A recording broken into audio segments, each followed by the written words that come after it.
All right, how's it going, everybody?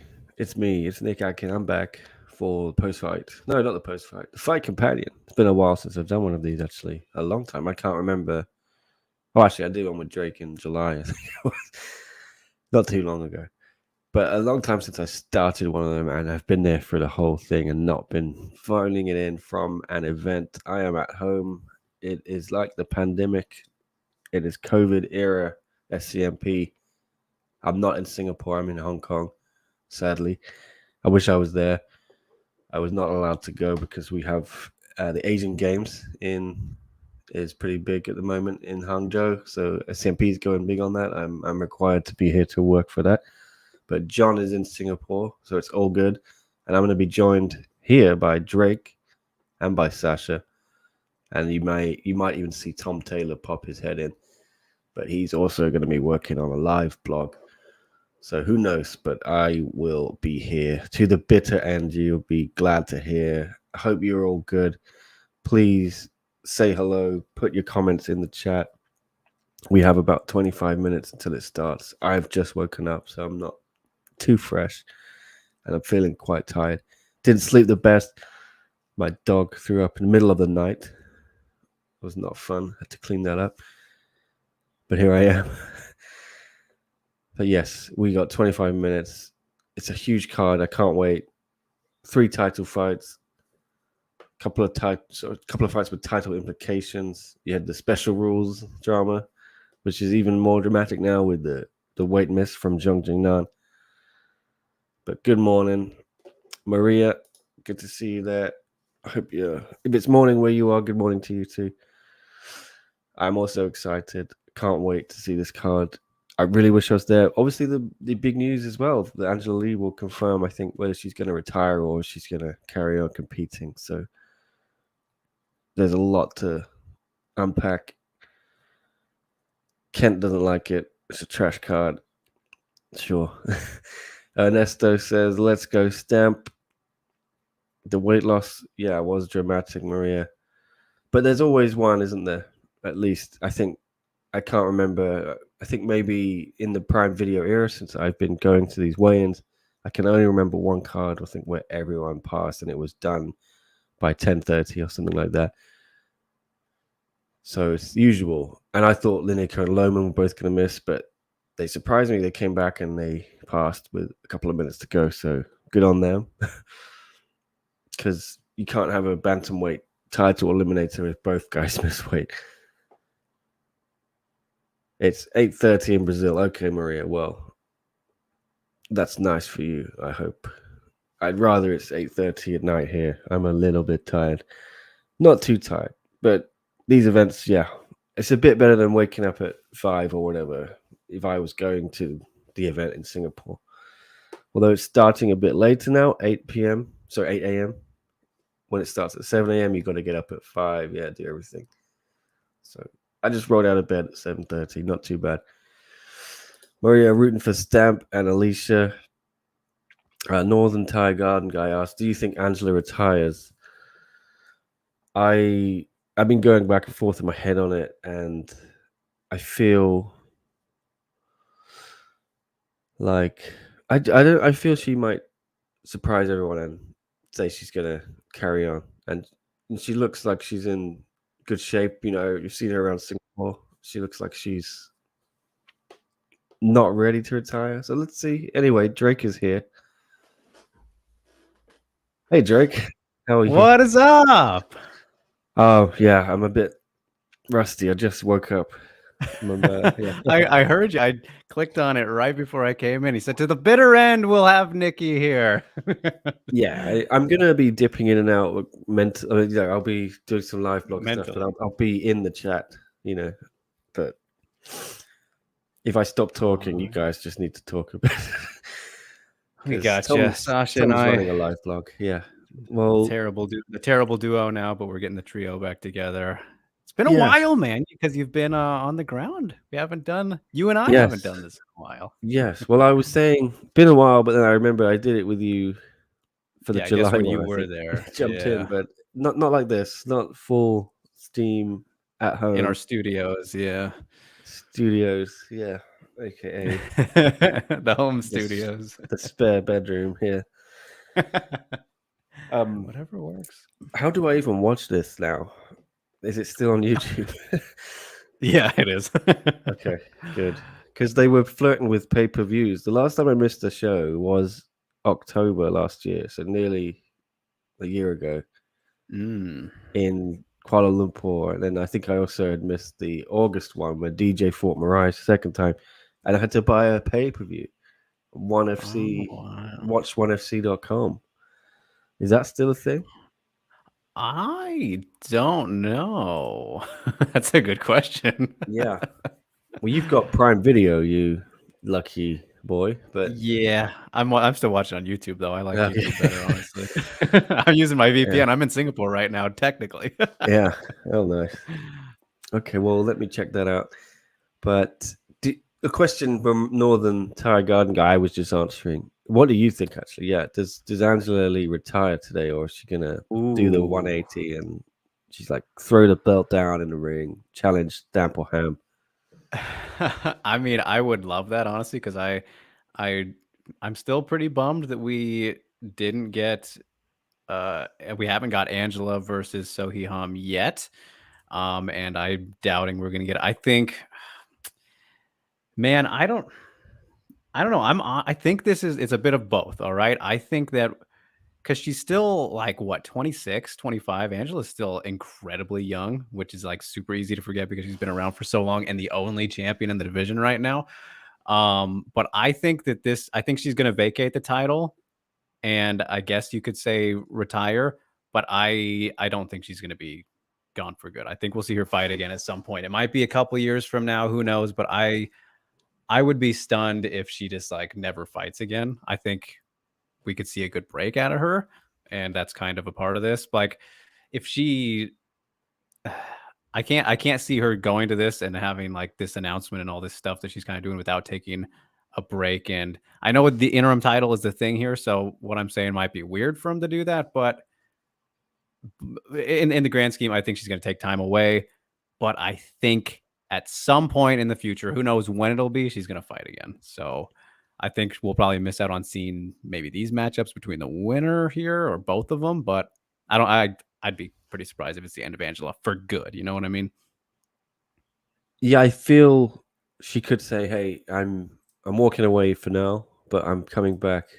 I'm not closing the door. I could come back in a couple of years." But I also think if she was just gonna retire, she would have done it, already on social media, or they would have done an interview or something.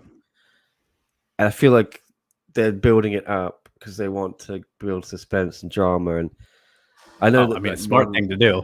It's a smart thing to do. I know one likes to do it, but I think it would be a bit wrong to build up all this drama for if she's just going to retire. So it doesn't sit right with me a little bit, I mean, the problem with it though is, no, totally. I completely agree with you there. But like the problem with that is then why make an interim title? It kind of makes the the aspect of this fight kind of pointless in that regard. So that's why I think we'll see some kind of break out of her. But for her to just be there and be like, all right, I'm going to fight the winner. It's like, well, then why the hell did we do the interim title? I mean, I get the break, but it makes it unnecessary. Sure, they could still fight, but the interim thing, I mean, interim titles are just stupid in general most of the time. So that's kind of my thought on it. Well, interim makes sense if she's saying I'm coming back, but it's not going to be for another year, something like that, 6 months, and maybe Stamp and Ham are going to defend it before then. I mean, there's probably not another challenger other than Denise that they could, but you wouldn't want to do Ham and Denise trilogy. And Stamp and Denise are friends, but I think they should force it. You can fight each other. We just saw Rod Tang Super Leg fight. They're buddies. They play football together. Exactly. We can see friends punch each other. Come on. Yeah. So I could see Stamp and Denise perhaps, and then winner of that, if Stamp won, sorry, and then Angela could come back. But you wouldn't want to risk maybe the Angela Ham. If Ham wins, I think Angela Ham, you've got to do that as soon as possible because Ham is getting older. She's in incredible shape. but I think you don't want to wait too long for that. Yeah, I think with Sohee Ham, I mean, honestly, because she's been talking about like this being the last thing to check out for her list, which it really is. Like she's done everything. She's won titles in all the major promotions for atom weight. I say atom weight and not straw weight. 105 below 115. This is at 115, but of course UFC run didn't go very well. But we'll exclude that one because she's her best below that, and I know she's back at it right now. But yeah, so she's been talking a lot about that. So I wouldn't be surprised if she did retire off a loss here. But if she wins, maybe a title defense or two, but I think that we're definitely getting close to the end of Sohee. Been an incredible run, but I hope not. I love watching her fight. We'll see. Yeah, I love watching her fight, and I don't think we've seen the best of her in one, or that she's not had opponents that have really been well suited or have been willing to dance, so to speak. The Itsuki fight was a bit ridiculous. Yeah, that was something. Don't get me started. The second Denise fight was just bad, and the first one had some drama, but it wasn't great either. But the drama all came from the decision and the stuff that followed after. So, seriously, I'd like to see a good fight tonight where we see her really let loose. Yeah, do you think Stamp's the right person to bring that out of her?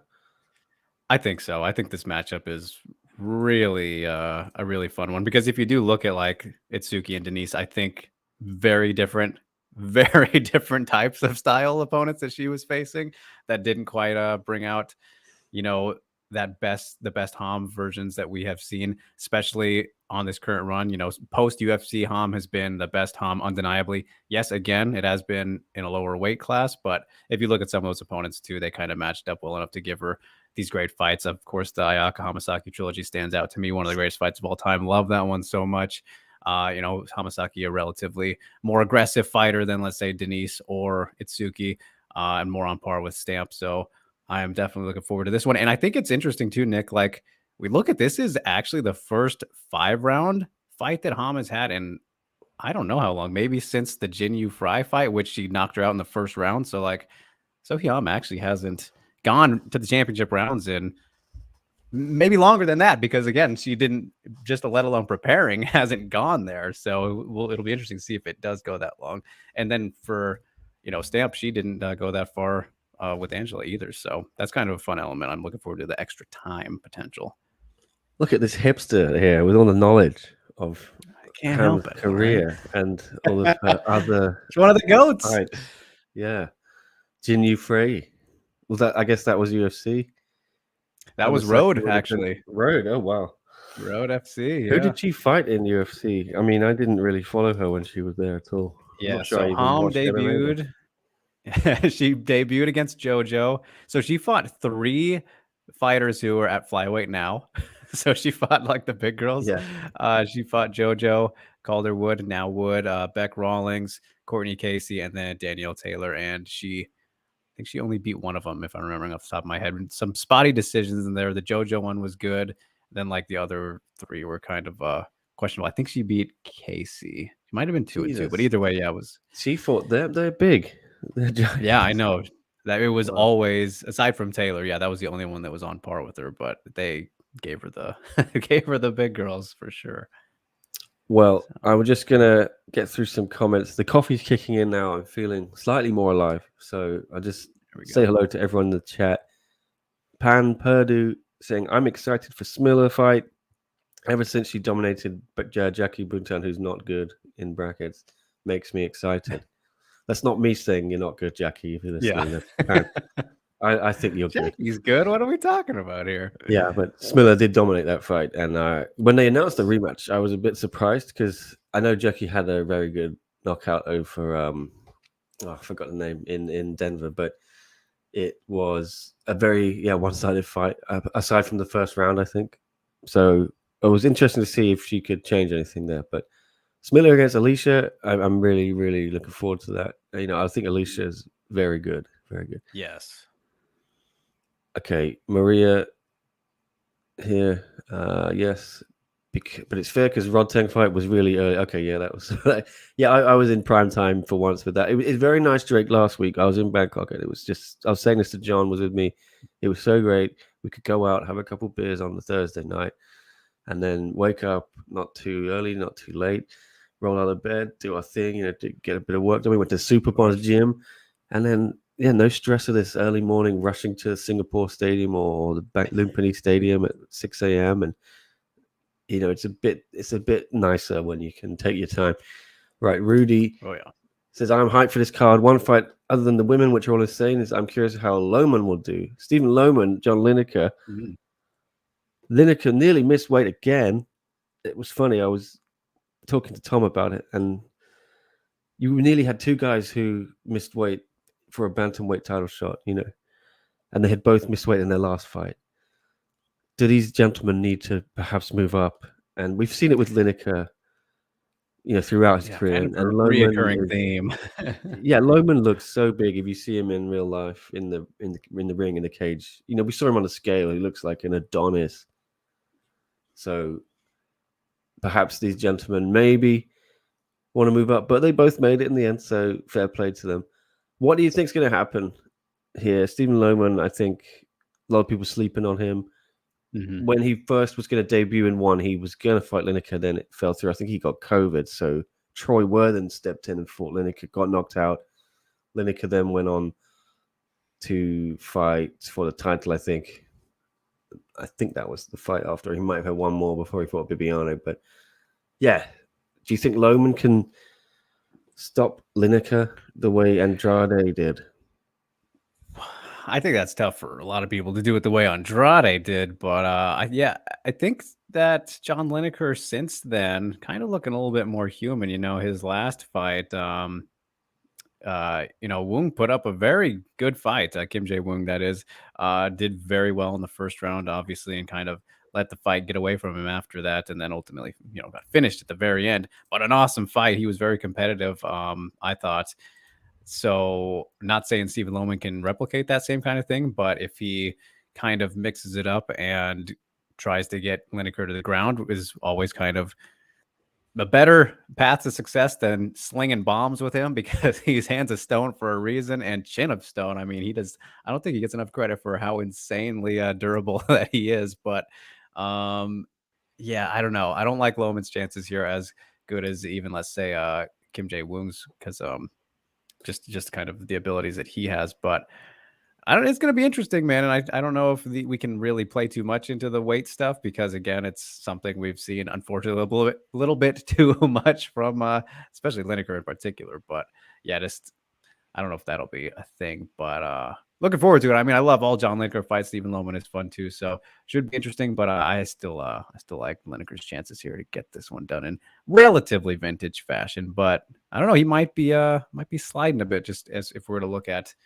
the last couple fights here. Right, closing the gap, you could say. Yeah, I agree with you. Got 100 concurrents here at the moment, so if you have not, please like and subscribe. That would be good of you to do. Hope you're enjoying it. If you haven't watched one of these before, welcome. I think people are probably tuning in trying to find the actual show and seeing this one, and they'll be jumping off soon. But why don't you stick around, leave us on the background, and you can jump in the comments, chat with some like-minded folks about this show. You might enjoy it. Stick around and subscribe while you're here. But anyway, Gene, one of my guys here who likes to troll sometimes, but also, I'm free speech, Gene. I'm not going to block you. You make the accurate claim your man Barlow is overrated since she beat a nobody yet has hype behind her. You can make that claim. There you go. Ernesto said Jihan had a fantastic performance this morning on Friday Fights. Yeah, I watched it last night in Asia. She submitted Jenilyn Osim third round. I think it was armbar. I don't know if you saw it, Drake, but Jihan. No, I missed that one actually. Yeah, so she was on the Friday Fights in the opening fight of the night, and it was a bit of a shock. Yeah, I didn't realize she was in it, and then I saw her. Like, okay, here we go. Bit of a step down for Jihan. I think she deserves to be on the prime cards, but I think when you're out in Thailand, like she's been, training with Stamp, and you get an offer to fight, and I think when you fight on Friday Fights and you have a main roster contract, you still get your normal pay, things like that. So why not? And I think she would have been confident she could beat Jenilyn, and gives her a fight she hasn't fought for a while, I think. So good for her. Keeps her name running and puts her back in the mix. And I think Jihin she's been helping Stamp. She's kind of been the dummy, hasn't she? She's been role playing as Ham So Hee as a southpaw. So have you been catching any of their preparations, Drake, at Fairtex? Seeing it on social media? I've seen a little bit. Nothing. I haven't looked too in depth, but I did chat with Jihan a little bit about about the fight coming up here and working with Stamp beforehand. And yeah, it's always cool to see kind of fighters who went from fighting each other and then getting the two perspectives from actually fighting them and then working together with them. And she speaks fairly highly. And I mean, Jihan is just a very nice and respectful, appreciative of kind of her opponents in general. So she was high on Stamp always, but it was cool to see her be reflective and talk about it. And then with the experience training together with her. So yeah, I mean, can't beat that. If you can't beat them, join them. So she was kind of doing that. So yeah, it worked out. I mean, she got the win in the last one, right? So yeah, good on her. Shadowcat made me so proud, says Maria. Big fan of Jihin over there. And Jean is not a fan of Ham, says Ham is a weirdo. I hope she loses in horrible fashion. Wow, Jean. Come on, buddy. Chester says, just found you guys recently. Glad I did. Didn't get enough one coverage in Canada, so thankful for your channel. That's great to hear, Chester. I always love it when people discover us, and I think not a lot of people know we exist. Not enough. So if you're a One Championship fan, you're seeing us for the first time, like I said, hit that subscribe button, join the fun. We're on Instagram, Facebook, Twitter as well. We were in Bangkok, Drake, at Supermod's gym, and a guy came in for a class and he recognized us, came over and chat, said, "Oh, I'm from America. Nice. I'm here on holiday to do some training and I watch all your shows." Great to hear that. I'm not making it up, Kent. I know you're going to say I am. It did happen.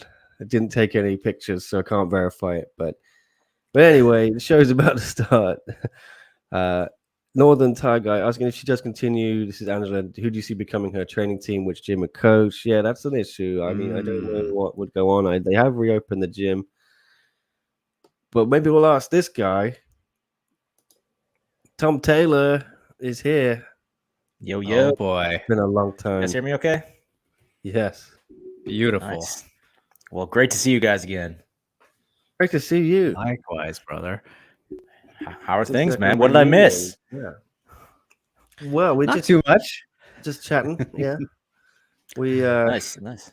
We're getting through a few questions and a few comments and reconnecting, but I thought maybe you could answer this question I've just put on screen. Who do you think Angela would train with if she does carry on fighting? Oh man, I mean, if she could train anywhere on earth, geez, I don't know. I mean, take your pick. There's so many good gyms now. I mean, it's kind of hard to pick a bad gym at this point.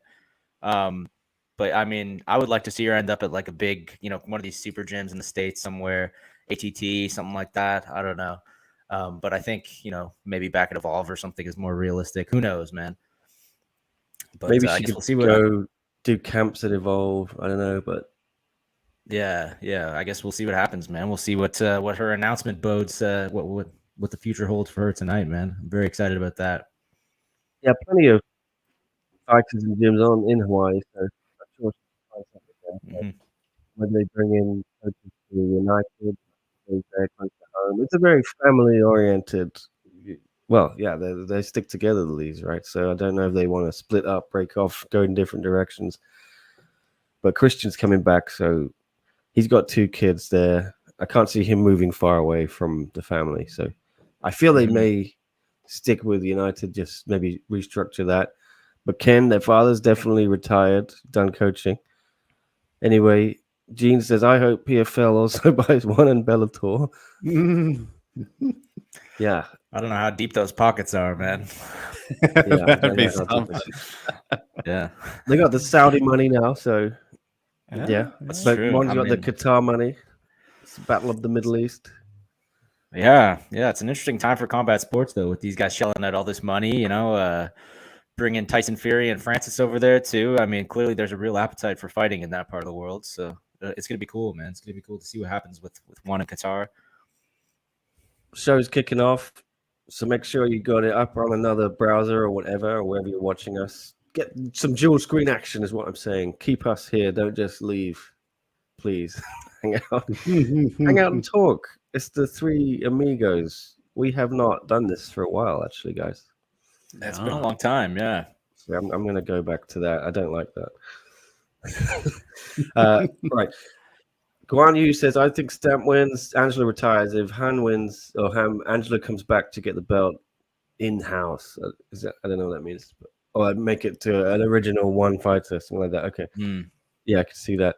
A one original. Brandon says, Wakao Sanchai Ben, Knuckle Muay Thai next month could be biggest Thai fight ever, way past Rodtang Suplex. That's going to be an insane day, guys. You got Muay Thai. Yeah, wow. You got Haggerty Andrade in the morning, I think. And then you got that one at night in Bangkok. So I might have to hop across the city, go watch it. So is that's gonna be bare knuckle Muay Thai? You said, Drake? Yeah. Isn't he fighting Pacquiao too or something? What happened to that? I mean, this guy's got so much going on, man. That's crazy. That's what they want to do. Man, it's he's a busy guy these days, man. That should be fun though. Gene, not a fan of Ham. We established this already. Ham ain't good. She was 1-3 in the UFC, just like Jared Brooks 2-2. Bad fighters doing well when not fighting the best.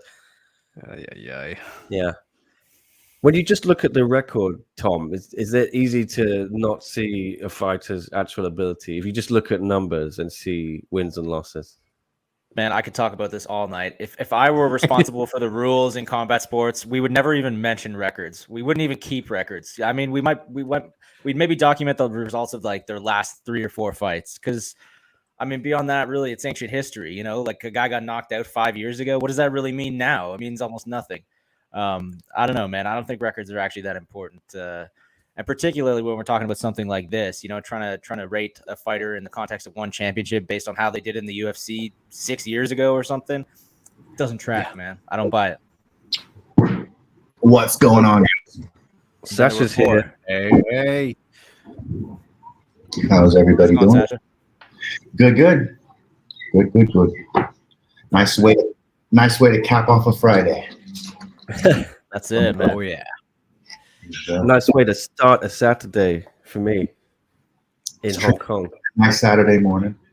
Yeah, we have some glorious blue skies, Sasha. You'll know it well. Not a cloud out there.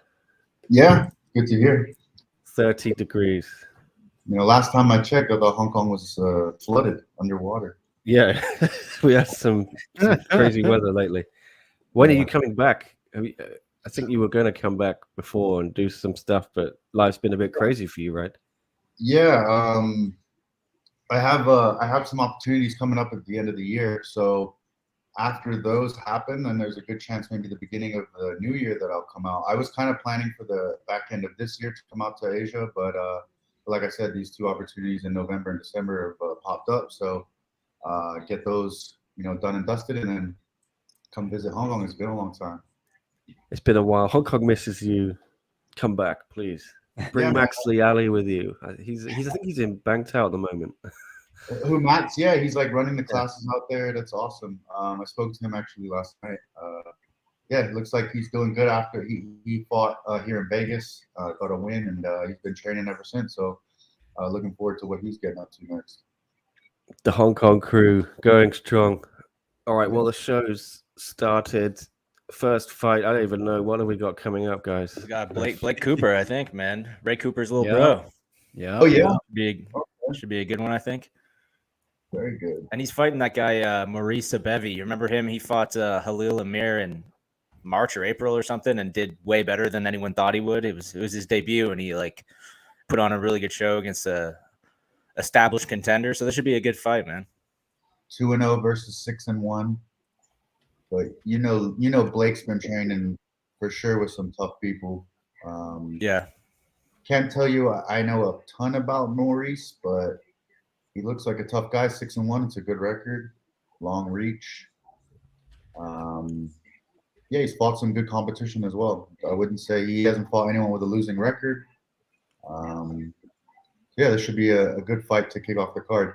remember last time I was on here, it was like every single fight was a banger. So hopefully we get the same treatment tonight. It's Yeah, usually I hope so. bangers. It's usually bangers. But as Tom was saying, Marisa Bevy's debut, I was there in Bangkok. He did way better than anyone thought against Halil Amir, who a lot of people think is, future title contender or even a future champion in the lightweight division. So I'm excited for this one. I don't know much about Blake either, but you interviewed him, Tom. How did he? What did you feel when you spoke to him? I mean, he's full house in here, man. We got John Hey. over at Singapore Indoor Stadium. It was really good. Did you guys hear us? That's dope. Did he hear us at all? The action's about to start. Hey, it's All right. filling in, man. Like when I got here at 7 a.m., the line was long. I was like, these people They've been are deprived. fans, man. I'm telling you.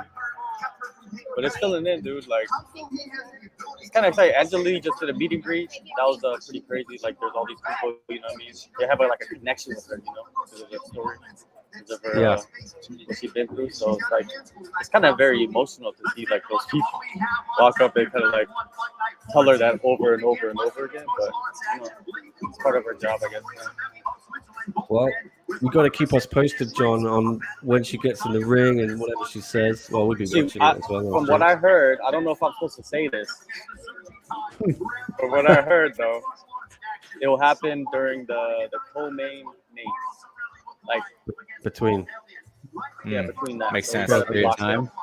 You can't miss that. And then we'll talk to her after the event. So we'll get some juice. But yeah, I guess that's what's gonna happen. But just waiting now, man. About to pop off. It's about to Crazy pop off. fights. Man, that's a familiar scene in that arena, man. I think I've sat in that exact seat before. It's I remember the feeling, man. That's gonna be fun. It's a perfect position. Strategic. It's strategic, man. Strategic. Did you Guys, get man, the end of the row? Yeah, of course. Yeah. I'm VIP over here, man. I already got the I know. inside. I mean, I got look at I'm in you. the Big inside with the pimping. ladies over here, man. I'm telling you.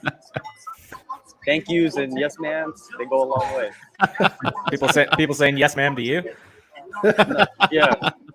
They think I'm gay, but it's all good. Blend in, John. Be fine. Gots to. You know how it is, Sasha. You know how it works. Oh, man, chameleon life. Yeah. Hey, Sasha, let's hear all the accents, man. Hey, do you guys know that Sasha does like 15 accents?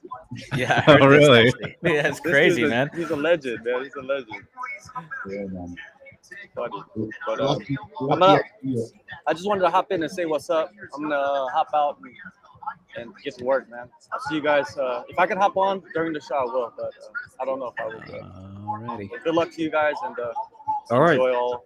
Good luck to you, John. Message Yeah, me. man. You need anything? Yeah, we'll be here. For Tom sure, and I for sure.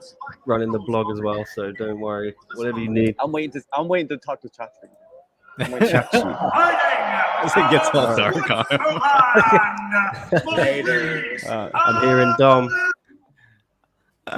Oh, now I got serious FOMO if I didn't have it already. Right. I know, man. I felt some serious FOMO watching that. I can remember how those seats feel, man. I'm envious of the back pain that he'll be experiencing in like 2 hours, you know? Man, I last time I was at the second last time was in Manila. I hurt my back sitting in one of those chairs, and I was crippled for like, I swear to God, 6 weeks afterwards, man. My back didn't feel normal again for like, I'd crossed like 3 countries. It'd been months, and finally, it took forever to feel better, man. It was brutal. Yeah, not the best seats there. I'll agree with you. One championship cutting costs with the seats, huh? Yeah, apparently. Yes, I guess so, man. Yeah. But yeah, Blake Cooper. Yeah, here he comes. Bevy just. This is Maurice first. Yeah. He looks like a tall, long fighter. Should be interesting, I'm sure. I haven't seen Cooper before, but I'm assuming if he's anything like his brother, he's going to be small and compact. So definitely. I'll tell you what about a Bevy. He is so flexible. Oh yeah, he came on. Amir like he had him in this horrific submission where he was, I don't know the name of it, but it was sort of pulling his leg back, and it was like, Oh, the knee bar. He's going for yeah, a knee bar. maybe check it out. There'll be a highlight somewhere, but he somehow he didn't tap. He's so flexible. His legs were behind his head or something, you know. I've never seen it, and he held him there for a couple of minutes. But very flexible guy. I might be misremembering this a bit, and I hope I'm not doing him a huge disservice. But I think he's like a grappler first and foremost, right? And I think his striking is a bit kind of weird. Like I'm not saying it doesn't work, but he's a bit of like Herky jerky. Yeah, a little herky jerky. He's one of these guys who I find looks kind of top heavy when he's striking. You know, he looks like he's about to fall over all the time. But I mean, it seemed to work for him, man. He did, like you said, Nick, really well in that fight with Amir, who is, I think a lot of people consider him a future title challenger. So, I mean, that was quite a statement for a debut, I thought. Yeah, it was. It was very good. I thought he was, being a lamb fed to the slaughter, but the matchmaker was telling me, no, this guy's really good, trust us. And then he put on very good performance and made me think, yeah, he's going to be hanging around this division and not just making up the numbers. So I'm intrigued to see how he does here. But yeah, I have no idea about Blake Cooper, honestly. I've never seen him fight. He's only had 2 fights professionally, like you say, guys. So interesting to see what happens here. How old is Maurice? I think he's mid-20s. But yeah, he looks young. He looks like young. Yeah, I'm keen to see if Blake's got that same pop in his hands as Ray, because I mean Ray just puts people to sleep, man. He's got huge power. But I know Blake, he was telling me he kind of sort of postponed his MMA career, starting his MMA career to focus on wrestling for a little longer. So I don't know if maybe he's got a bit more of like a wrestling heavy style than his brother, but I mean, I guess we'll find out in a matter of minutes here. For sure. I know they got a solid group that they all train together. They're like very big family, and a lot of the Hawaiian-based fighters, they all get together and put in work. So, I'm sure his level is pretty high. And I also know that the amateur scene out there is pretty high as well in Hawaii and in that region. So, if it sounds like, if anything, getting ready for more wrestling and MMA is definitely a smart thing to do. So, yeah, well said, man. He's got quite a few amateur fights too, and I assume if they were in Hawaii, like you said, Sasha, they were probably like, I mean, it's not like they're just freebies, right? They're probably pretty tough fights for an amateur. Well, just the brother's name, right? I mean, someone with a world champion brother, you're always going to be every opponent's going to be wanting to try to take you out, to make a name for themselves. So, yeah, I'm definitely interested to see what he brings. This is like a fresh slate when you've never seen 2 fighters fight, so it's kind of exciting in a way to see what you're for sure, man, for sure. Yeah, and Ray and Blake's dad is a fighter too, actually, or was a fighter rather. He's retired now, but he and Ray they both fought Jake Cooper. Like Ray's dad fought, or sorry, Jake Shields. I mean, not Jake Cooper, obviously. Jake Shields. Yeah, and then Ray fought him, a decade later or something, which is pretty crazy. Yeah, I remember. That was cool. It's a family affair. Yeah, no kidding, man. That seems to happen a lot in Hawaii. Get the Lees too, and the young. They were. I just saw that. I think SCMP posted the other day that he's apparently the best of the Lees. No, the youngest. Adrian. Adrian's already bigger than Christian. It's frightening. So does he fight? What weight class does he fight in? I don't know actually. I need to check, but he's still an amateur, so I don't want to see him fast tracked at all, after everything that happened. Yeah. I'd rather they just give him some time but he seems really dialed in, and I would be surprised if he's not in one in the next 2 years. For sure. He's got to finish school first. Sorry? Have you interviewed him before, Nick? No, and I don't think I'd want to now after everything that happened. I think they should keep him away from media until he's finished school, and if he decides he wants to go straight to fighting at 18, let's see what happens. But yeah, good point, man. Yeah, I don't want to, big size difference here, man. Yeah, and reach. Damn, these guys look like. Yeah, they look like they're separated by 2 weight classes.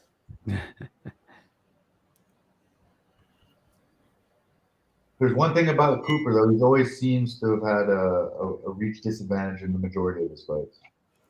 That's true, eh? But he finds a way to make it work for sure. Yeah, touch him. Yep. Open stance.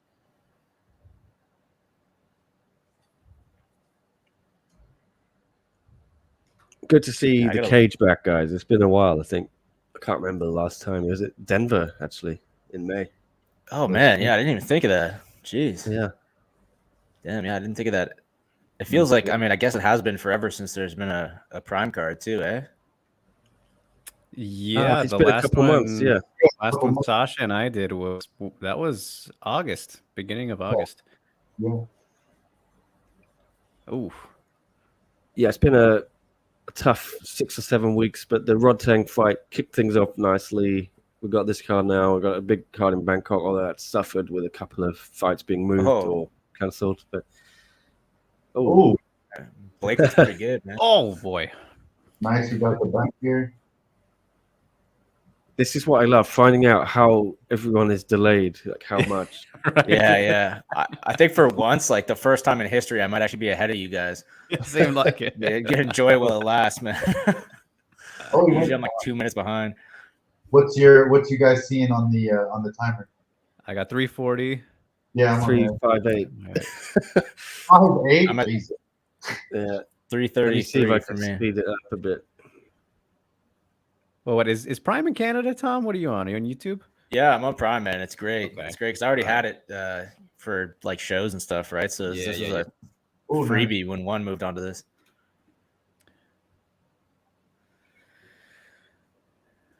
I feel like, at this point already, Blake's proven that he's pretty good. Like, even if he gets knocked out in the next 5 seconds, I mean, he's clearly got some ability, right? Like, obviously, room to grow too. But Pushing the rest and doing a pretty good job. But it's always the case when you're fighting a taller fighter. Just the legs. They're hard to take him down. Look, and as you mentioned before, Nick, he's super Oh, flexible. that was nuts. Yeah. But he takes it. Nut shot. Keeps going. Oh. The one I thing tried to fire it. Oh. Go ahead, Seth. Sorry. Dude, he kind of no. throws similar to Ray. He seems more like kind of like that brawler style, and it usually will be the case when someone can't get the wrestling, and they use a lot of energy. You can see a Bevy looks very relaxed, and they just landed a very nice body kick. Cooper's really trying to push that for that takedown, but it seems like he's having trouble with it a little bit. Got his head down. Oh, there he goes again. Oh my goodness. Back up. Yeah. Bevy's takedown defense is very, very solid. Oh, that was a Oh, nice little punch in close there. nice. I don't know about you guys. I don't think this fight is boring, as someone said in the chat. I'm enjoying it. Comment spam from Jamar. Yeah. These people have high standards. We can't fault them for that. They expect excellence when they tune in for one They do. championship. Ooh, So do I. Bevy finding Oh, yeah. some Oh, nice. range a bit here. A bevy of punches, you might say, eh, Drake? Aha! Well done.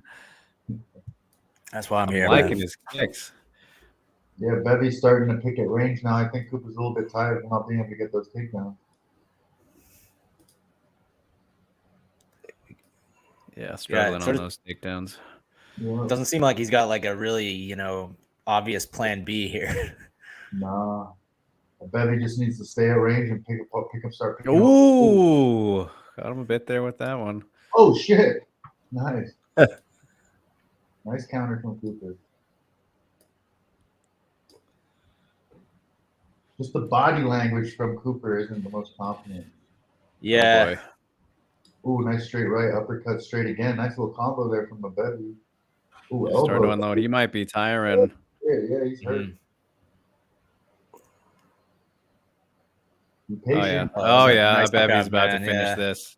Oh yeah, that's it. Man, Yeah. Oh, onslaught, Damn. flurry, elbows, knees, you name it. Yeah. It seemed like Cooper got a bit tired there, eh? Yeah, you really pushed that wrestling and couldn't get it. Happens a lot. You're starting to notice people know now how to defend takedowns and stay at range, pick somebody apart, and then as you can see, he got the finish. It was awesome, quick performance. Yeah, good win, man. I wonder if that's one of the like. Is this a case of Cooper not being ready, or a Bevy just being, really good? Maybe a little bit of both, honestly. Yeah. Cooper honestly doesn't look like a 170. A Bevy looks like a 170. Yeah, So, Cooper looks like you go down, eh? yeah, I could say he looked. I mean, just surely on the ability to wrestle, take him down, you could see the strength and size was definitely higher for a Bevy. All right, I'm gonna jump out, guys, and make sure that this blog is updated. I'll see you guys shortly. Boy. All right. Enjoy. Catch you in a bit. That elbow was super nice. Brandon says he was wrong on this call. Yeah, I think a lot of people picked Blake. Oh, yeah? I don't know. I think I was going with a Bevy, but I wasn't too sure. I didn't really have a prediction, actually. We didn't do our predictions, guys. So let's get our predictions in for the next fight. Alrighty. I think it's Asa Ten Pow versus Rambo. Am I right without that? Yep. Mm-hmm. Okay. So I'm going to go with Asa. I've seen Rambo, and it didn't look great against, I think he fought Faria Aminipur from Tiger Muay Thai on Friday Fights card, who is a very good fighter, to be honest. So, but he's been a bit of a standout on those Lumpini shows, but I think Asa is underrated. He's kind of solid, not flashy or spectacular, but do you guys know enough about them to make a prediction? I can't say I'm familiar. I mean, maybe. No, I can't recall though. I love Rambolek's name though. Doesn't beat Bahaboti though. Bahalaboti. All right, Sasha, you remember that one? Yeah. Some great names. I've heard of Asa Ten Pow. I know he's based out here in the States. I've seen some highlights before of him. But based on the name, Rambolek's getting my pick. I love that name. Hope he brings that attitude into the fight, and he's the younger fighter, and probably has maybe more experience. Who knows? The Thais, they have like 1 billion fights before they're 10. So yeah, I'm gonna go with Rambo, coming back with vengeance after his last loss.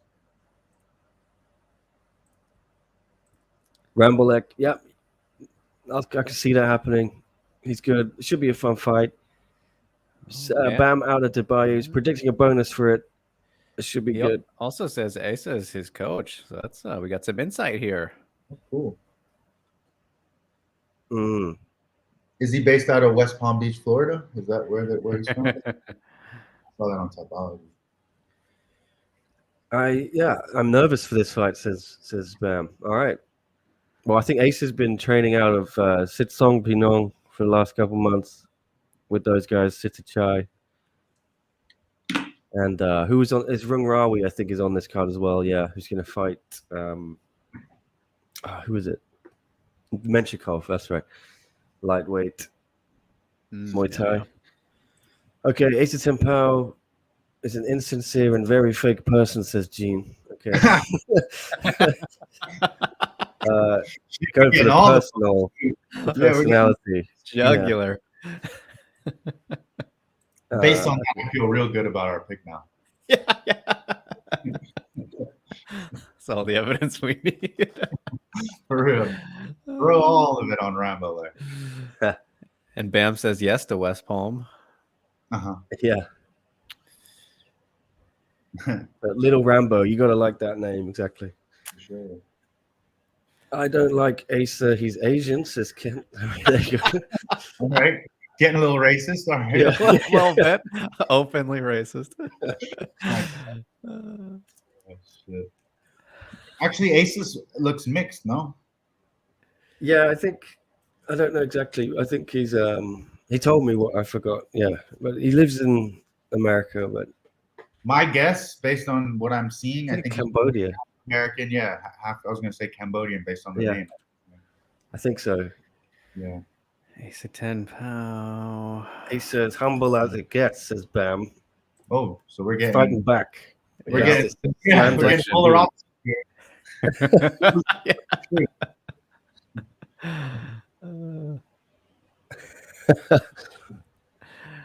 They can be the same thing, Kent. Yeah. Yes, Kent. You might be a little bit racist. You want to just check. 20 years old. I think they're both Asian, sir. It doesn't give you the right to call me names, says Kent. Call you name. Free speech, Kent. I can call you what I want. I can say what I Yeah, want. there you right? go. Free speech. Don't kill my free speech, Kent. How dare you? You dictator. Yeah. I gotta Well, go with Rambo, says Johnny Walker. Johnny Walker, gotta go. Nice. Cheers to that. Very good. Yeah, Kent, that's racist. Everyone's agreeing. Asa has a hybrid Thai style, very good boxing athleticism, says Bam. But Rambo's also athletic. Smilla Sandell in capital says Righteous Brother. She's a bit later, Righteous Brother. Yeah. Don't worry, we'll be here for that. She got a beast in front of her, that's for sure. Exactly. Yeah. Yeah, Rambo is young. But he probably has like 300 fights, huh? Yeah. That's it. Where do you find the records for these Muay Thai fighters? Is it ever actually anywhere? Or is it just Probably like on a pamphlet in like Thailand. Yeah, on a notepad, a napkin, a stack of napkins somewhere. there's not a database, is there? No, Like never you topology. really see that for Muay Thai, especially. Right, like Jiu-Jitsu has one. I don't remember what it's called, but I know that like you can find Jiu-Jitsu records. Of course, boxing, kickboxing is a little bit. It's like kickboxing and Muay Thai are pretty. They don't quite have a proper database. I think kickboxing records are a little bit easier to find. It seems from just my research and whatnot. But yeah, Muay Thai. I think it's just like there's so much of like I don't know. There's a fight literally like every week, right? So yeah, so keep track. Yeah. And I guess like one, if anything, are now in that forefront. It's like before they didn't really have a promotion to like go for in terms of like, okay, sponsor me. And now they're like, now of course one is recording everything and it's all online. So, it's the start. We're at the start of like, 10 years from now, there's going to be guys with 300 fights in one, it's going to be on some next level of craziness, which is always good to see, the evolution. My man Rambo representing Scotland right now. Yeah. Good colors there. So that's our paying homage to Sylvester Stallone, Rambo. So don't be a scrap. Oh, we got some Beastie Boys walk out here from Ten Pow. Sabotage. Oh, no. Right on. Like Good it. choice. That's a killer walkout song. I like it. The American Ninja flying the flag of the United States, not Cambodia. Don't the tell Cambodian Ninja doesn't have the same ring to it, I think. Yeah. The Cambodian King, on the other hand, Leon, does.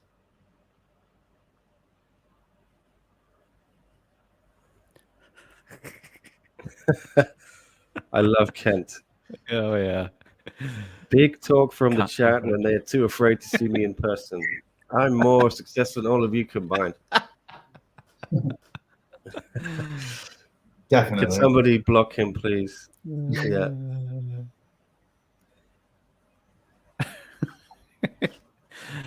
Yeah, I'm tempted to block Kent, but I think the best is just ignore him, guys. So if he carries on being racist, we'll block him.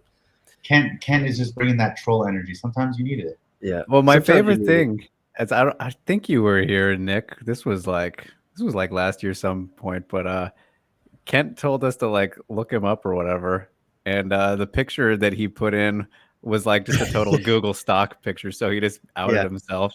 Yeah. And he ignored it too when we called him out on it. Yeah. Oh, Tom is back. Here he is. What's your prediction for this one, Tom? Oh man, I don't know. I was just looking at the results of these guys' last fights. I don't know. I honestly don't know. I like Asa Ten Pow. I didn't fight, I think, twice. I don't know. I haven't seen what's his name, Rambo. I don't think I've seen him before. What are the details on this? Do you guys know anything about this guy? Kind of figuring it out as we go. That's often the way with one championship, man. Yeah, especially on the early card, right? Yeah, man, for sure. Yeah. Based on, But I mean, physically, I like Rambo left. Yeah. Yeah, he lost a decision in his last fight, I think. Let me look at his record here. Yeah, he was off to a good start in one. He had 2 knockout wins on Friday Fights cards, and then lost a split decision to an Iranian guy. So 2-1 and 1. That's not bad. That's a pretty good start, honestly. 62-13 for 20 years old. Pretty dang good. Yeah. Yeah, man, that's just crazy. I mean, to fight so often to get a record like that at that age, man. You got to be fighting like every 3 weeks. Mm. Crazy. The Aces record. 13-3. And he's 30. You know what I mean? Yeah, yeah. It's wild. It's super wild. It's just like a totally different culture, right? I think you look at the last fight experience came through 6-1 versus 2-0. You know, Rambo Lex got what? 6 times as many fights as Asa. So yeah, good point, man. Like 14-year age advantage. Wow. Let's see. Yeah, and Rambo Lex obviously got some crack in his hands too, man. Like he's got 2 knockouts, so I mean, I'm gonna go by. I think this fight will end in finish. I don't know. I just have a feeling. I like that. Trust your gut. I think I agree with you on this, man. Yeah. Liking the blue color coordination on the ankle wraps and the shorts here. I was just gonna say that, man. I was just appreciating. It's nice. It's always nice when you can see fighters pick their own shorts. Have total freedom over that. He's repping Scotland, so good. Very nice body kick to start here. Ooh. This is good to see, though, guys.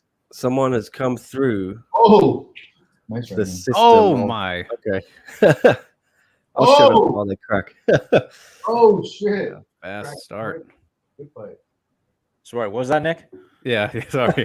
I was just saying, it's good to see someone come through the system of one Lumpini Friday fights and now be on the main stage in one outside of Lumpini Stadium itself in Singapore.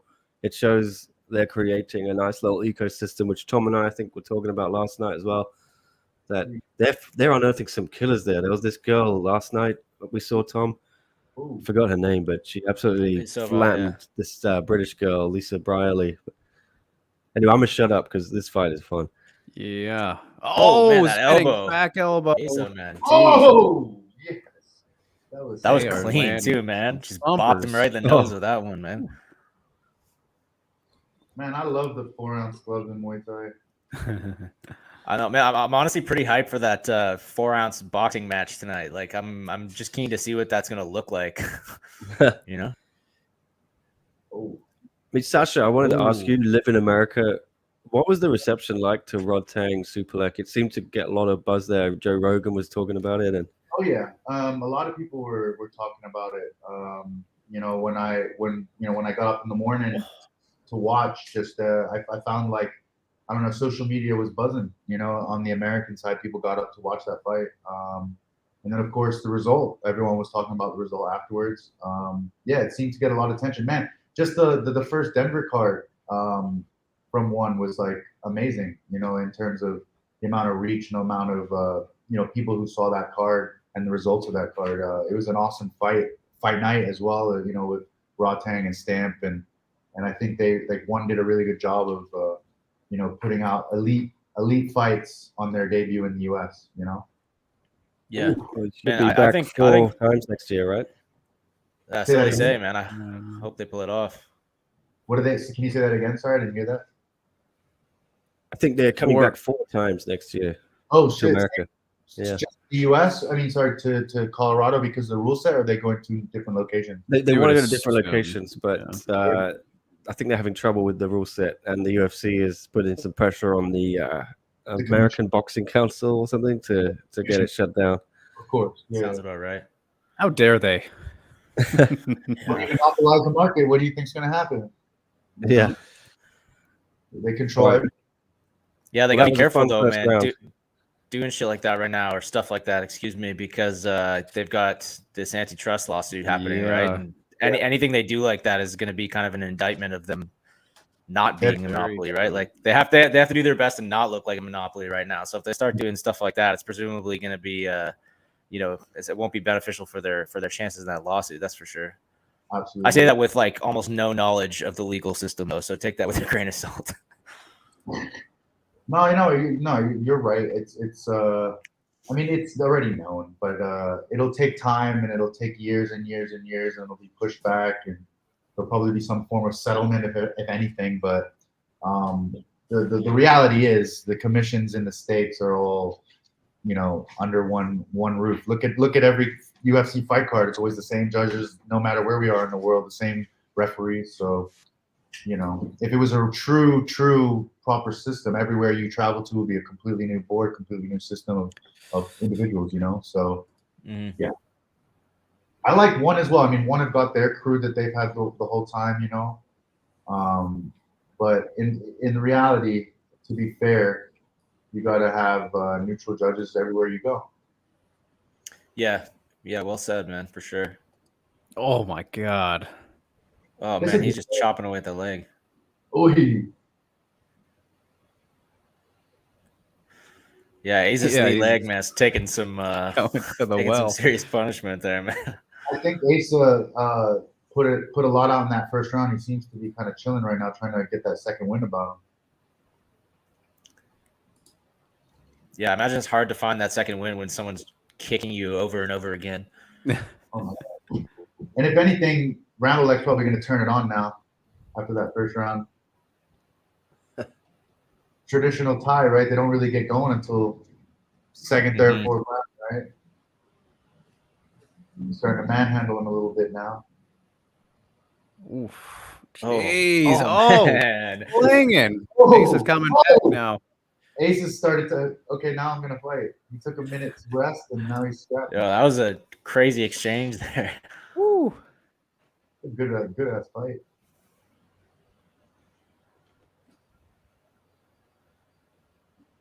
Man, the one thing I would, nice. The one thing I would advise, man, on Rambo Lex team, they gotta get him boxing and moving his head. His head is just there, like it don't move. Yeah. Leaking a bit. A knee or something. Oh, nice. Wait, why is he stopping it? He hurt him with a Was that Yeah. it seemed like that was a knee or something. Yeah. You need me in the eye. It's like when that girl got punched in the tit. Yeah. When was that? Was that the last UFC card? Yeah, the doll. Oh man. She's like, hey, my boob, chill. And everyone's like, what are you talking about? Get back and fight. Yeah, I'm so sorry. Actually That's hilarious. That's interesting. Yeah. No way. The ref probably just didn't know what to do, man. He's probably Yeah, he was like, sure. Oh, spinning wheel kick. Oh, right man. on that. The Rambo ate it. Asa is coming back in this round. For sure. Oh, nice elbow. Asa's accuracy is crazy, man. He's like a sharpshooter, man. Dude, how the hell are they standing? Oh my God, that's great. Oh my. This is a war. This keeps happening. Every time there's a Muay Thai fight in one, it's just absolutely ballistic, man. Good old toss. Nice sweep. Shit, Rambo got a chin on him though. Yeah. Yeah, both of these guys look like they could hit the deck at any moment here, man. They've both taken some huge shots. Oh, nice head kick. Oh my God. Oh, Asa firing away. Jumping knee. Oh, that was so. How do you keep landing all this clean, man? This is ridiculous. I don't know. I think Asa took that one. He rallied real strong after that. Just onslaught of leg kicks was shutting him down early. But my goodness, that was like the perfect way to turn around in a round. That was sick. That was a good round, man. Yeah. That was like chilling for a minute, just like, okay, I'm chilling, and then he was like, all right, let's go, and then he just went for like 2 minutes straight. God damn. Yeah, that was wild. Yeah, I can't believe how he's landing everything clean. It looked like obviously he missed a few, but like the accuracy from Asa is just nuts, man. Rambo nose is broken. Yeah, not looking so hot. Ooh, nice knee. See, why did he? Was there an eye poke or no? Yeah, no idea about that. Dude, that spinning wheel kick, I mean, just took it. Right on the neck.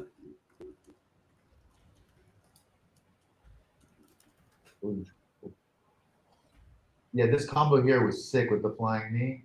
Ooh, that Come knee down to was- this one, boys. What do we think? I don't know. I think Ten Pow's winning. First two? I think he stole the second round there. But I still think there could be a finish. I mean, cumulative damage here. I mean, yeah. Rambo legs bleeding. Oh, there it is. Oh, that right hand sleeps him. I love when I'm not on a lag. Oh my god. Bro, that was savage as fuck. That was nasty, man. That was a bullet. Yeah. That was sick. Wow. Hell yeah. That What was a check out again and performance. Get I'm a that fan. fight result. I'm a fan. That one dude tuning in is probably hype right now. That was sick. Yeah, Bam is loving it. West Palm. There he is, my man Tristan in the ring. Never watched these boys fight, but I'm a fan of Asa. That was sick. Yeah, killer performance. Hell yeah. Man, that finish was like, that shit should go viral. That was savage. That kick right against the cage, it was legal too. Oh. Yeah, like, he's still up, bonk. That was sick. That was sick. That was a kill shot right there. Yeah, that was a little bit like Dakota Taylor. Knocked her out on the feet and then finished with the head kick for good measure. Slips through there. Ooh. Just right on the jaw. That was sick. Hell yeah. Love a good finish. Give him 50K for that, 100%. Oh, have to. That'd be highway robbery if not.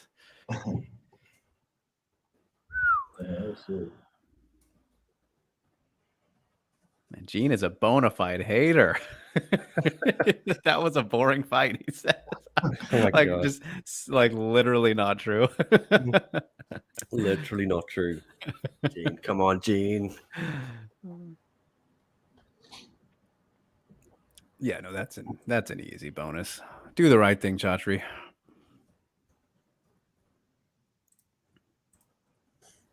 Damn, that was a great performance. Yeah, I think Rambo showed some good potential there. Started off pretty strong. Just like the middle of that second round is where things just turned. I mean, like I said, that boy does not move his head. Yeah. That was one thing I noticed a lot from Muay Thai fighters. Obviously they can kick like amazing, but they don't put they're always down to trade in the pocket, but they don't move their heads very well.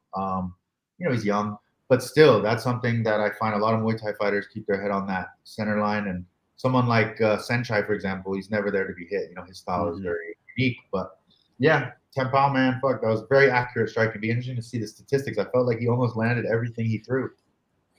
Yeah, he looked really good there. Much better than his last fight I saw. I think it was, I can't remember which month, but I saw he had a bit of a back and forth with Zhang Chenlong, I think it was. I'll double check, but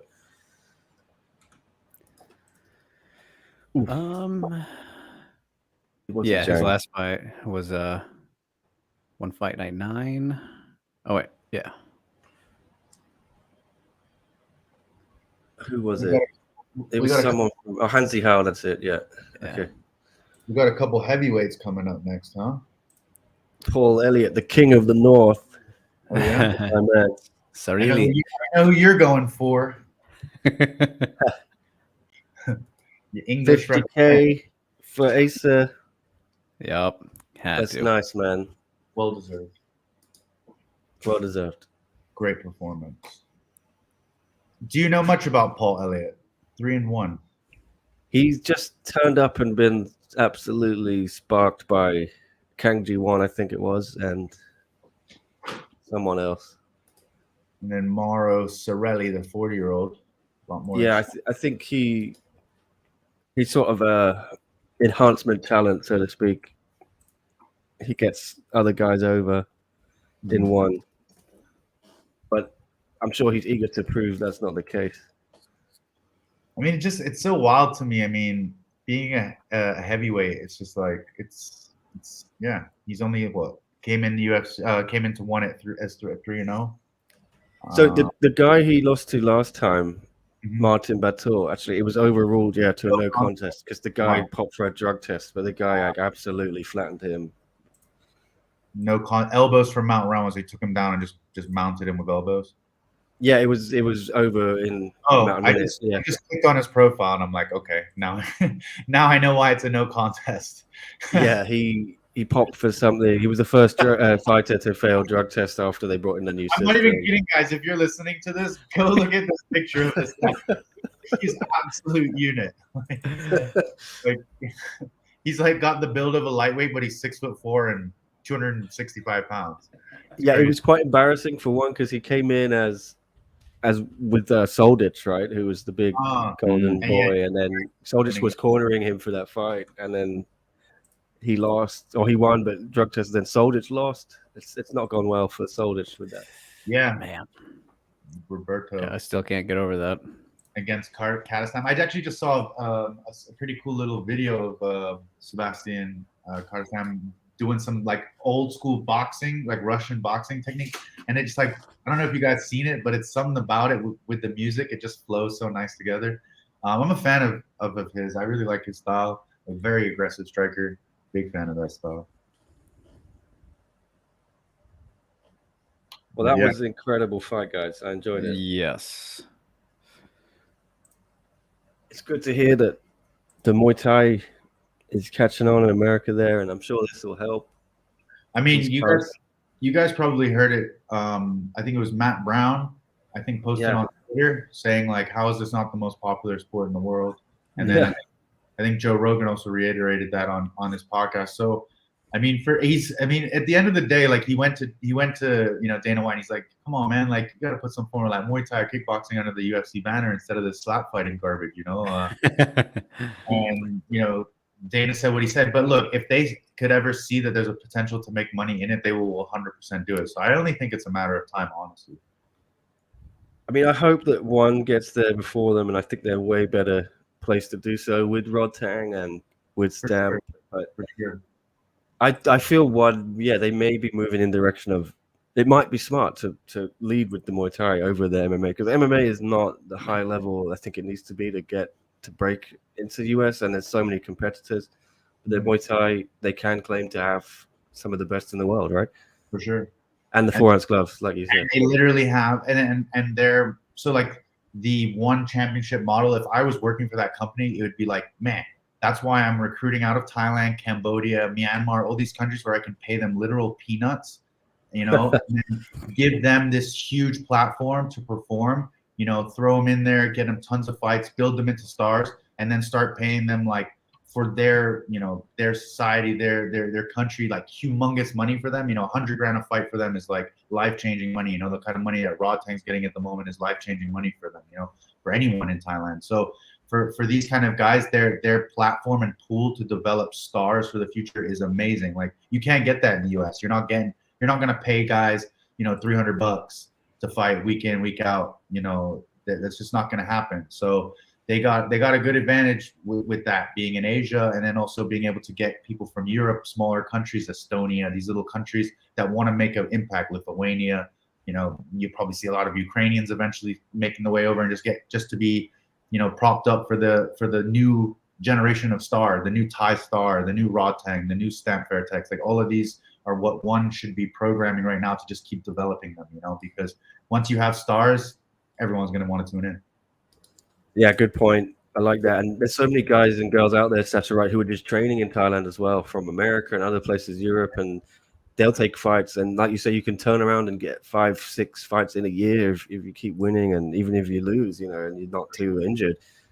And you can get quick money, build a name up, get a contract with one, get more money, get on these bigger shows. It's a very nice system, I like to think. It's exciting because it's like, as a kid, you grow up, like, say you want to be in football, soccer, whatever. It's like, okay, I got to make it through the ranks as a kid to get signed by a massive club. Now, like with Muay Thai, it was like, okay, I need to do this just so my family can eat. I'm a kid, you know? And then it's like, okay, what's next? There wasn't ever really a, oh my God, like I want to fight for this organization and make this money and be like Rodtang and be like Stamp. But now they have that. Now there's like 5-6-year-old Thai kids who are looking up to Rodtang and Stamp like gods, you know, and they're like, I want that. I want to be that. And you're going to see like not only higher level combatants, but you're going to see hungrier and just super, super high level guys that are, and girls that are going to be coming up because they want that life. So it's exciting to see that. And that's how it's supposed to work. Like people think you come in and you fight and you're just making bank. No, you got to come in and you got to go through the trenches. And if you come out of the trenches, that's when you become a star, or you be able to start making money where you can take this stuff seriously, you know? Sasha, does it pain you that this thing didn't exist when you were coming up in Hong Kong? And would this have been perfect for you? Yeah, I mean, you know, my life went a completely different route. I played multiple different sports. You know, I never thought I was going to be a fighter as a kid. I was always told, you know, you don't want to be a fighter. That's a tough life. You know, you get hurt. You don't get paid a lot. So, you know, I was fortunate to play professional rugby and then, you know, go down that path and just kind of become a professional. It was beneficial because I was a professional athlete before I got into fighting. And then when I transferred over, you know, 19, 20 years old to a full-time fighter, I had that ability to just focus my professionalism into the fight game. Whereas a lot of fighters now are like developing into fighters and then they're learning the professionalism as they go. So I was very fortunate in that regard. But man, if I was 5-6 years old with one championship on the TV every night, I watched K1. K1 was definitely something that I was a huge fan of as a kid, but it was never like, oh, I want to be like Ray Sefo, or I want to be like Jerome LeBanner, or it wasn't like that. I was just like, these are awesome dudes that I like watching fight.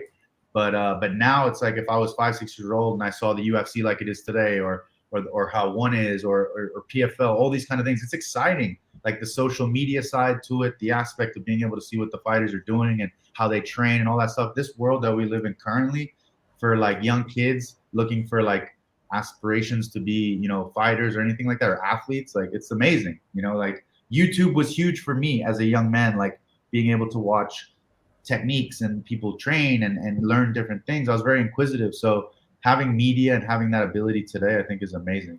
And, you know, just us right now talking about these fights, you know, there could be some young kids who tune in and see it as well and hear what we're talking about and be like, damn, I want to be talked about, you know, I want to be fighting on Prime, you know, like, so these are all really, really cool things that are developing, and I'm excited for the new crop of talent that's going to come up, hopefully from Hong Kong too. Well, yeah, even Hong Kong's getting in on the act. We have Yu Yao Pui. She's won 4 fights, I think, on Fridays.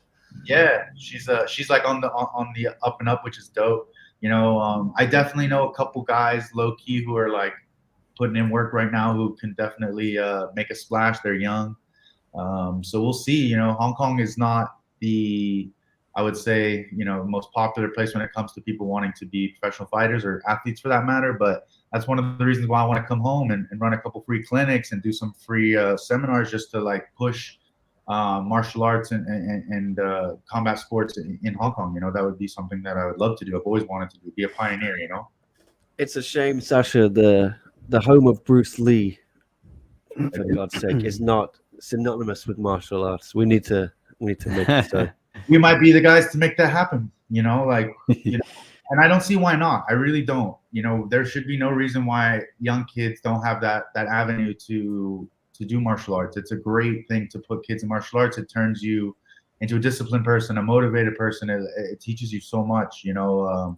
And I would always recommend, whether it be jiu-jitsu, whether it be taekwondo, karate, boxing, it doesn't matter. Just any form of martial art at a young age is really good for children. It's good. I believe it builds a lot of confidence. It teaches you a little bit about not being the best, you know, not having an ego. So these are all things that I think is important to develop just as good people. You know, martial arts, in my opinion, I know you guys have hung around and spoke with lots of martial artists. For the most part, I've never really met like an asshole fighter. Everyone seems to be so cool.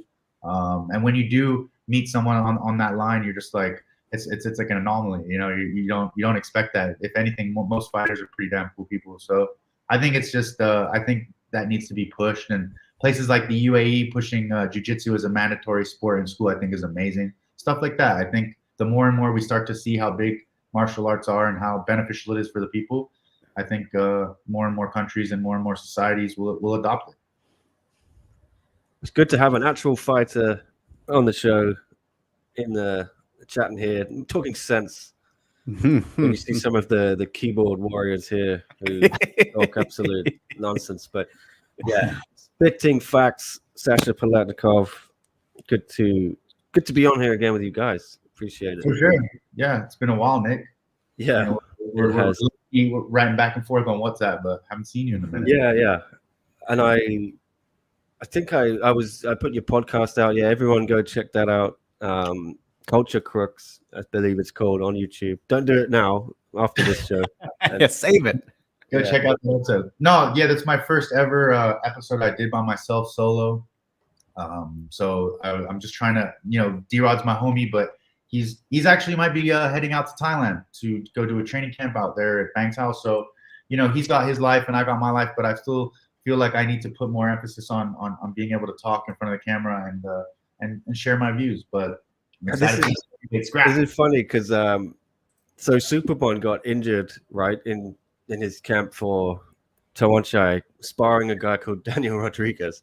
Oh, really? And, I know who that is. I was like, is that D-Rod, Sasha's boy? Went over and injured Superbon for this fight?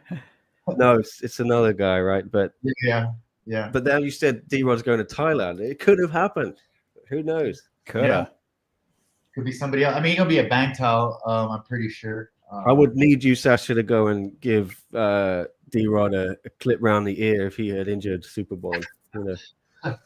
I don't know. Superbon, did he specify what his injury was? Yeah, he has a 4 centimeter tear in his calf. Oh, so damn. He can stand on it. But... Damn. Okay, well, yeah. I'll tell you one thing. D-Rod is not a calf kicker. He's a boxer. Good. I hate all this calf kicking. It's just not a fan of the calf kick, man. No. It's a great weapon, I'm telling you. It is, but it's just changed everything. And so who we got? Who we got for this fight? We got the experienced Italian, or we got the Englishman? I've got the King of the North. Yeah, I'm gonna go with Italy for this. But yeah, I do think Chirilli will win. But I'm gonna back the King of the North, Paul Elliott. Where in England is he from? You know? I'm just gonna say the North. I have no idea. Somewhere up. Ooh, strong body kicks starting things off here. Oh, we are slinging early. Might not be very long. Oh, good body kicks early from Elliott. Oh, big takedown attempt. Blast double. No good. Nice. He almost got it. Oh. Slugging. The way they fight, this is definitely not going to go long. Yep. Oh, and then takedown from Celli. Oh. Gets the cheer. Trying to get some wall walking. This is where Elliott lost before, right on the ground. So that's probably where Celli knows he's weak. It's always hard for a heavyweight to get up once you're down, you know? Unless you're Derek Lewis. Then you just get up. Just do it. But honestly, like, I don't know how, but like, it's crazy. Like, I had sparring yesterday, and in the 6th round, I had a lightweight 155er on top of me, and I was like, just do it, Derek Lewis, and I was just like, nope, it's not working. I'm tired, like, not working. But that's funny. Yeah, it's not looking good here for the North. Wonderful wrist control from Celli, pulling it under the butt there. My goodness, bad spot. Very bad spot. For Elliott right now. The half guard now. Really, that's such an advantageous position right now. I don't think I've ever seen someone pull a wrist down like that. It looks at least in MMA. With that, like he just keeps cranking on it. Yeah. Sure. Is that Elliott is trying to threaten with a one-armed Kimura, not working out for him. Yeah, I mean, honestly, in this position right now, like he can't. Like Elliott basically has to wait for Celli to let go of that arm. Yeah, it looks like he might have. Yep. Yeah, he should look to try to scramble out, get that leg out, get to a knee. Easier said than done. The heavyweights in one is it also 265 max, like pounds? I believe think so. Yeah. Yeah. I mean, there's no point for them to do hydration tests. Like, what are we doing? Yeah. One guy failed. I remember this Yeah. Heavyweight. boy. Yeah, he fought Rug in Manila last December. He failed, and then he failed a drug test as well. So Jeez. He yeah, doing it's like, some dehydrated, like, geez. yeah. But I mean, you remember Justin Tafa didn't make weight. Yeah. Yeah. That was funny. It's pretty stunning when a heavyweight doesn't make weight. But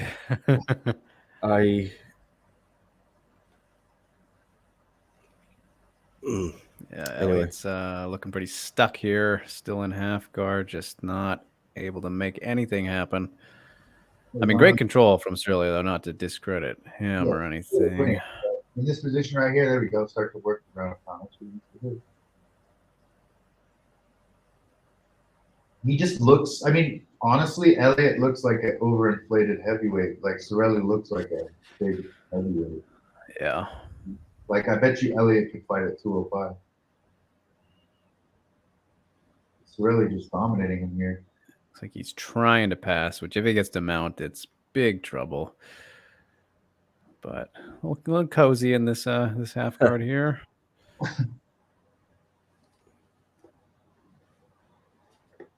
I like the tattoos he's got. Some good ink.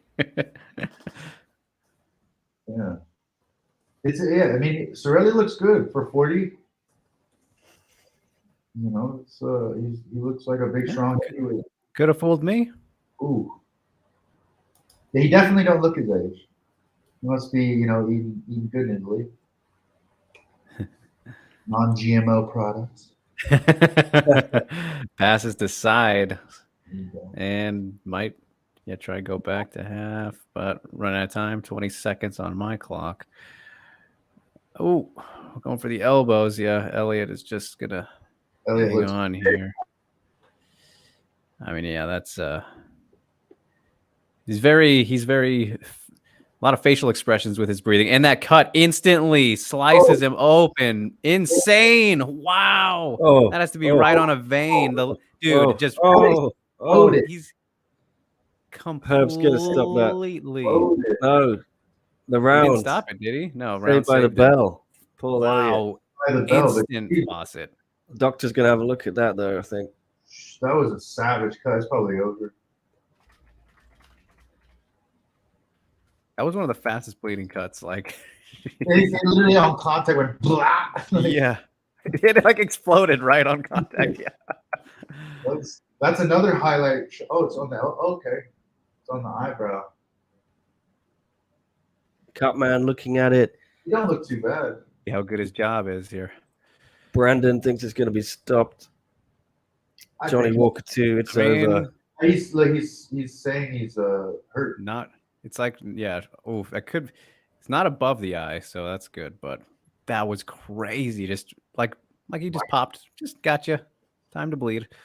Great violence. Right there. Boom. That was crazy. Ooh. Look, Oh, he's got an arm issue, injury. Did he break his arm? Can't tell. Oh, Dang. Herb's waved it off. Weird. So not only the cut, he's torn his bicep. It looks like. Fuck. Oh, damn. That was gnarly. What a start to this card. 3 finishes. This is fun stuff, guys. That arena. Is Oh, yeah. cool. Oh, yeah, that's torn bicep. Yep. That's always kind of Oh gross. yeah, it's wrapped up. It lifted. You can see it. Do I want to see this? Oh, God. Here we go. I'm on a lag again. You'll see it. Yeah, it's Oh. pretty pretty clear.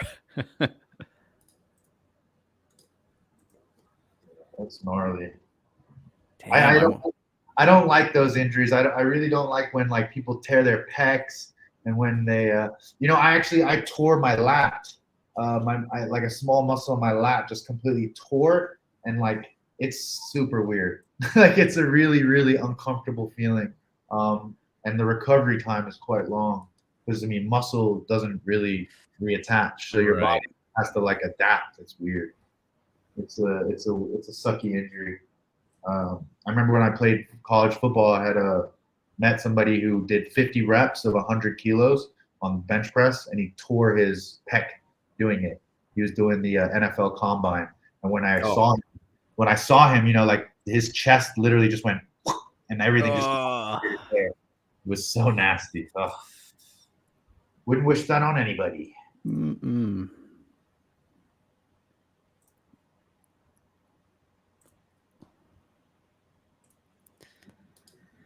Yeah, I mean, solid performance from Celli. I mean, some beautiful top control there, especially with his. I love that wrist work. Yeah. And I mean, can't beat slice and elbows. Yeah, I think obviously my heart went with the King of the North, but Celli is a level above, and yeah, he's got some decent wins in one. I think he's lost to all the big names he's fought, Bular and Amir Ali Akbari. And there's levels. There are levels, yeah, but sure. Fun fight. 3-1 heavyweight. 3-1 to the heavyweight is like it's hard to really gauge someone's level with 4 professional fights versus someone that has like 20, you know, and especially when they're fighting the best in the organization versus someone who's fought nobody's, you know. So I wouldn't say it's MMA math every time, but when you guys look in the future on all betting possibilities on fights, in my experience, I don't know what the percentages are, but the guys with the more experience at the higher level will usually come out on top. Age is just a number, especially nowadays, man. These guys, are able to go for a very, very old age and still look great. I mean, Celli was 40 years old. Yeah.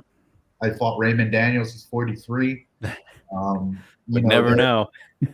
Yes, as long as you're healthy and as long as you're mentally all there, like, it's just like grand chess masters as well. Those guys are always going to be knowing all the strategies, all the ways to win versus the young, crazy up and comer who's just ready to, knock everybody out. And then once they get into that where they can't, you got to be able to go head to head with the master. So yeah, experience does seem to always come out on top, at least from my point of view.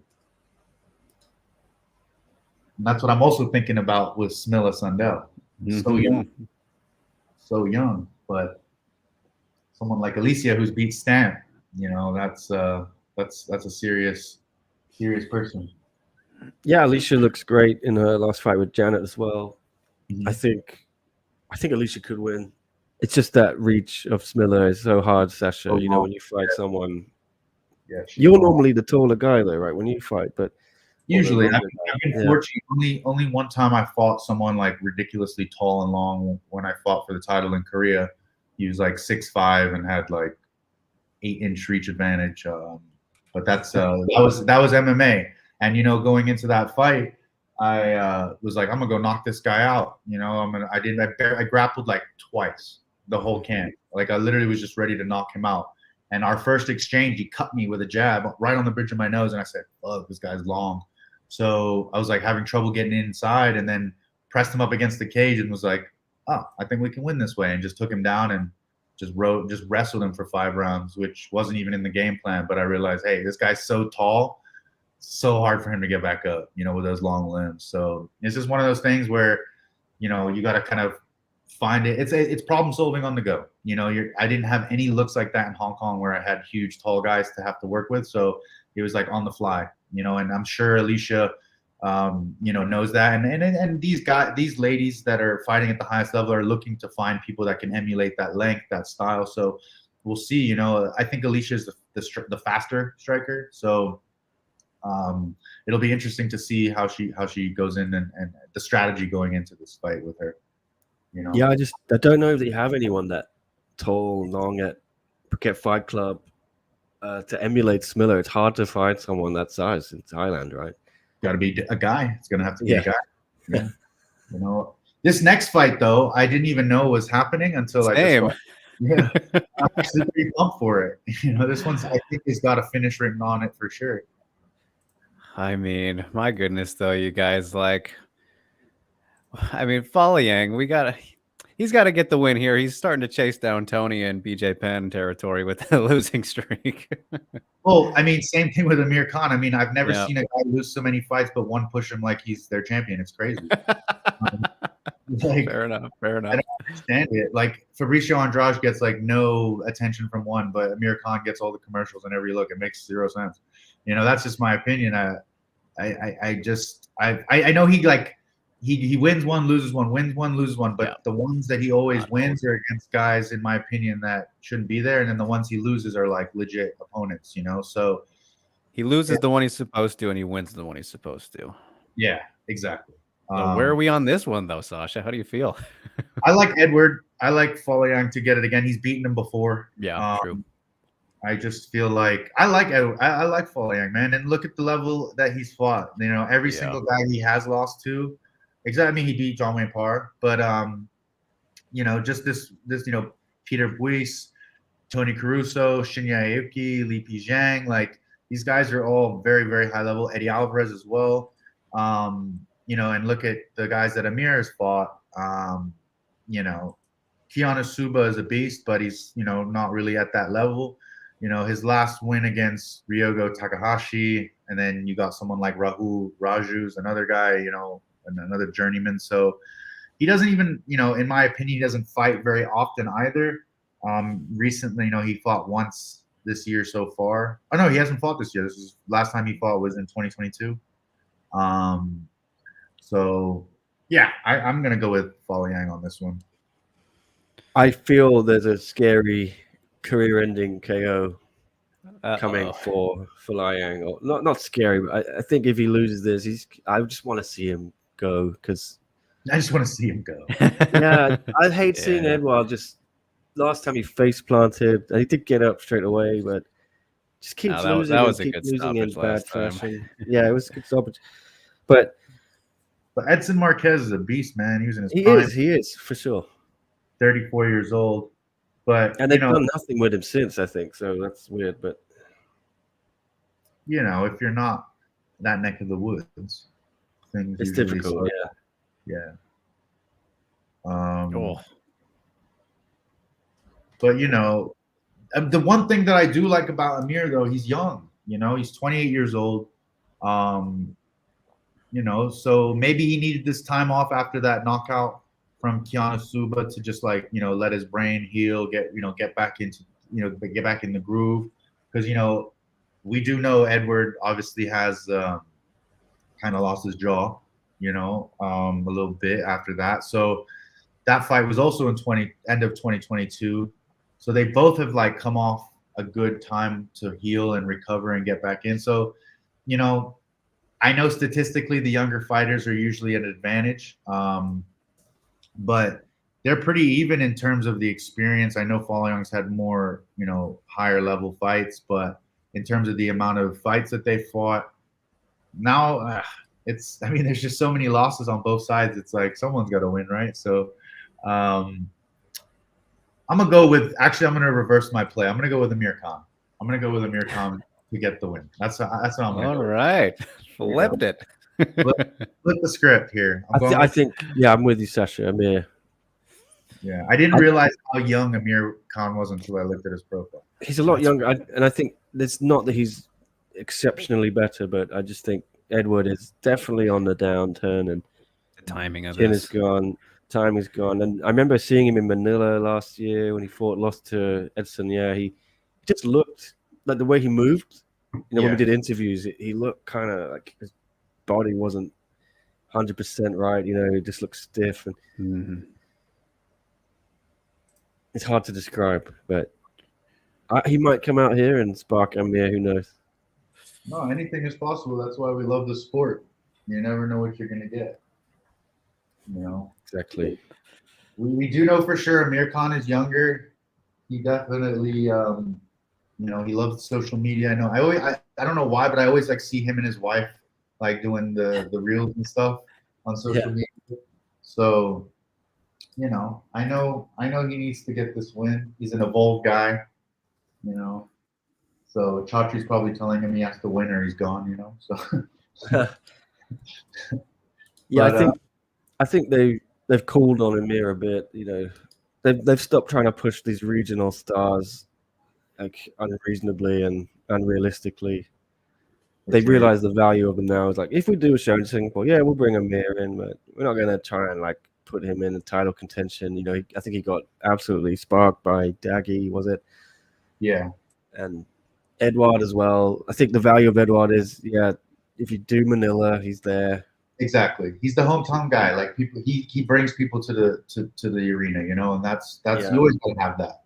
You always gotta have that when you come into certain countries, cities. Like you want to have the hometown guy, hometown favorite. Like I don't know, like what it's like in Singapore in terms of like advertising and commercials, but are the Lees or Amir, are they like plastered around Singapore? You know, are they though? Do they advertise like that for one and as in like as the fighters? Do they get kind of any advertising out there? Because I personally don't know. Yeah, I think there's adverts all over the subways and stuff in Singapore. I think Angela or here they've led with Stamp and Ham, but you know, before it would be the hometown people from what I've seen. They do, yeah. So that's smart. You know, that's how you got to do it. You got to push your hometown guys, push the youth to, you know, support people like Amir Khan. You know, and I'm sure that he'll get a pretty big ovation with, you know, for the fight compared to Folayang, you know, and vice versa. If you're fighting in the Philippines, everyone is, you know, the Philippines actually have the best fans. Filipino fighters have the best fans, and they come in numbers too. Even when I fought in Dubai for UA Warriors, there's a couple of Filipino fighters on the card, and there's a big Filipino population there. For, you know, a lot of them are helpers and stuff. So they literally, UAE Warriors just gave away free tickets to all the Filipinos to come out and support the fighters on the card. And I thought that was awesome, you know. So that's how you got to do it. Strategy.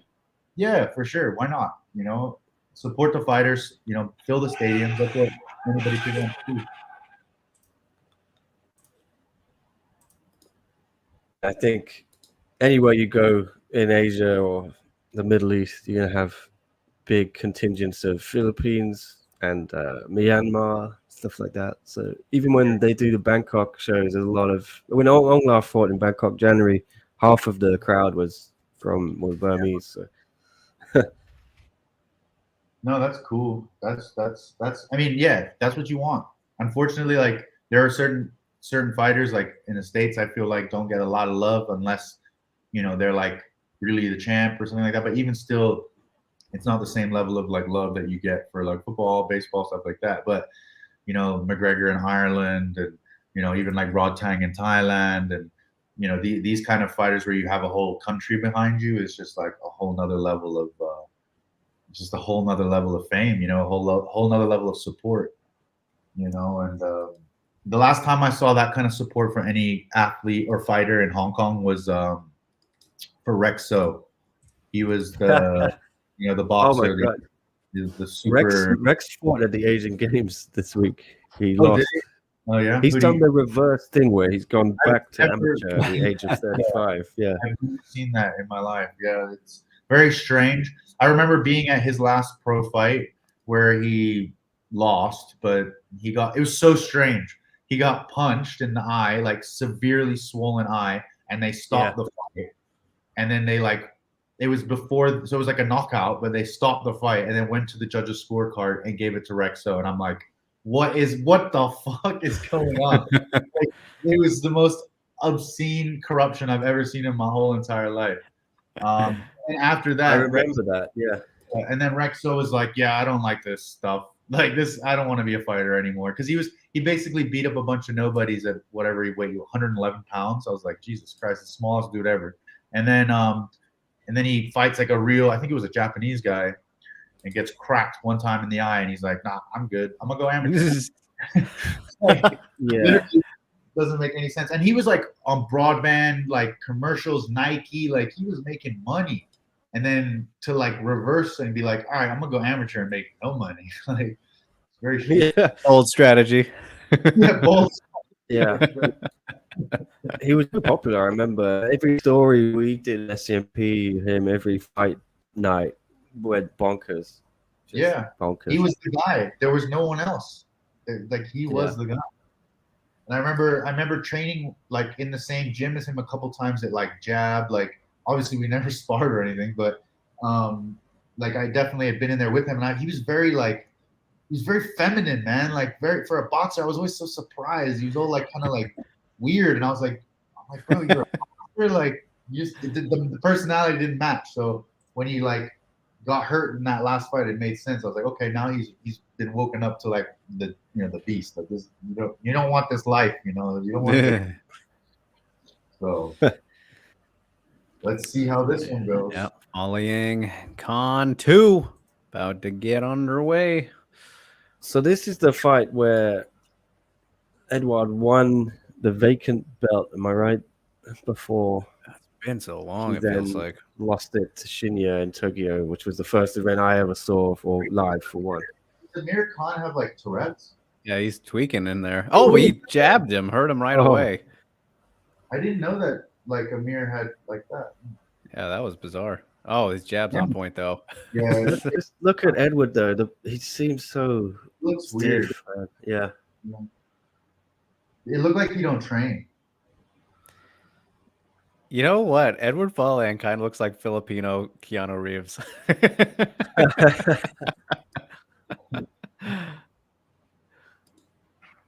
Like you can see it in his body. yeah. Well, yeah, that's funny. Like Amir looked low key like he like kind of trolling a bit when he's like it's funny. Ooh.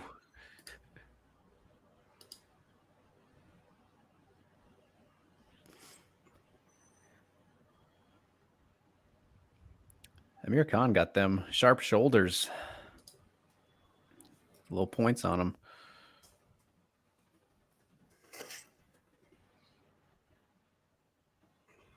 This is at 155. I believe so. 165, maybe. Or let me see. Yeah, should be 65.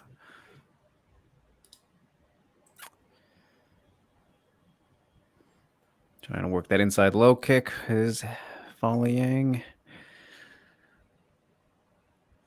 When two fighters are coming off of KO losses, they also kind of have that. They're very timid, and wanting to engage. I kind of feel that with Amir. Yeah. Ooh, nice right hand over the top. Volleying. Yep. He took it well, but I'm sensing like, Amir is not very. His jab, though, he's got a double that jab there. Keep going to that one. For sure. He needs to keep going with that jab. I mean, I'm getting the feeling that it's gonna just take one. Edward's gonna get caught coming in a little reckless here. That's what I'm starting to feel. But we'll see. We'll see.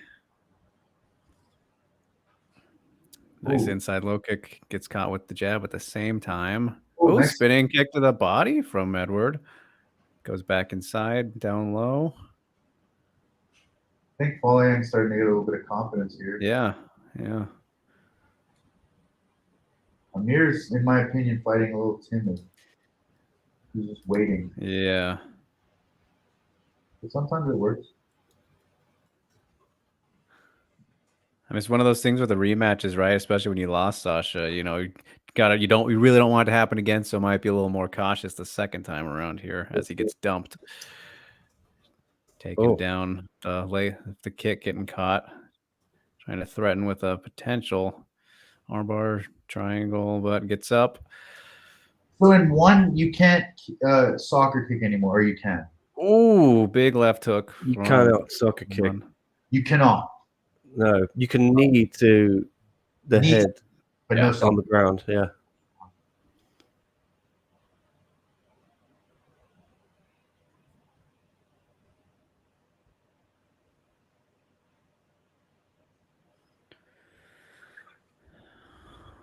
Working the over-unders on the cage now. Khan pressing him.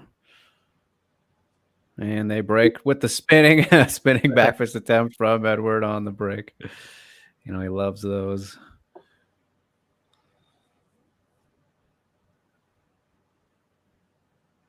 Oh, Uh-oh. Almost a headbutt there on accident. Is Stephen Loman part of this group? Like training wise? Is that Team Lakai? He is, but Folaying left. Oh, did And he? all the guys left, basically. Folaying took all of them and they started their own place. Oh, got you. Okay. But Loman stayed there. Got you. But it's pretty, emotional situation. They don't really talk about it much and they try and play nice, but I think there was quite a big rift there. What is it with like the management of the gym versus the fighters? It was, I think, about money and a lot, they were losing a lot. They're taking a big cut at the gym. Yeah. It's like that. Korea as well. You know, Korea managers take like 50%. Yeah, I think it was 50 here. And, That's from what I heard, Rodtang as well has left Jim Nong and everything because of that. They were trying to take too much. And, he's making big money now. So that's. Yeah, of course.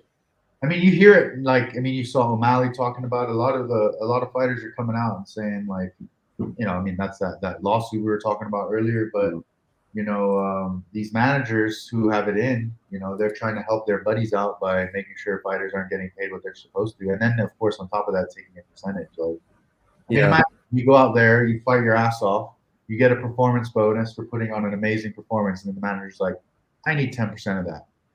It's like, what the fuck did you do? You know what I mean? It's like, I find that I find it pretty disrespectful actually. To be able to especially when they're charging 50%, that's just crazy because the money isn't even like that. If it was like $1 million, $500,000, and they want half, it's like at least 250K they can live, but they're getting like 10 and 10 and like we need half. It's just like it's pretty criminal to me. Yeah, I don't like it, and like if anything, managers should be paid like by organizations to get them fighters. That's all I think. Yeah, not a bad idea. Yeah. So interesting kind of first round here. I think Edwards probably in the lead now, just a little more activity, was landing a bit better. Yeah. Got a little crazy with the tornado kick at the end of the first round, kind of DJ action. Didn't quite connect, but he tried. Yeah, Folayang's definitely like opening up with more volume. Khan is just kind of hiding behind a jab, and that's it. Couple kicks there. And still hasn't been using it enough because it's been his best weapon for sure. Oh, as he lands a nice counter with the left there. As you guys mentioned, I think Khan is kind of banking on trying to catch Folayang coming in on something. Yeah, for sure. Yeah, he's not starting the exchanges too much here. Yeah. He's starting to Folayang's starting to kind of look at that again. Catching the kicks, every time.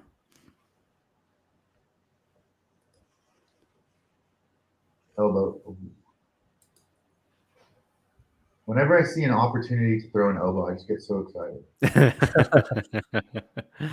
Good fighters, when they're fighting, I'm like, throw the elbow.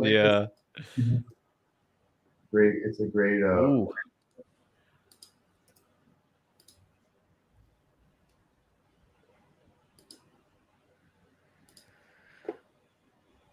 You can hear the crowd cheering for Khan here. Mm-hmm. Yeah, they love him there. I remember I was there. I think it was 1X. He was on early, beat the Japanese guy. I can't remember, and he. Ooh, nice shot! Yeah, got some big cheers. But these two are some of the OGs of one, and it's surprising that Amir's so young still. But 28. He feels like he's been around for a while. Yeah. He was that old era of one, Yeah, he grew up in one, which is also pretty cool, Yeah, but I think you'd look at this fight now and where it is on the card, and then you think 5 years ago it was headlining for a title, and it sort of shows the growth of one. I think for sure. not to do either guy down, but I think the level has gone up.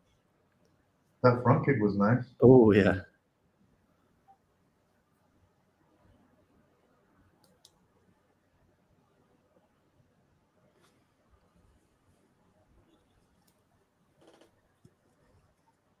Yeah, Herb's calling for some work. Asking for the action. It's got that kind of sparring feel to it a little bit. Yeah, completely changed in this round. I'm telling you, there's just something in the psyche. Like personally, thankfully, touch wood, like I haven't been, stopped by strikes, like knocked out. But I can only imagine it having, an effect on you on the way you want to fight going in, especially when you want to win. So it's like I just see I don't see it from Falyang. Falyang seems he don't give a fuck, but from Amir, he's very tentative to pull the trigger because I could see him if he put 2 or 3 punches together, he could probably get Falyang out of there. Wow, interesting. Warning here from Herb. Yeah, man. I honestly don't see this very often, and when I do see it, it's usually in one. I don't know. Yeah, why. Very true. Yeah, I've never really ever seen in the UFC say come on, get fight each other, Well, what was it? The last card we did, Sasha. There was that. Was it one of the cards was pulled out, and I don't remember if it was for inactivity, but we were like, "How is this going to affect things?" And it didn't really matter. Yeah, no, it's it's a strange one. Yeah, I think one, especially Chatri, he'd be sitting in the back for most of the show, and he's just talking to officials that are cage side, saying, "This is boring. You need to liven it up." Yeah. He hates fights where there's inactivity. Yeah, I mean, I think any promoter, nobody wants to see that. Yeah, I think he just takes it on a personal level if 2 fighters aren't swanging. Oh, you heard him. Finally, he threw something. Wow, unleashing, yeah. Oh, separate. There you go. Oh, Amir may have won that round just on that. Closing the gap. But yeah, they scored this as a whole, so I don't even really know how you. He might have evened it out there. Yeah. I thought Falyang took round 1, and then I thought Amir did enough just now to win that. Right. Round. Overall, I would still say Edwards winning in terms of significance. Yeah. But I would be interested to have a chat with one of the judges in one to see how they mentally score the fights. You know what I mean? What's the mentality? What do they base it on? I know is it the same rule set like damage, significant strikes landed, that they have that criteria. But when you have to judge it as a whole, are they? I don't know. That's why I would love to know. Are they counting strikes? Are they, they writing? Are they marking it? I'm very curious. That's something I want to talk to a lot of judges. Well, I talked to them after the shows or throughout the fight week. They're very open and they're always happy to discuss, and they educate me, especially. And maybe it'd be a good idea to get one on the show sometime. That'd be amazing. Yeah, no, if you ever get a chance to talk to one, please ask them what is. I just want to know their mindset on how they're watching a fight and judging it. Because this way of the rule set is so new in terms of combat sports. I've never, everything's round by round, right? So to have it be judged as a whole is it's interesting. So I'd love to see what the mentality is on how they judge it. You know what I mean? Ooh, Edward picking up the pace to start the third here. His corner probably told him, "Hey, you got to go out there and win this round." Yeah. But I know especially the Muay Thai and kickboxing judges are pretty good usually. So when they do Muay Thai and kickboxing, is that round by round or is that also judged as a whole? Yeah, that's round by round, Yeah. and there's no draws. So if it is a draw, it goes to, I think damage is the number 1 criteria. And so a lot of people were saying, "Oh, Rodtang should have won," because if you scored Rodtang first round or third round, but I scored third round for Superlek. Yeah, me too. What did you think, Trey? Well, who did you have winning that one? Oh, I thought it was very close. Man, I don't know. I might have edged this Superlek. I only watched it the one time. But yeah, it was pretty coin flip for me. I thought it was great, but very close. I know what some people were pretty confident in Rodtang, right? But not mad at either result there. Yeah, I But- watched it twice, and then both times I thought Super Leg got the nod. You know, again, close fight, but when you drop someone down, like when you drop someone, like you win the round. You know, it's so. Yeah. Oh, Edward puts him out. No way. I'm behind you. I can't even quite tell what he caught him with. It was kind of like an overhand step right, like overhand. Back in the win column. Oh. Ends the 5-fight losing streak. Edward volleying. Singapore crowd goes nuts. He's happy with that. Wow.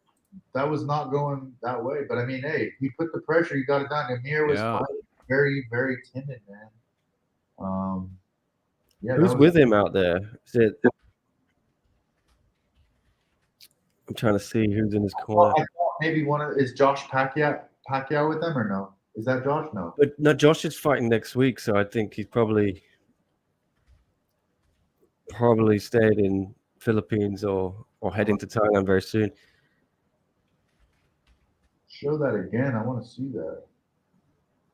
That just seemed weird to me. Yeah. He just rushed into him and put him away. he was just throwing and hoping. It looked like the whole fight he was trying to get this overhand right. Yeah. That was the left snuck, and then the there. left.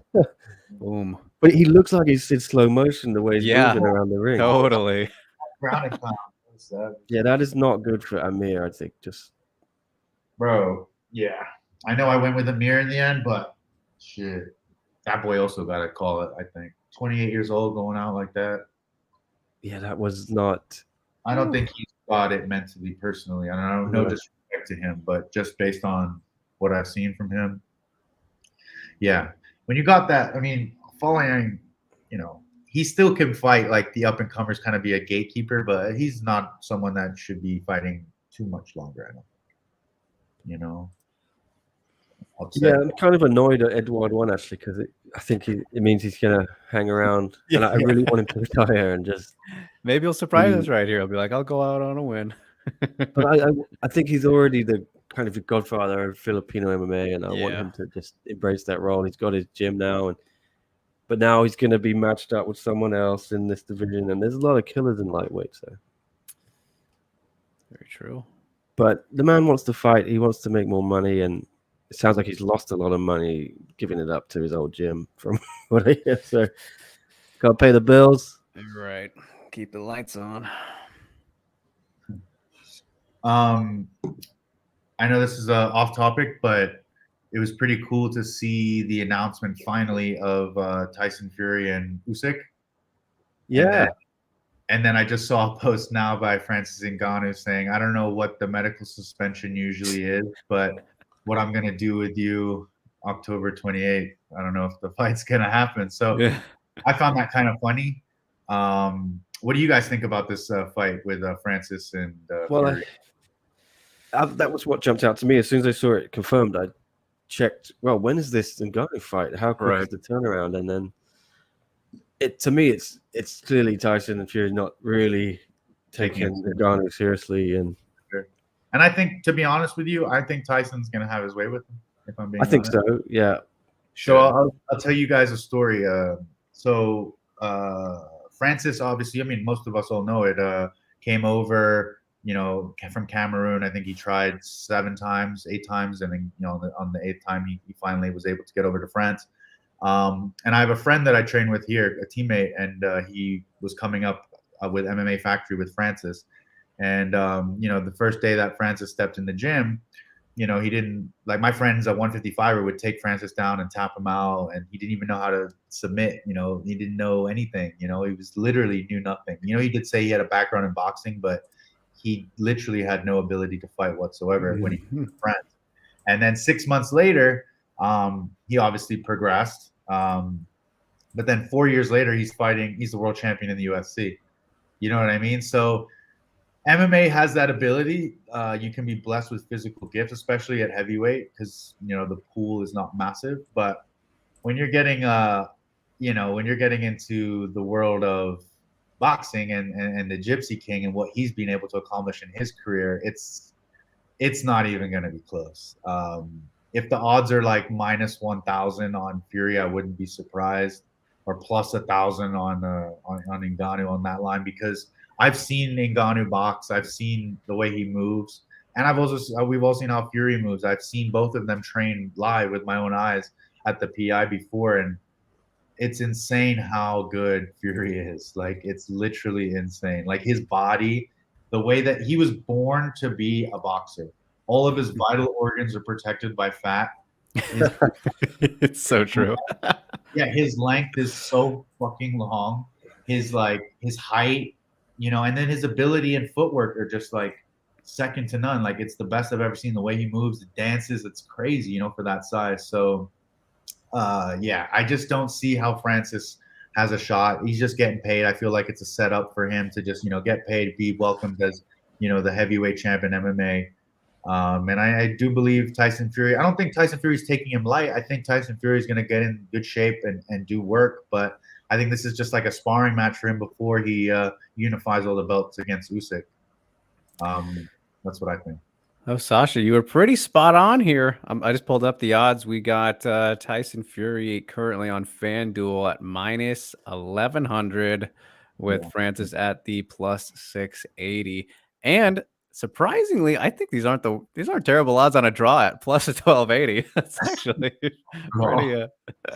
I mean, unlikely, but for a draw, I feel like that's like usually would be bigger. What are the odds on the decision, going to a decision?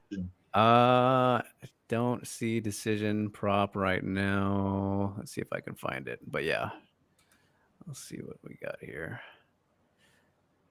That's it. I'm sure that's pretty big. Plus odds. I'm gonna get my third coffee, chaps. So you hold it down if that's cool. Alrighty. I think we got what's next up.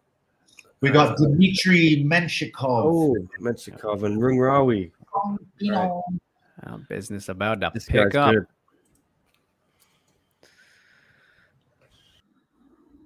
Yep.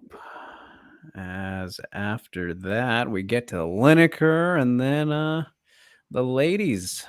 Yep. Let's see, we got Alicia Rodriguez showing up here on the feed. Is the Shangnan Jong and Nat Jarunsak fight, is that a boxing fight? Yeah, I mean, technically not. Technically, yes. it's a standing rules, but they're kind of ripping off Ryzen a little bit with that. But yeah, it's pretty much, it's just because I spoke to Jingnan like a month and a half ago about the fight, and I was like, what exactly are the rules of this? And she said it's pretty much like, yeah, just boxing, except you can do spinning back fists and like the things that you can't typically do in boxing. And I think, only hands, no kicks? Yeah, but they can clinch as well. Oh, so like dirty box and like, yeah, so it's a little bit hybridy in that sense. Yeah, and you can throw spinning attacks with your hands too. Yeah, Supermans, all that stuff. What's that? I think it's really weird that Superman punches aren't allowed in boxing. Like, I guess why would you ever do it? But yeah, I feel like it should be okay. Yeah, why is anything wrong with throwing a Superman punch? Same with spinning back fists. Like, I mean, I guess you could land the elbow on accident or something. For sure. Yeah. Spinning attacks for boxing, I can understand. I think because you're also giving up your back, and they really don't like that in boxing. Yeah. I remember as an amateur, like my first ever amateur boxing fight, I for some reason kept giving my back, and they're like, you can't turn your back. I'm like, oh, okay. Like as a young kid, so yeah, it's just, sometimes you throw like, crazy hook, and then right. Whoop. Facing, and they'd be like, stop, like face your opponent. So I guess it makes sense that they don't have that rule. But Superman punch, I think, should definitely be for sure. For sure. So yeah, that'll be interesting. Yeah, big. I think it's a good dip into a purely striking match for Panda. She's obviously known for her striking. That's what she's best at in MMA. What's gotten her to these several title defenses and the title in general. So will be fun. But Yeah, not the easiest first opponent to do something like this, but I think it helps to eliminate the kicks for sure. So yeah, and they know each other. They're pretty friendly. I don't know if they've done too much training, but yeah, they are friendly with each other. So Is that going to be in 4-ounce gloves as well? I think Nick, did you say 6 ounce on the Yes, Jingnan? 6, I think. It should just be 4, I think. Yeah, Is that going to be like MMA gloves with the fingers, or is it going to be closed? You know? good question. I think it's fingerless. Yeah. Mhm. So not closed. Got you. And it's some weird rules. I think you can do, it's like boxing, but you can also do a Superman punch. And Yeah, no, it's as far as from what she told me, it was spinning. You can do spinning back fists, yeah. Superman, and you can also clinch. So yeah, modified boxing. Yeah, let's see how it goes. This is an interesting test for this. Yeah, if it's spectacular, we might see more, and wouldn't mind. There's a few guys and girls I'd like to see. I think Soldich is hankering after some boxing as well. But it's just I don't want them to bring in a title and divisions for like special rules striking. Yeah, no, shouldn't do that. Yeah, there shouldn't be grappling belts. It's kind of pointless because there's no divisions and it's always just a bit of a mismatch. But no, for sure, they don't even have enough competitors to have a ranking to have contenders. No, there's not enough competitors to have rankings in some MMA divisions, let alone the grappling. So it's a hard sell. In my opinion, it's a hard sell to really push the grappling. Like, I actually, in my episode, I kind of talked shit on accidentally on Jessica Khan, calling her nobody. And I looked at her record, and she actually beat Daniel. Yeah, she beat Daniel. Like, by decision, okay, in jiu-jitsu. That's what I really mean. So I don't know about all that, but I know for a fact it's I've spoken to people. I've watched one with like kind of casuals, as you can say, and they literally cannot stand watching the grappling. Like they think it's super boring, and they usually go and take a toilet break or a smoke break, especially if it's, no offense, ladies grappling. But in my episode, I mentioned, Danielle Kelly is high level. She is one of the best, I believe, in her weight, right? So they really push her, and in my mind, if this goes to a decision, I don't think it's like what Chatri would want, right? So maybe they expect Danielle to get the result, but as I mentioned in my episode, sometimes when you get the highest level grapplers in the world, it literally looks like they're doing nothing, and people are just like cancel each other out. Yeah.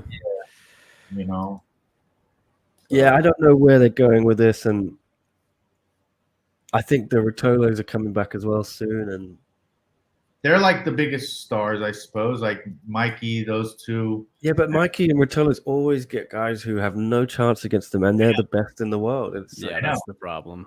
That's what I mentioned. Yeah, I was just like, but why would they give? They just want to keep giving them people that they can run through because that's what we want to see, finishes, right? But what's the point? I agree. It really doesn't set up anything long term in terms of like competitive grapplers. It's like, oh, you're the boys that we like. We're gonna push you, keep giving you scrubs, and then I love the boys. They're all so nice. Those guys, Mikey, Kate, Ty, Danielle, Wells, great. Yeah, and all of them are dope. They're getting paid. Good for them. They're getting paid. I love it. Love to see it. Yeah, I'm not gonna hate on it. Yeah, but at the same time, it's like you gotta invest, just as much as you are in all avenues, so you can grow it all at once. Because in my opinion, the way it's looking, we mentioned before, like Muay Thai seems to be like that platform that they can really put on like the highest level in the world. And I feel like everything else will kind of dilute and fall off when that happens, and grappling may be one of those things. I think it's useful in America. I think the crowd's going to react to it more. That's the thing. They have no Asian stars, right? Yeah. So Aoki was that guy, sort of. He's super old, but when it comes to like pure grappling in Asia, there's like no star, So but in Asia as well, especially in Thailand, they just want violence. They don't even like MMA. You know, they don't understand that in Bangkok. Fighting. They don't consider jiu-jitsu fighting, whereas a lot of jiu-jitsu people, they're fighters. So a lot of people just say, no, it's you're going into a match, a jiu-jitsu match versus a fight. You know, so that's kind of, there's been a line there, a line drawn, you know, in that regard. But you know, no disrespect to grappling. Grappling's dope. But I feel like, you know, the US is starting to tap in with the whole ADCC, flow grappling, all that kind of stuff.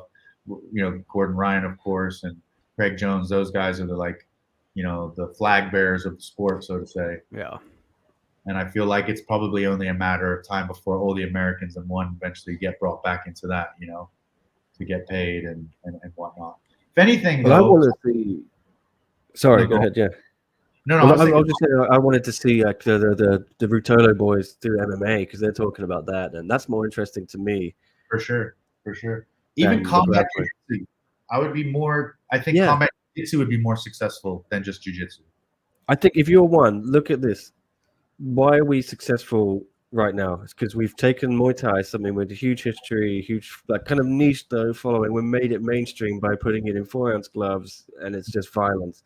How can we change jiu-jitsu, something which again has niche following, but how can we make it more exciting? Yeah, combat jiu-jitsu, Sasha, brilliant idea. Yeah, and it's something people will talk about. It's something they can make a niche. People like it. A lot of people like it. You know, it adds an element to it that even if you're going against the best guys in terms of grappling, there can be a finish by strikes. That has to be in consideration. Jiu-jitsu changes when you have to deal with strikes, so it would make it that much more exciting, and I think also very hard to predict, which is what everybody likes the sport for. I mean, how big is combat jiu-jitsu? Are there lots of events? Is it? I wouldn't say there's a lot of events, but like the big pioneer for it is Eddie Bravo. Okay. It happens a lot. They have like tournaments. They do like 8-man tournaments, you know, a few times a year, and they have like super high-level jiu-jitsu guys who are like, you know, crossing over into that world because they're paying, and it seems like seems like people like it. So it's in its infancy, but I feel like that's got potential to maybe, you know, make a surge in the next, you know, 10 years possibly. You know, as long as there's money behind it and the right people are pushing it and talking about it, then I don't see why not. You know, all it needs is someone to fall in love and invest in it, and then it's going to be mainstream, you know? But I think that's what one could do, right? They have the platform now. They're kind of making a reputation for tweaking things and taking it more mainstream, and that would be so much more interesting to me and to you and to fighters. Yeah, I'm telling you, man, like a lot of these promotions, like the big promotions, I don't know who's behind the scenes. I don't know who's running and what they're talking about in meetings, but I'm telling you, like, they should hire me as a consultant because I could give them a lot of small little adjustments that they can make to really make it more entertaining. You know, again, think about it. Like I can tell you for a fact that they don't have people coming up with marketing ideas, thinking of things to promote, you know, not only the brand but the sport in the brand itself. And I bet you those people are not fighters. I bet you they've never even physically done anything in their lives. They're business people, marketing people who sit behind a computer. Fight fans. I'm a huge fight fan. Everyone here in this pod right now is a fight fan. So that in itself, and being a fighter, you look at it from different perspectives, and you know, like, what us as fighters want to see, and you guys as myself as a fan too want to see. So I genuinely feel like there is so much room to grow this company. It's like got so much potential, you know, because of the avenue of adding in more sports. There's no other organization who does it. So they should be able to really, really take over, like, on a global scale. You know? Yeah, this is it. Take boxing and make it your own. Take Muay Thai, make it your own. Take grappling, make it your own. I don't think they could do anything to MMA, but I don't think that MMA will ever be as high level as have UFC. Your super fights, have your sick fights for MMA, like, integrate it, make it, you know, maybe have tournaments. You know, there's just so many things. Everybody misses tournaments, like, you know, being able to fight, like these Thai guys that are coming up young, they're used to fighting a lot. So if you give them a couple fights in one night, potentially to win a tournament or win a belt or something like that, you know how many people are going to watch that, especially at the higher weight class? Like, gotta get that open weight Muay Thai tournament going. What happened, Nick? Quietly dropped. Yeah. Did you see this most recent K1 collaboration with Quintet? No. Tell me more. So they had a 8-man heavyweight open weight championship for K1. They had one ring for kickboxing, and then they had one ring for quintet, where they the team grappling. So they collaborated. A guy from China, 6'5", his name's Liu C, just smashed everybody. You guys should check it out. He's like big, massive Chinese wushu kickboxer, and he destroyed everyone. He fought this Italian called the Grizzly Bear in the final. TKO'd him in like a minute. Sounds incredible. It's super cool, man. Like, it was like dope to see heavyweights like in a tournament style in one day, you know. That right there for me as a fight fan is super cool. You know, like I would love to tune into shit like that. Imagine you could see like even if it's like a four-man tournament, you know, one fight and then final. Yeah, like I'm telling you, people would stop to see that shit, especially at heavyweight. Yeah. You know? But yeah, we got Russia. I like how one doesn't like cut Russia's flag or like don't rep Russia. I like that they're actually, you know, letting them know. Everywhere else in the world, don't let people represent where they're, you know, don't let them represent. You do nothing. These are big boys, huh? What weight is this? This is 170. yeah. I like that. 170 Muay Thai. Go. I'm gonna go with. I gotta back the Russian, man. I don't know anything about these guys. I'm gonna go with Menshikov. I think the Thai's probably gonna knock him out. But we'll take the opposite. Early inside, like spamming the kicks here. Wrong Rui. He's gonna smash up his arm, tire him out. This is interesting because Menchikov came in with loads of hype. Ooh. And big uppercut early. Oh my God, going for the elbow, misses it. What you're saying, Nick? Yeah, well, I say a lot of hype, and then he just got stopped in 50 seconds. Was it by Ursel? Yeah. Which I mean, come on, what do you expect? Ursel's so good. No, but everyone was telling me like, oh no, Menchikov is and I know that Ursel is very good. So. It looks like I'm intrigued to see if he just had an off night. Yeah. Bro, dude, look at how red Menchikov's arm is already. Sorry to cut you off there, but good. Menchikov looks like a boxer in Muay Thai. But like, when I saw this guy, he has this body of like you were joking about the Croatian guy Sasha, but Menchikov's body for last fight was unreal. Yeah. Looks a little slimmer here, but very muscular.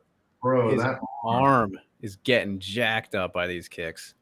I mean, super smart strategy by Rumari. It's like, this dude's a boxer. Let's just fuck his arms up and see how well he can box after getting kicked 20 times in the arm. Ooh, nice elbow. Legatron, they call him. Love it. Oh my God.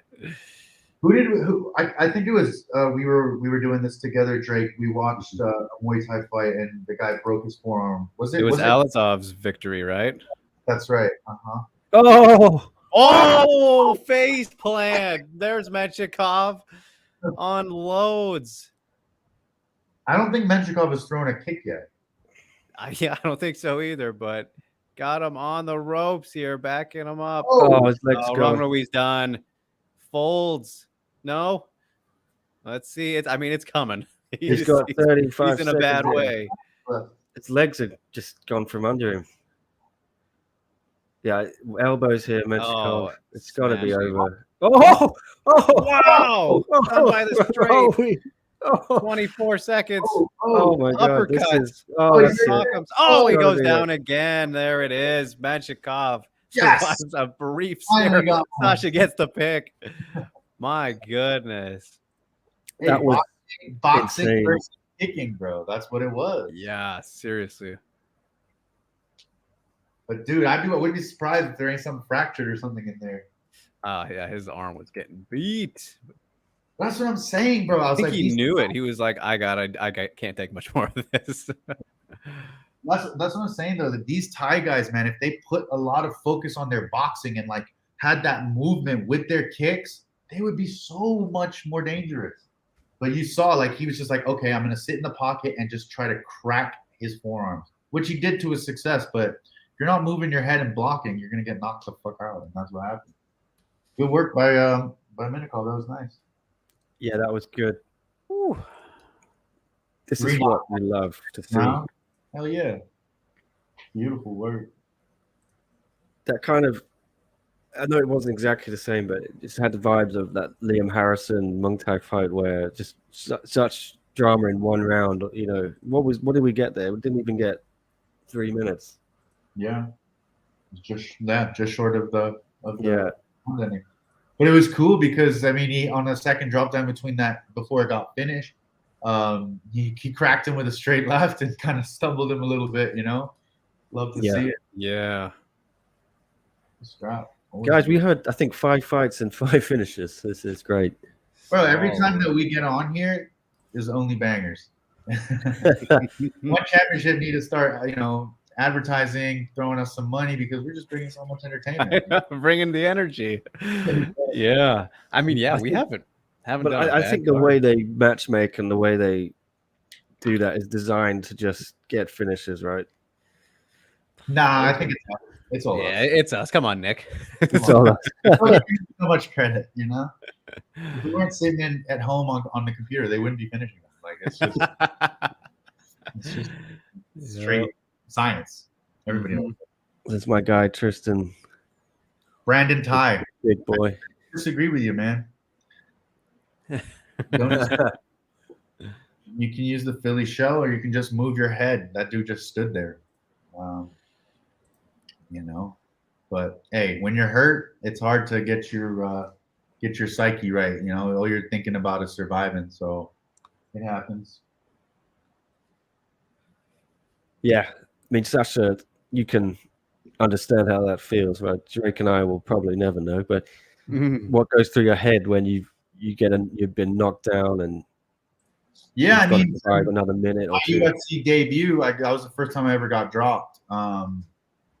And to be honest with you, luckily, I mean, it varies, right? Some guys get hit and they're severely hurt, and they, you know, legs are gone, they're wobbling. But in that fight in particular, when I got dropped, I just was like, oh, I'm losing right now. That's literally the first thing that went into my head is like, oh, I'm losing. I'm on my ass. I'm like, I'm losing. I don't know how I got here, but I'm losing right now.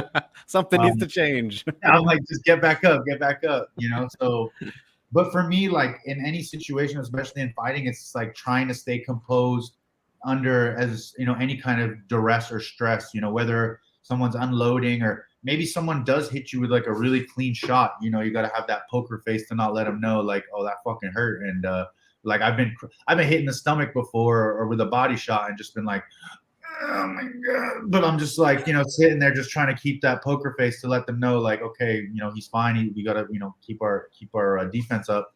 But, you know, once you kind of get that taste of the blood in the water and you see your opponent's hurt, that's when it usually, as you guys know, you see guys go for the kill and usually get that finish. So, yeah, man, it's just like being able to be comfortable, being uncomfortable, and then not giving away any kind of tell that you're hurt or you're in any kind of stress. Because, like I said, anytime that anybody gets a sniff of it or a taste of it, it's not long before you're getting finished. So, yeah, you know, in Muay Thai it's a little bit harder, at least in MMA, when you can, you know, sometimes you get hurt, you see the wrestler be able to scramble, get the guy down and use that time to recover or put him up against the cage and use that time to kind of get your wits about you. You always hear the the judges, no, what am I saying? The commentators mentioning, oh, he's using enough time to, you know, recover from that shot. And then usually they get back in their groove. So yeah, you just kind of try to find little pools or pockets where you can recover, use your footwork, you know, man, sometimes even pretending you get hit in the nuts or an eye poke, anything that you can kind of use to give yourself enough time to recoup and, you know, get back in there is always a benefit. And I guess that just comes with experience and yeah, just being in there a lot, you know, getting used to it. Bam is asking you, how would you defend the uppercut with 4-ounce gloves? Good question. You know, in my opinion, especially with MMA gloves, like everything is all like parry based. So if a shot is coming from underneath, like your guard is either your elbow, like a close guard here, especially if you're getting cracked on your chin, having like a nice close, as you said, kind of Philly shell or even going to the side would help. But man, like these Thai guys sit in the pocket, right? So they're ready to clinch and throw. So they're always going to be susceptible to uppercuts because they're opening up their arms to try to grab, go for clinch and knee. So all day long, if you're a smart strategist going into a fight, if you're fighting a Muay Thai fighter or someone with a Muay Thai style, the uppercut and the kickboxing style knee, like the high knee, is always a very strong weapon to use it with that particular style, whether it be in 4 ounces or even in 10. So yeah, I mean, styles make fights always, but it's also the strategy of how you use your style. And we saw the prime example, which is cool. I like seeing that, like boxing versus Muay Thai, you know, and it was pure kicking versus punching, and the puncher won. So yeah, like I said, boxing is so important, in my opinion, boxing and wrestling, especially for MMA. But if you want to be a striker, you got to be able to move your head. I don't care if you've got the hardest kick or the best clinch. You add that element to your game, no one's going to touch you. Your career is going to last so much longer, and you're going to look fucking sick doing it, you know, making people miss and making, hey, like, it's cool. Rodtang's cool, you know, he's like, yeah, I'm tough as fuck, like, crack me. But that's not going to last that much longer. You know what I mean? Like, it eventually comes to an end. So having the ability to not get, that's the reason Rodtang doesn't spar much. no, Yeah. he said, I already did it all. I got the experience, you know, when I was a kid. He's taken so many shots, and he's so not going to young. noticeably slowed down. Like, I think in his Bro, that's not good for your talking, health. I don't care who not you good. are. It's not good. Look at Floyd Mayweather. Look at defensive fighters. They're very, very, very cognitively aware. They're, you know, they have long careers. They're very successful. And like, I don't see why that should not be a focus point for all youth to have incredible defense, you know? But they're not pushing people slipping and doing all this fancy shit. They're showing Rodtang going, yeah, hit me. And then like, everyone's like, oh, I want to be like Rodtang. And then next thing you know, everyone's fucking brain dead. So it's not exactly, in my opinion, the best style, but I mean, it's entertaining, it's exciting, but in my opinion, defense wins championships. Like, that's just always been kind of the caveat in all sports. You know, if you have good defense, you know, things are going to go your way usually. So I've always said that about Thai fighters. I've always thought, except for Senchai, I've always thought they don't have good head movement, good defense. They're tough as fuck. They sit in the pocket. It's basically like smash me, smash you. Whoever quits loses, you know? So I understand that, but the guys that you want to last long and look good, look at Senchai, man. That guy's mercurial when he fights. I love it. So why wouldn't everyone want to just emulate that style? That should be literally like the blueprint. Be like Senchai, you know? Because it's just so good to watch. For sure. That's what I think. So Well, we got Lineker. Loman. Guys, this 5 finishes, 5 fights. Crazy pace this morning or this evening, wherever you are in the world. My God. Check out, if you missed any of these finishes, you can see them all on our social media, Instagram, Twitter. John is at the arena in Singapore. He's posting them all. We can have some post-fight interviews as well on here, on the YouTube channel. You can also go to scmp.com/martial arts and read all about it. We have a live blog going right now. Tom is holding that down, and I'm contributing a bit. I want to hang in with the boys, Drake and Sasha. It's a great time. So we got Stephen Loman on a 11-fight winning streak against John Lineker, coming off of his win against Jae Woon Kim, which Drake and I watched. Yeah, that was crazy. Absolute vintage Lineker madness. Crazy. Yeah, I thought Kim did enough. I thought Lineker would get the decision, but I'm not sure. It was such a banger of a fight. Well, remember, Sasha, I think he was on his way to losing and then literally stole it at the end with the finish. If he didn't finish him, he knocked him down and was I think I asked one of the judges, after that, said, would you had Lineker winning? And he said yes. So that was interesting because I thought, Kim, for me, Kim looked really good. He did great. Yeah, he did very well. So we got this Johnny Walker with the predictions going Lineker, Jong, Khan, Alicia, and Stamp. Ooh, interesting. Going Khan to win, huh? That's definitely an upset. Alicia and Stamp. I mean, honestly, I'm with all of that. I'm not gonna say. I'm gonna keep my prediction out of the women's jiu-jitsu. We're gonna go to a decision, right? But yeah, I think I like Lineker to get this done.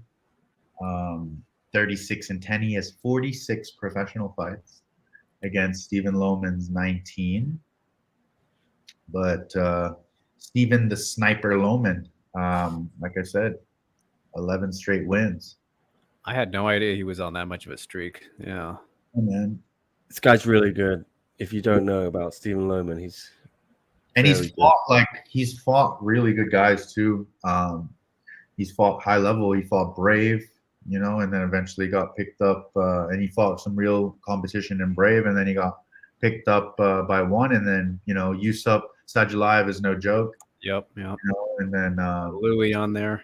Yeah, Bibiano. I mean, I know Bibiano's a little older, but you know, he handled that pretty easily, in my opinion, that decision. And yeah, he's taking a big step up in competition for sure. Probably, definitely the you know, highest level opponent that he's had to face. But yeah, I think Lineker's still in his prime, man. Like, Lineker is such a dangerous fighter. So powerful. He's crazy. Like, he's 5-1-1. He's 12-4 in the UFC. Like, everywhere he goes, he's successful. You know, he's a very successful fighter. And yeah, I think he'll get it done here. I think this will be another example of experience over Stephen Loman. I think he'll have that edge there. And you know, got great wrestling though for someone from Philippines, and I think that's what the criticism that was leveled at all those Lakai guys before. They couldn't wrestle, right? But I know Loman joined the gym later, but I think did you see the Bibiano fight with him? I did. Yeah. Yeah, he shut Bibiano down massively, and I'd never seen Bibiano get dominated like that. Well, that's the thing, right? Like, a lot of these jiu-jitsu guys, especially the older ones, they don't really have wrestling, you know, like high level wrestling. But when you have guys that are kind of like coming into MMA and their base is pretty much, you know, MMA wrestling, like the new generation, right? So you're looking at, like, let's just say from the UFC, like the young guys, Raul Rosas, for example, like very, very, very high level grappler, but no wrestling background. But he'll pursue that because that's all that they've been training since they were young. You know, Loman's a young guy as well. So when he probably came into MMA, that was probably the you know, one of the main bases of his training was his wrestling. Whereas Bibiano, you know, someone who's super experienced, the highest level of jiu-jitsu and MMA, in my opinion, later on in life, because he's, you know, a bit older, hasn't really, you know, had that kind of level of, you know, MMA wrestling that you need to be, you know, at this generation of wrestling now. Like, I'm still fucking trying to wrestle, you know, like always learning, always trying to get better. But when it's something that it's your base and you start in and you don't have any bad techniques and you know exactly what you're doing, you're already at an advantage over someone who's older and starting to learn it later on, you know? So yeah, it's definitely one of those things. But if we know anything about John Lineker, he's very, very, very, very hard to hold down. You know, he just has that body type. He's one of those guys that can just stand up. You know what I mean? Like, like long limbs that you can wrap up and kind of, you know, hold down. He just seems to be one of those guys who's like, okay, stand up. And then, you know, that's usually how he fights. So again, as every fight is always interesting how the matchup will go. But yeah, I like what's his name? John to get it done. What do you guys think? Who you guys got? Yeah, I am in agreement there. Hands of stone for me. I mean, like during his last fight, Sasha, just when we were talking about it beforehand, like John Lineker, when you really look at his resume and career, it's one of the most underrated fighters like ever. Like just the streak and string of fights he's been on, and like the losses that he's had in the last, I don't know, 10 years, I guess you could probably say. I don't have it up in front of me, but he's got the Sandhagen one, the Dillashaw one, obviously Andrade. Like, and again, I still think that he beat Sandhagen. That was a very interesting fight scoring wise, but I think he did the more damage, and you know, you can assess that one however, but still not a bad loss if you do think he lost. And then Dillashaw in his prime as well, who obviously had his issues with you know, the PEDs, but Lineker does not lose very often, and he puts people to sleep. Like, just a monster. And the names that he has put to sleep, just no joke. So Absolutely. he's fantastic. Aside from his weight issues, but that's another story. Yeah, I forgot about this, that they do this, the main card, like, walkouts. Yeah. Yeah.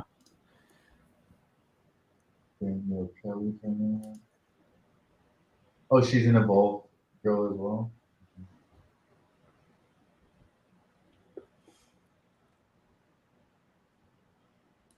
All right, trying to find some pictures here for the show. Did they send you that link, Drake, ever? We get it in the media pack now, right, or something? Yeah, dude, I don't know why, but a lot of the one like stuff like that they send to me, it goes right to my spam. Yes, I always have to be like, not spam. I told Bear Fraser, who runs it, about this. He knows the problem. It started going to my inbox again now, but I think some people still having problems. Yeah. Oof. Right, what do we need? So I think this is a good moment here. I wanted to highlight this one. Chuck in the chat, what's up, sir? I wanted to comment on this when he was asking thoughts on the theory that Jong and Wonder Girl fight is an experiment. Someone can do boxing without the sanctioning bodies involved.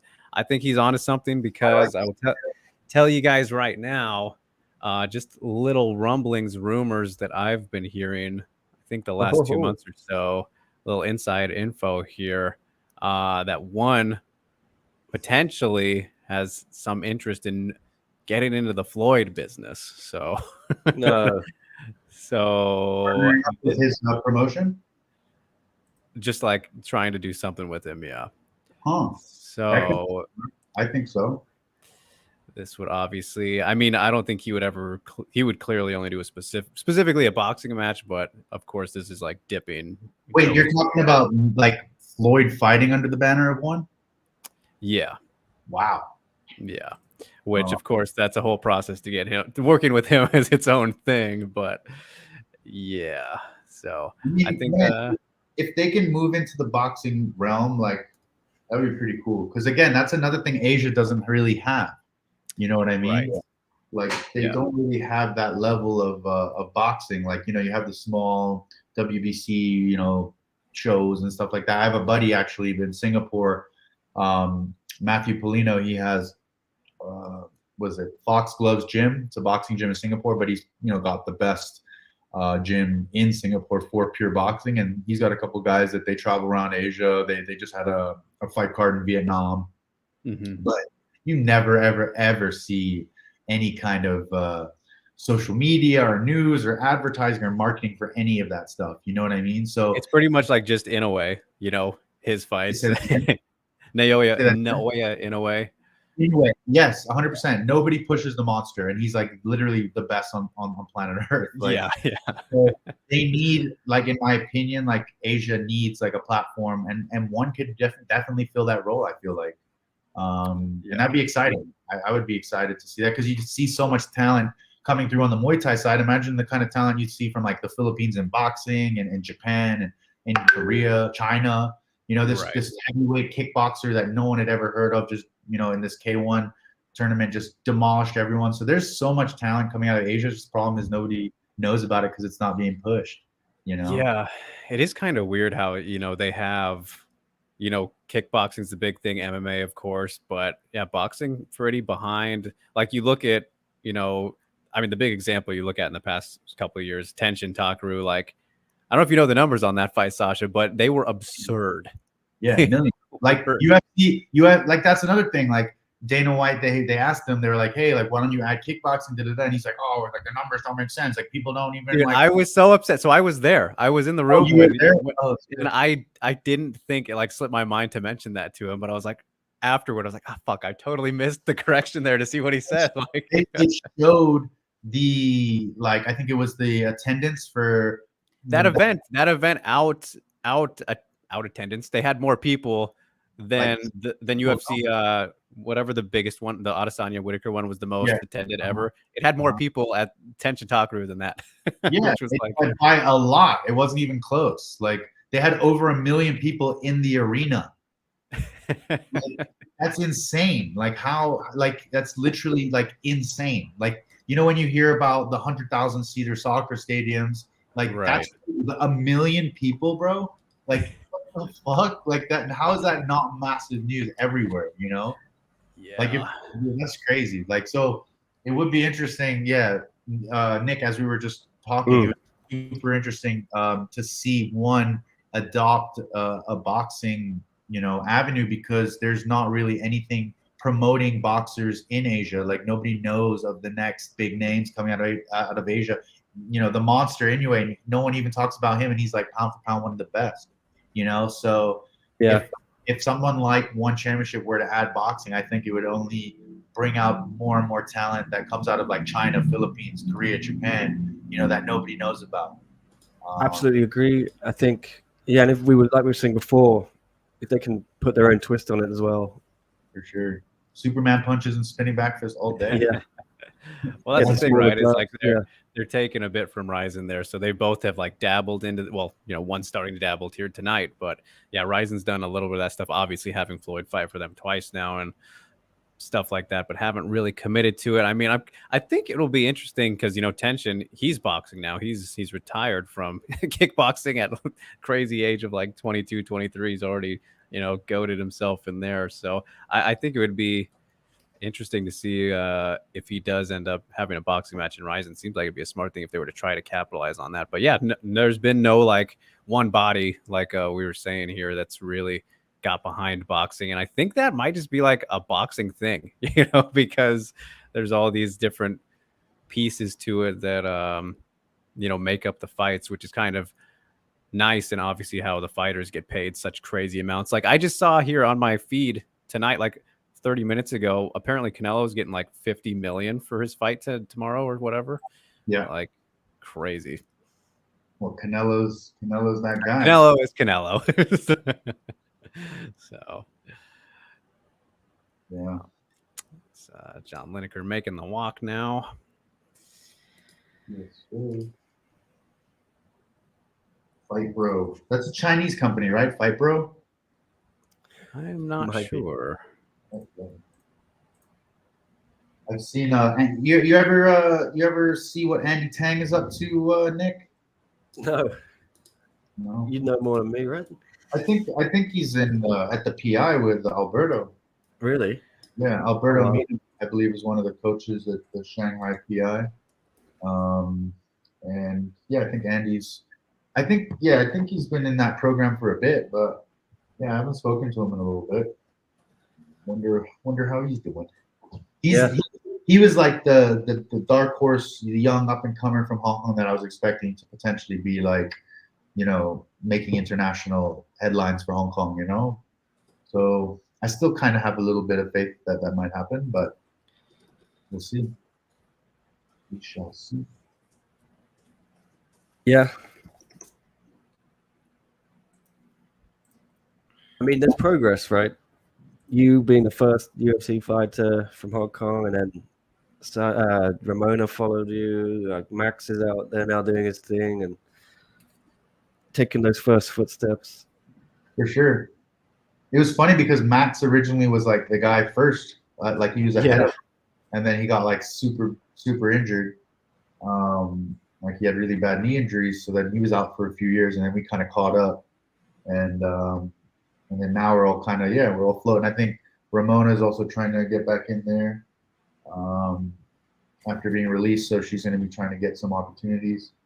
So yeah, trying to keep that flag flying if we're allowed to show it, trying our best.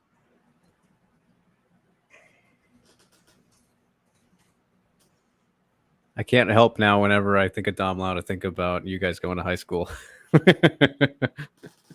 Not at the same time, but same high school, right? Dom knows everyone here. I know two guys who went to school with Dom, like in the same year or whatever, who know him really? personally. I may have been in like 7th grade or something when he was a senior. Yeah. I think so. Like I just came in and he was like a senior, if I'm not mistaken. Good times at Island School. Who's the other person that you know? I went to school with him. James Bodell, who Oh yeah, John knows. Yeah, you must know him. yeah. What's he up Another to? guy. I think he's in Bali now. Okay. Yeah, but he's still working with that company. Nice. Dom's a great guy.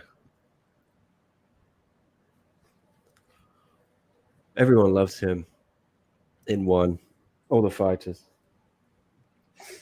We're just having breakfast before the Rod Tang fight, and then everyone just comes up to him, says hello.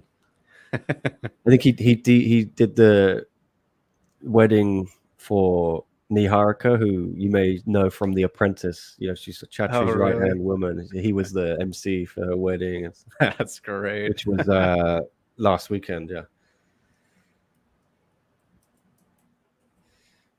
All righty. Action about to begin here. Loman versus Lineker. Make your picks in the comments. Hurry, everybody. What do we got? Will the winning streak come to an end in the hands of the former Hands of Stone champion? Former Hands of Stone. I mean, still Hands of Stone, but former champion. Here we go. Backing him up early is Lineker. Open stance. Back kick. Nick's favorite. Ooh, head kick early. I mean, Loman is built, dude. He is. Yeah. Statue. He's stacked. Surprised he made weight. I mean, he was so over for the last fight. I think 4 or 5 pounds, and so was Bevy. You know what's kind of crazy though for Lineker? This is probably the closest range fighter he's actually gotten to fight in a while. He's always so short and like right. Yeah. I mean, I think Loman definitely still has a reach advantage, but like they're almost like head to head, you know. Mm-hmm. Oh yeah, Loman is not very tall. You see how jacked he is, but I think he's shorter than me, which says a lot. Pretty small.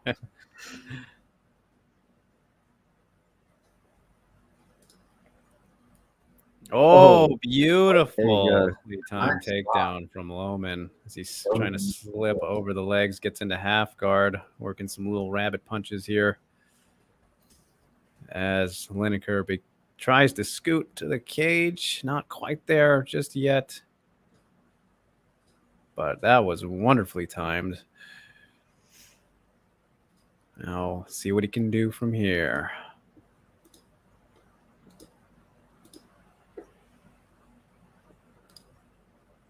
Oh, having flashbacks to Cerrili's fight. Here, Lineker getting to the cage now. Try and work his way up. Some very nice working for the wrist. Loman can't quite get a hold of it. Lineker trying to turn his body. He's getting up. Yep, here we go on one knee now. In a better position. Not out of danger just yet. I Oh, nicely done as Loman drags him, gets on his back, pulls him away from the cage. Well, not quite on it. Well, yeah, he's pretty. Oh, and a good spit out from Lineker. Now he's in butterfly on top. Interesting sequence here.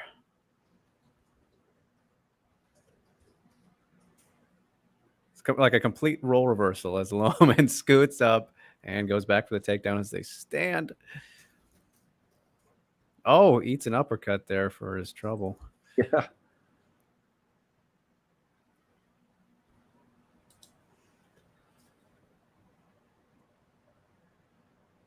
right, jockeying for position on the cage.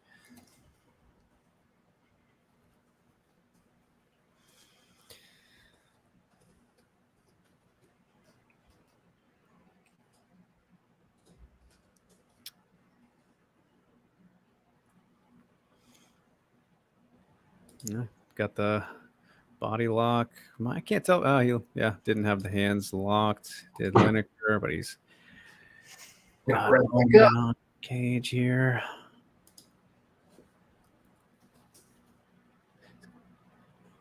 Breaks away. Nice left hook on the in tight. Oh, Here we go. Win the breaks. Ooh, an inside leg kick.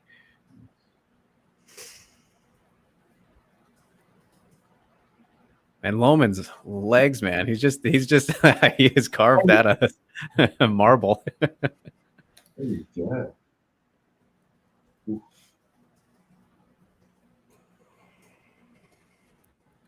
Going for that head kick. Oh. Seeking his patented hooks to the body. Can't quite find him just yet.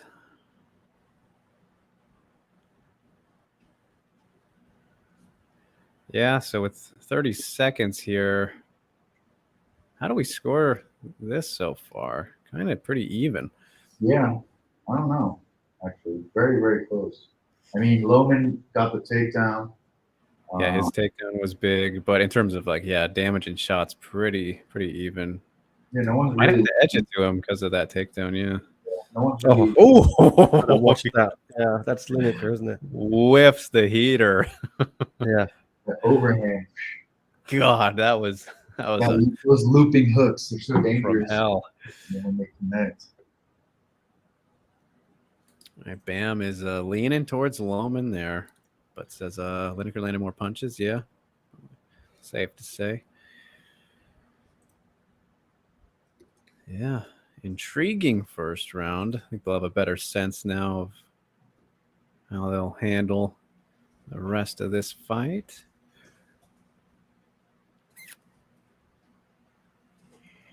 We'll see. Yeah, that takedown was pretty. That was a nice takedown.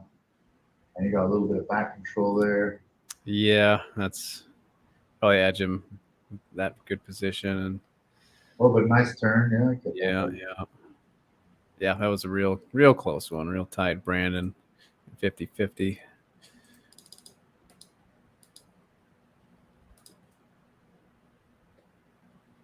All right, here we go. Round two. Who can push ahead?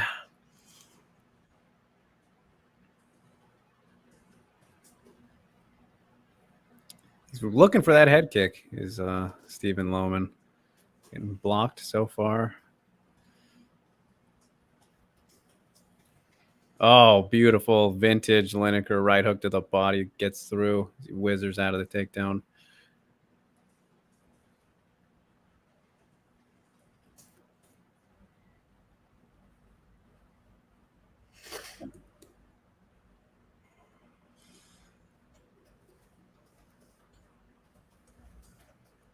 Oops.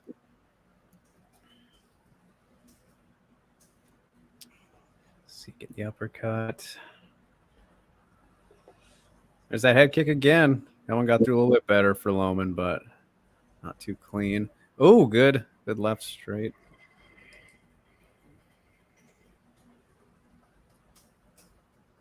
Keeps going for that head kick. So I feel like it's gonna get through one of these times. Keep spamming it. One of them will work.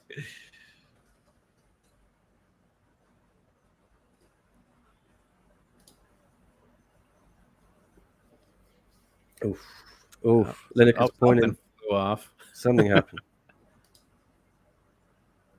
What is this? I It poke. wasn't like a.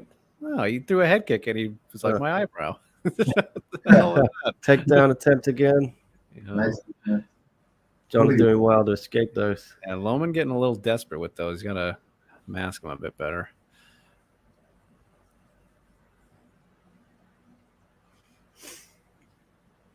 Oof. Popping out the jab a bit.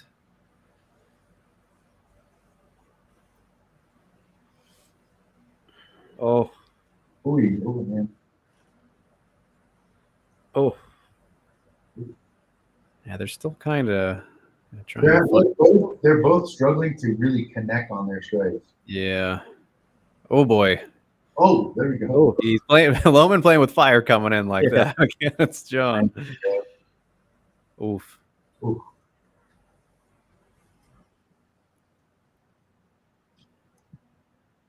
There's a jab. He's finding a home now. Oof. Oh, that looks like an eye poke. That one was. Yeah, I don't know what the other thing was, but that looked legit.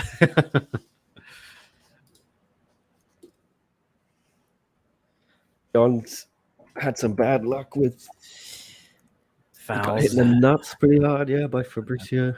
Nards rocked. But there's nothing worse, man. Eye pokes and nut shots. They're so terrible. Yeah, you had Ray Daniels rearrange your crown jewels, right? I'm gonna have kids. I don't think I can have kids anymore. Honestly. I was dry heaving. I've never felt that before. It was very it was really extreme. It was an extreme pain. It sucks. Gives me goosebumps. Thinking about it. Yeah. Trauma. PTSD from the nut shot. I bought a steel cup after that. Ooh, okay. Loman finding his range now. Yeah, the sniper. But you got to be careful. Oh, man. Oh, the jab's working. The jab's working, yeah.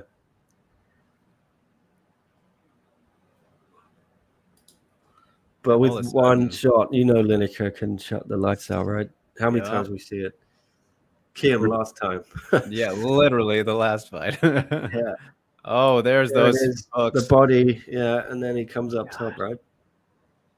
It's like it's one of those things, you know, his hook combo is like, you know, they're coming, but it's just they're so powerful, you just like can't avoid them. Cuts you off with it. Yeah, how is Loman gonna get the takedown then now? Because like you said, Jake, he's not masking it, is he?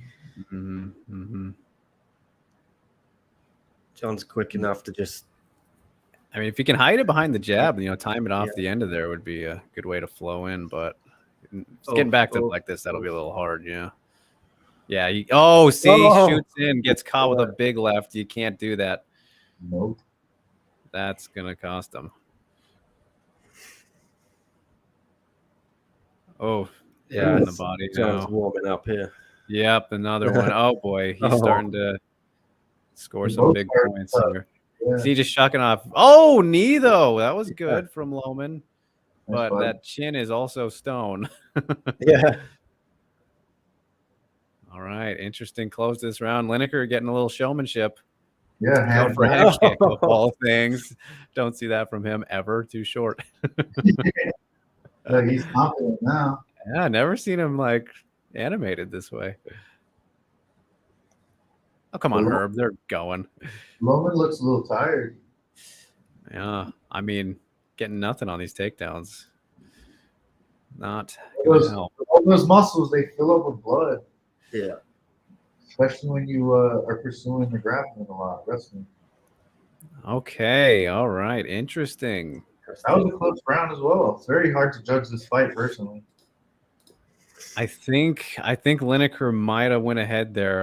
Was catching him just with some of the big ones. I mean, obviously the jab was pretty started getting money there for Loman, but Lineker just he packs so much, and whenever it lands, it's always a real thumper. So yeah, that was an interesting one. And his defense obviously on point now. I mean, again, Loman's got to really can't just shoot like that. That's what it's costing him. Loman, I think, you gotta get better with him with the striking because it doesn't look like the wrestling's working for him anymore. Yeah. And he saw what happened. I mean, it was like the first round he took him down and then got reversed. So maybe now in his head he's like, I don't want to. Yeah, hurt the confidence. Thanks.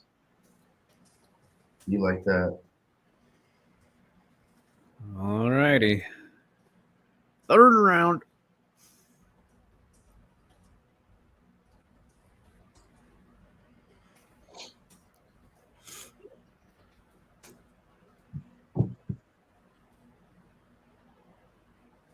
See what Lineker's going to do here.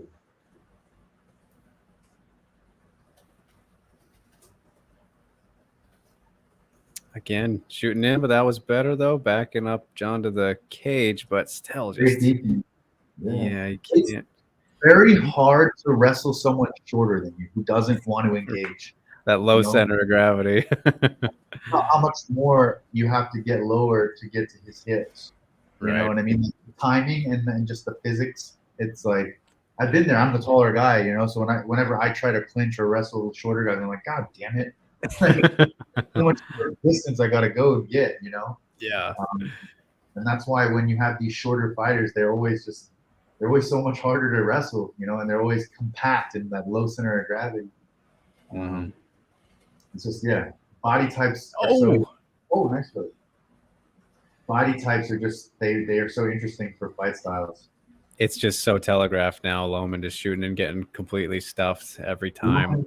Loman don't even want to really engage in the strikes anymore. He's No. even blocking he doesn't like. Yeah.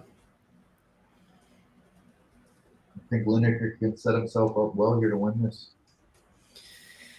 He's in a pretty good position. He just needs to land something significant. But it's always just so, like, it just shocks me so much the way that Lineker throws his strikes, like hands down, looping hooks. Like, anyone will tell you, I mean, it's obviously easier said than done, but everything just straight down the middle, A to B, would just land all day long, you know? Yeah. Like, you saw, I mean, the perfect example of that was Fabricio Andrade. Like, everything that landing on Lineker was just straight punches. And Oh, no. Oh no! Oh, no. Flashbacks. Another one. Don't look, Sasha. I feel for you, John. It sucks. Oh. I think that's Has he also got balls of stone?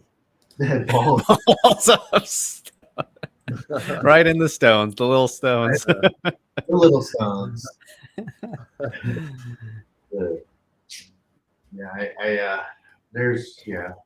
There's no one on earth that I don't feel bad for when they have to go through that.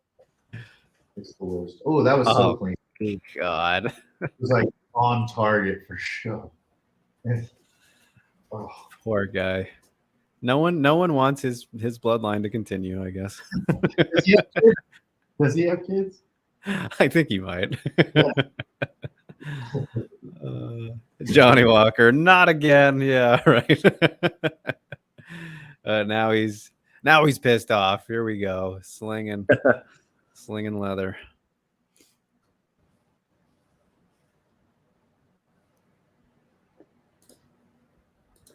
Oh, a little slip there as he's coming in. It's interesting that Herb telling them to fight when they are fighting. It's just they're not. Yeah. So he should be saying, "Land your strikes." Right. They're throwing a lot.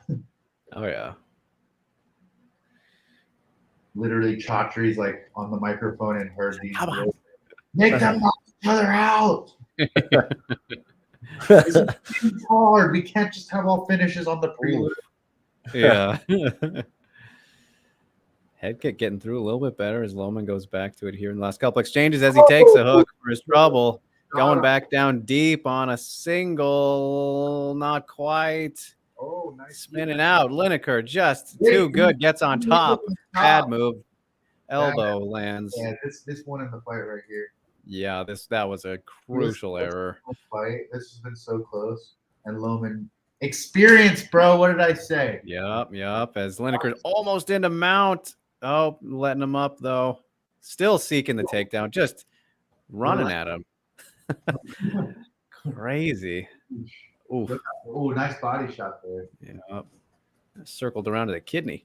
Yeah. Oh, another one. Come on, Herb, knock it off. What have you just been doing? What have they been doing, dude? Oh, he threw his back out though. Yeah. Oh God. Slipped a disc. Yeah, for real.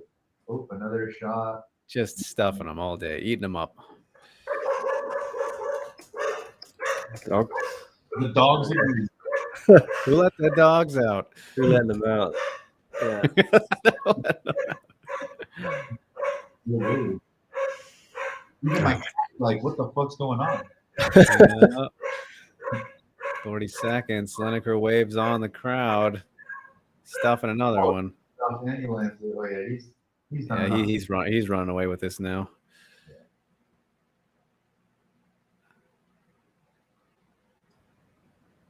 He wants the action. Waving them on. Yeah. Oh dear. Molly, what the hell? A little uppercut on the break. Oh, that head kick just missed. There's that hook though. She's just Nice fight. she's a Lineker fan. She's getting excited. Yeah, Really? all I amped was up. getting after it. I was like, let's go. The dog is out. Yeah, I think Lineker got it done. Close fight. Yeah. Yep. I don't particularly want to see a trilogy though with Fabricio, although it was a really sick fight, the second one, but I still think it was fairly conclusive. But I you got to thought give it to John. One Lineker didn't look anywhere like he was going to win it. Same for the second, you know. Yeah, But who does Andrade have up next? it was meant to be Loman, and then they waited so long, and they did this bantamweight kickboxing belt. So Loman was just sitting around, and then they're like, "Oh, why don't you fight Lineker?" Which, Yeah, because what's his name? Andrade was fighting Haggerty, right? yeah, so I think they missed a trick there. Could have done Loman Andrade a while ago, and Yeah. didn't really need to do this fight. But I mean, Andrade would have picked Loman apart, but it would have been interesting if he could wrestle him. I mean, I know Andrade is not easy to hold down either, but Loman is physically pretty damn strong. yeah, But yeah, I'm a big fan of Fabricio. He's a man. yeah, he's great. I just feel like they don't give him any love, to be honest with you. I think they are now starting to give him love, finally. Well, after this next fight, if he's to be Jonathan Haggerty, he better get all the love. I think because he could go and could go and fight for the Muay Thai belt as well. Sure. When I met Fabricio in Hong Kong, I cornered him in one of his fights in Hong Kong and held pads for him in the back, and I was like, "Wait, what weight are you?" Jesus, so damn hard. That dude, he's very, very talented striker, very fast, very powerful, especially for a 35er. When I was feeling like his kicks and punches on the pads, I'm telling you, I've held for like all weight classes, and I'm telling you, he hits harder than like some light heavyweights. Like he can crack. You know, he's a very dangerous striker. So I'm very excited actually to see him fight Haggerty. Haggerty's he's also a pretty tricky customer as well. But in terms of the sheer power, man, Fabricio's on like a whole nother level, in my opinion. Yeah, that fight should be insane. I'm looking forward to it. Is that card going to be like a super card too? I don't know anything else that's booked for it. I think they're doing Sin Summit against Liam Nolan as well on that card, the rematch. And is that in December? That's Thailand, November 4th or something. Okay, so it's kind of soon coming up. Yeah. But then from what I hear, Qatar will be like December 1st or something like that, early December, first weekend. And then they're going to do a Thailand fight night show in the morning a week later. Will the November 4 card be a prime card? Yes. Nice. Yeah. And then the Qatar card as well will be a prime card? No, Qatar is then a numbered event. Oh, okay. So then, from what I understand, you're going to now have one numbered event and one fight night per month. Got you. And then you've got the weekly Lumpini stuff as well. So 2 big shows a month, one in US primetime, one in the regional primetime, wherever it is. So that's cool. Like usually Asia or Middle East, it sounds like, or Europe. If they ever go there. Yeah. So yeah, we got our first decision of the night. Yeah. Ghost Phantom, good to see you. Quite enjoyed that fight. Love Lineker's bodywork. Yeah, agreed. First decision. I think it's been a really fun card actually.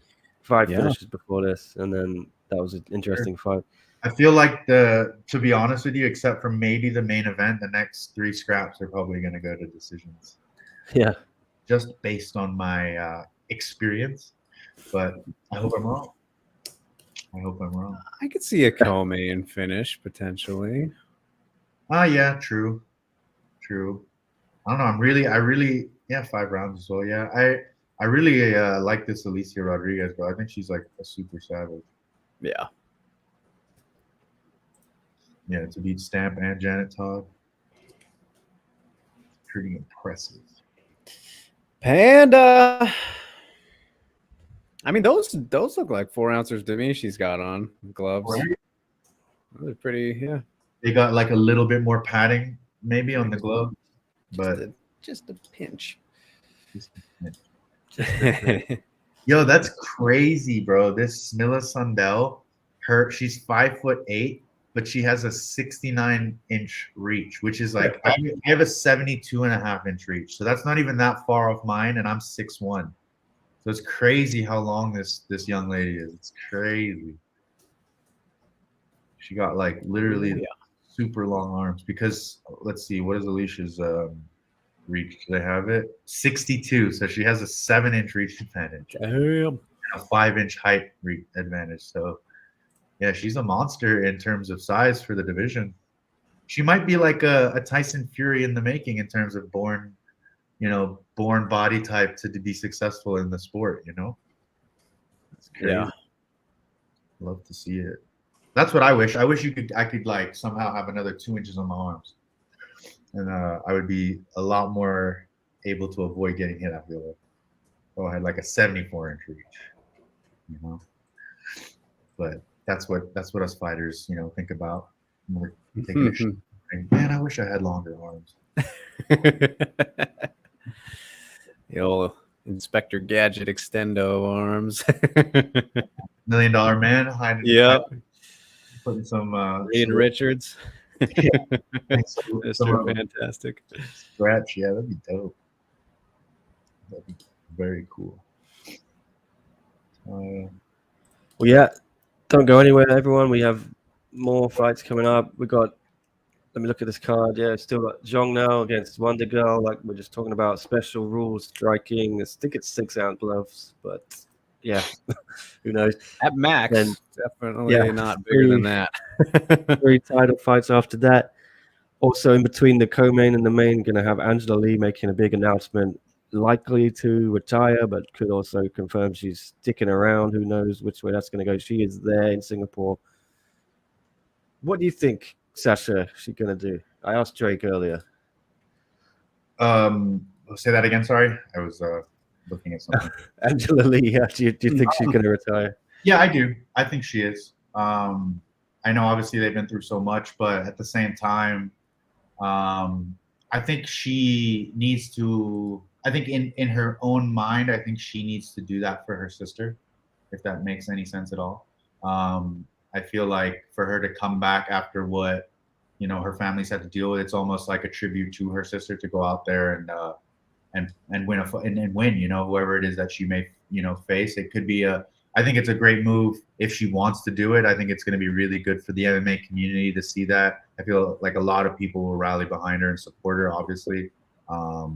And for me, I mean, Angela Lee's a beast, and that family is like, it's like that's one's like kind of like money draw right there. Like a lot of people like one, and they like that avenue that they have a family that are all champions, and with potential former future champions coming up, younger, sister obviously no longer here, but her younger brothers. And I think the whole story and everything that's happened, it's amazing. You could make a movie out of it, So obviously it's all going to come down to Angela and what, she thinks and how she feels. But, she has a family now. So there's also, maybe she doesn't have that drive or motivation, so she's only the one that's going to be able to know that and give us an answer. But I feel like she will. I don't know. I think she's too tough to just kind of ride off into the sunset personally. What do you guys think? I think I've always thought she's going to come back, actually. And the way they're dramatizing it, instead of just announcing she's retired, makes me feel it's going to be she's continuing, because it's a bit distasteful slightly to like clickbait a retirement over a suicide of your sister. And, sure. But that's the world we live in today, unfortunately. That's true. If they can get clicks and views and interest, they will, and Angela obviously is aware that pretty much the whole MMA community knows. So it's not like it's going to be negatively reflected on her unless it makes her uncomfortable having to see it. But it's not hard for her to just keep her eyes off social media and focus on, herself. And I don't think she's gonna be around for too much longer personally, but I do feel like she will definitely come back and make a statement, and then do a big kind of last hurrah for her sister in the cage, a big memorial, as to say, in the one cage. Yeah, I think you're right. She wouldn't stay around very long anyway if she does stay. I think there's a couple of big fights for her still. You've got obviously the winner of this main event. If Angela stays, you can do Stamp versus Angela or Ham versus Angela. You've also got the Jingnan quadrilogy. If they ever want to do it, I think it's still there. Jingnan wants to come down to add some weight. And then you've got potentially a Stamp rematch. And you've got that Denise Zamboanga beef that never got settled from a couple of years ago. So I think there's stuff for Angela to do. And then I think she could retire by 30. It's whether she wants to do it, if she got the motivation anymore. I don't think she does, maybe. So it's clearly always been something that stressed her out, right? And she's had to learn how to cope with it. She rolled her car off a hill, tried to kill herself, she revealed a couple weeks ago. It's obviously in the family, they have mental health, issues, and it's very hard to know what people are going through. Everything that you see on social media, you see on TV, it looks all glitz and glamour, everything's amazing, life is great, but you don't really truly know someone until they tell you for themselves, or something happens extreme, on the world scale, that everybody finds out that way, and then you finally realize, okay, well, this person had demons. That's something that they have to deal with on a daily basis. I mean, being a fighter isn't easy. It's not for everybody, as you guys know, and a lot of people get in these situations, and things go well. All of a sudden you get propelled into superstardom, and I was talking about it on my podcast in relation to Britney Spears. I'm sure you guys saw her knife wielding weird ass video. It's a very strange clip. But at the same time, you got to feel sorry for her, because, someone like her is literally pretty much since she was a teenager has been a superstar. So she can't even function in real life like we do. Like, we could go to the store, we can go to Starbucks, we can go to the mall, and no one's going to bother us, But this woman steps outside of her home, and there's people chasing her for a photo. And, this definitely has some effect on the mental psyche. It's a toxic trait. That's not what you want to, experience. I would never want that, personally. I would never want to be a star. I want to make people, I want to have fans. I want to, grow my brand, but I never want to have that crazy stardom. I feel like it's such a toxic thing to deal with on a daily basis. And someone like, Victoria, she became a star very quickly. One propelled her to a very, she was that girl, for the longest time, and then she's only had killers trying to take her belt, and you can only imagine, how much that does to someone's mental, especially if they're also feeling anxiety, feeling depression, I just think she was the face of one for that since about 2016, right, or whatever it was, 14 she debuted, yeah. For 5, 6, 7 years, she was the poster girl. For sure. And then I think the pandemic happened. She got pregnant. She stepped away for a bit. She came back, and the landscape had kind of changed a bit. Muay Thai was taking over now, or now it's taken over this year. And Rodtang is on the rise, and Stamp now. Yeah. And I think the pressure is maybe not going to be there as much if she does come back. The company's not riding on her shoulders like the way it used to. And for sure. And another point, what better way though to get your message out, your positive message of trying to save lives, with Fight Story, her mental health charity, than by returning to the ring and showing you can do it and you have that strength after such huge setbacks. And it would surely bring more publicity to Fight Story than if she retires. 100%. I agree. It's not saying she has to do that, right? But no, it might be in her head. Perfectly fine. No, that's another thing, that she should not feel any pressure to return. I don't know if the people in one are pressuring her. I can't say that. I don't know. But in my opinion, she shouldn't be in any position of pressure. It should just be something that she feels comfortable doing. She should do it. And if she doesn't, she shouldn't.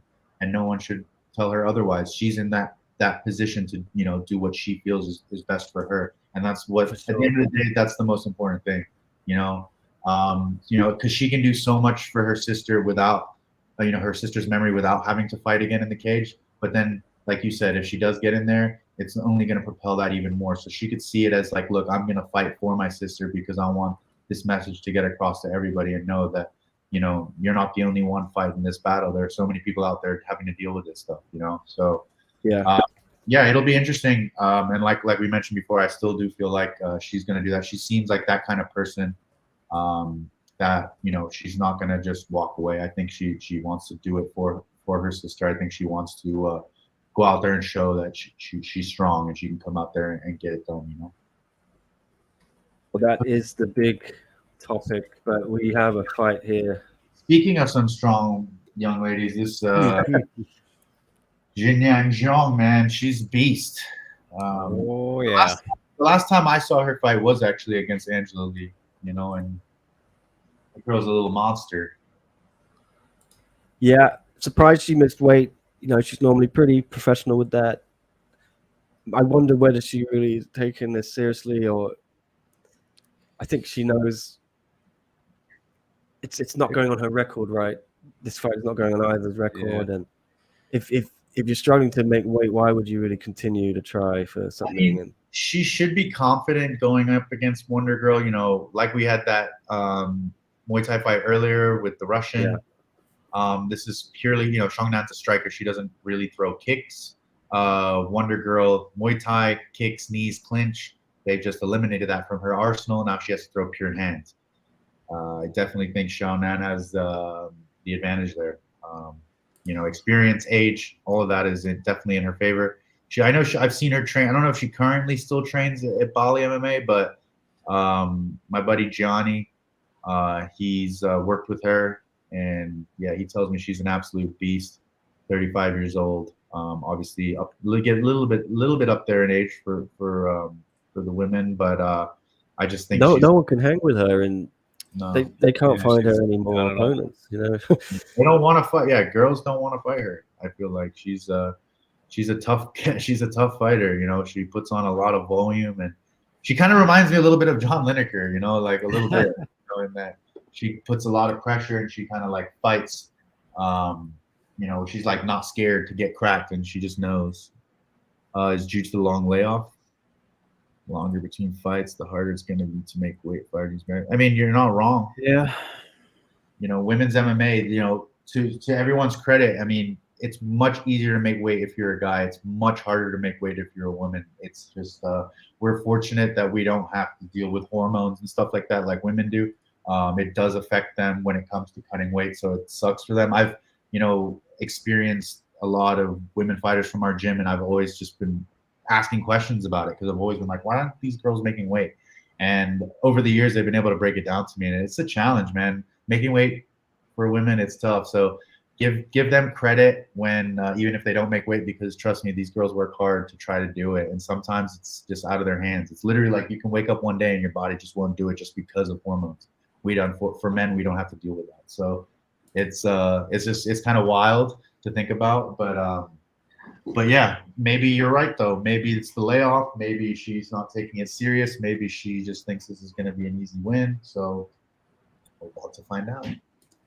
Here we go. Sadly, They got the boxing shoes on. Kent Hamlin out of his misery. He's now been banned. Has he? Yeah. Has he been messaging? What's he been saying? He took a break. He's doing some racist stuff. Yeah, he went away and he's now being racist. And I think Gene has been banned as well for being racist. I don't know who banned Gene. I put him in timeout because he's calling Jingnan a man. Okay. Yeah, guys, you can do all your free speech. I don't mind that. Give your opinions. Just please don't be racist. Yeah, and all that stuff. Like, it's just not good. It's unnecessary. We're all humans at the end of the day. We don't bleed blood, so we're all the same. Yeah. But I'm sure these guys will find a way to come back and create another profile. I don't want to ban you guys, but I will. Ooh. Ooh. And a slip, and looked like an elbow she just ate right there.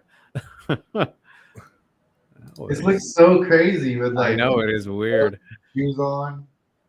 It's interesting. Oh, Both wearing shoes. Yes, an experiment, says Chuck. oh. What? Back of the headshot? Is that what we're getting a stop for? Imagine Huh. you know, like Cody Brundage. I don't know if you guys saw that fight. Which fight? Oh, yeah. Brundage's fight. That's right. Minus 600 favorite Mount Coon. Ugh. Yikes. Was he that big of a favorite? Wow. I knew. I mean, it was only moments away before that fight was going to end, and Brundage got a golden ticket and said, "See you later. I'm gonna take that win money." But, Yeah. Yeah, Paul I wish- Elliott has confirmed it was a ruptured bicep to us. So, I Oh, could yeah, have you- you guys that. Yeah. That was yeah. Morally nasty. Ugh. Nasty.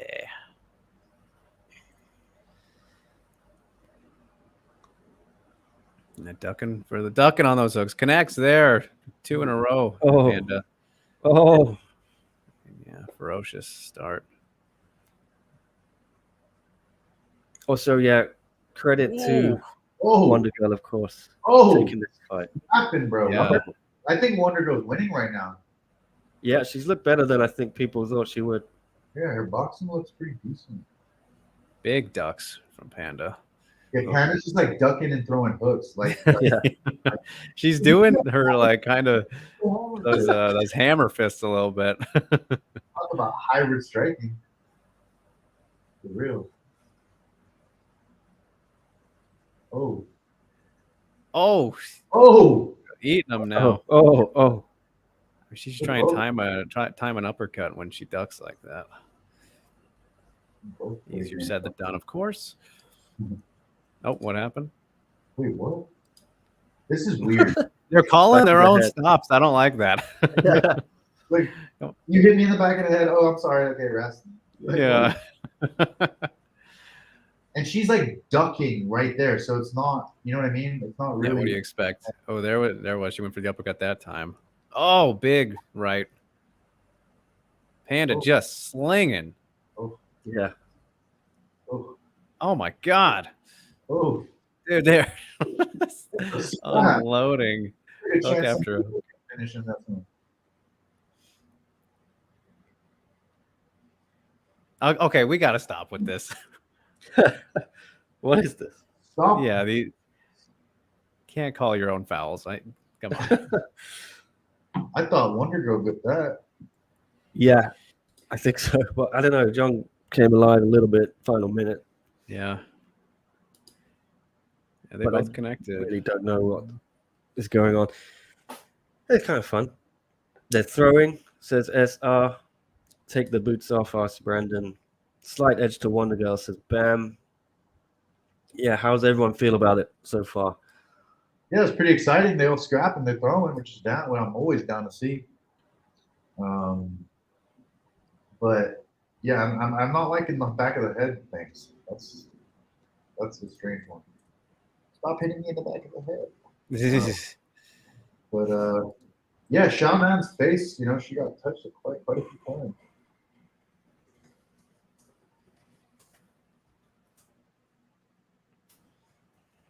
I feel like Wonder Girl wishes she could throw knees right now. Yeah, for sure. That girl dropping her head every time.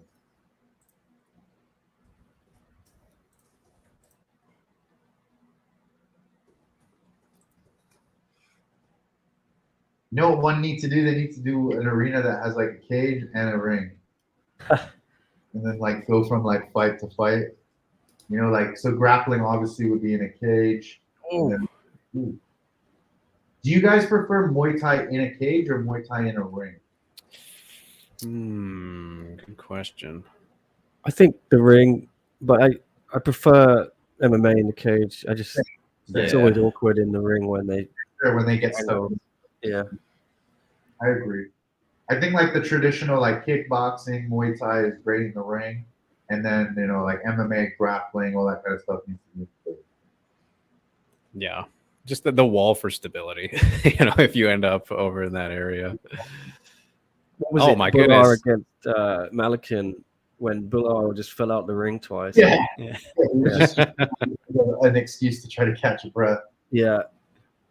And No offense, but what a joke that guy is. No offense. That's such a great way to start that comment. You know, but like that guy was just, yeah, not a real fighter, man. Like, it's crazy.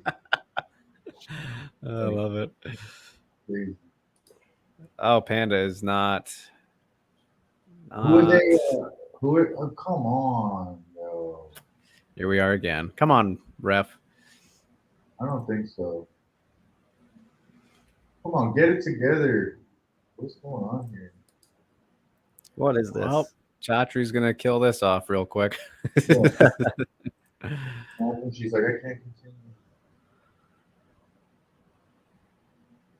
Show the replay at least.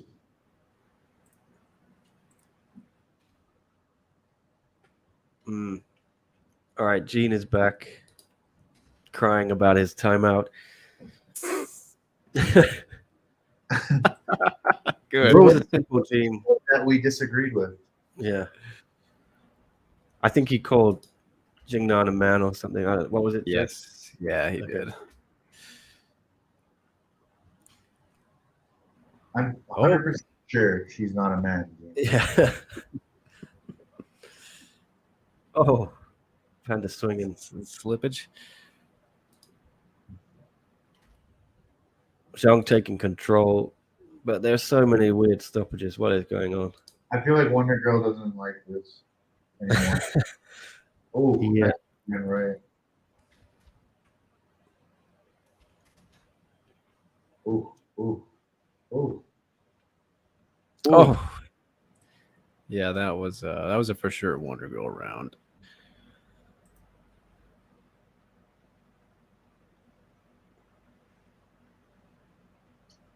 Yeah, I don't know about this play.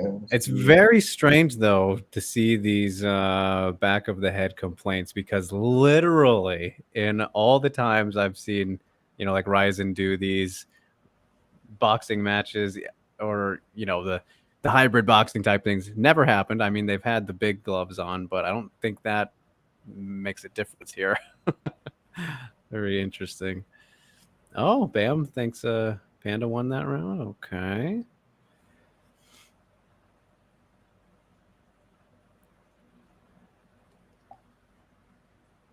But yeah. Interesting stuff. falling a bit flat for me, this one. After the freak show element subsides. But all right. Well, yeah, I think I might have this one. I know you guys thought Wonder Girl in the first round. That was closer than the last one, I thought. But coming out fast here in round 3. Could need a finish for Panda. I think she definitely isn't up 2-0 if we were to make predictions there. Oh, big one there.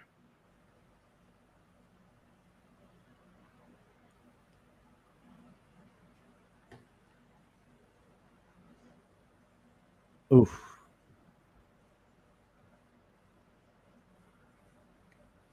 Yeah. The technique is really bad. I kind of agree with Gene, yeah. It seems a bit sloppy, all of this, doesn't it? Yeah, letting it fly in this one.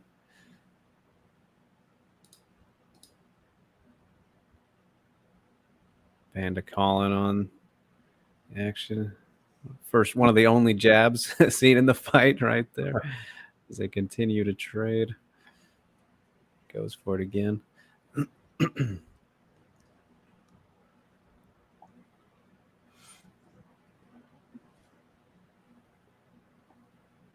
Oh.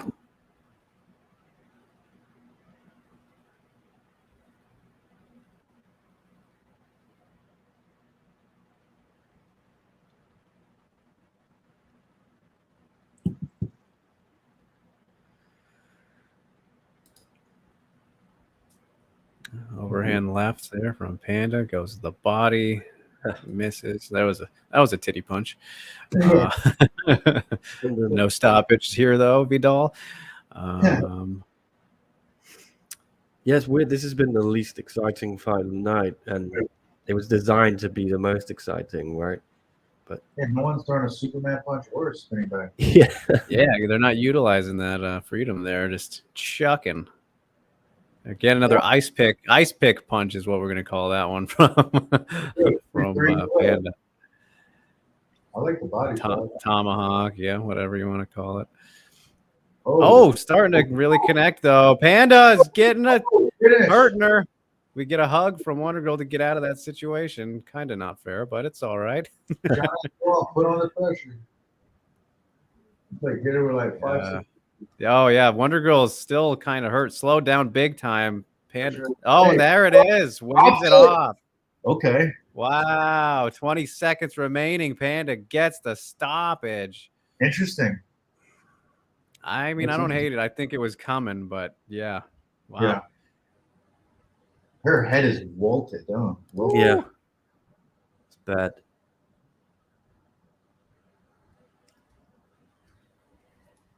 Well, yeah, decent finish there. I think getting a finish cardio is the minimum we could have asked for. Yeah. Brandon thinks it's an early stoppage. What do you think? Oh, sorry, Jamar. Yeah, I mean, it looked like she was on her way out, but she probably would have survived, maybe. I don't know. Maybe because of the weight difference, they were. I mean, she was taking over there at the end. I'm curious what I want to see it again. How it was going to be scored, what the scorecards do look like. If we can be privy to that knowledge, JHK, hook us up. For real. Gene throwing out conspiracy theories that the evolved connection has something to do with stoppage, but they don't like Jong Jingnan, Gene. They never give her fights, even though she's evolved. They wanted Angela to beat her multiple times. Yeah.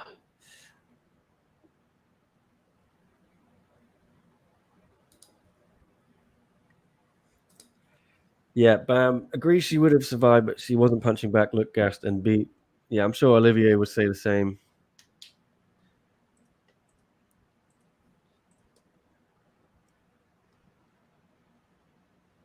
Well, there we go, though. Panda. 7 fights, 6 finishes so far. And Lineker Loman was also very fun. So that's been a good card in my book. Good we had a decisive end here. But, guys, are you rushing to see any more special rules fights in one after that? I mean, personally, everyone who knows me knows I just not a big boxing fan in general because I like all strikes. I don't like limiting, so I could not care less if they do this again. I mean, I didn't think this fight sucked or anything or was terrible. Obviously not the most technical, but yeah, It would have been. I prefer all strikes. It would have been cooler if there wasn't that on the back of my head, like that kind of. That was weird. But yeah, I don't know. This also wasn't exactly like if you want like to showcase this kind of style, you need, like, no offense to the ladies, but you need 2 men. With 4-ounce gloves, just pure striking, like, I don't know. I just feel like it would have been more attractive to the fan for the first time to see someone who's like neither of these girls are dynamic hand strikers, in my opinion. There are definitely some guys in other weight classes and divisions that I feel like would be able to really like make it look exciting, like a lot of technique. Like, this was a brawl, in my opinion. Right. It wasn't like a technical masterpiece in any way. But hey, another finish. So Yeah. that's a good thing. That's what, 6 out of 7. Yep. That's cool. And then we're probably gonna go for a decision on this next one. You know what my stance is on the jiu-jitsu.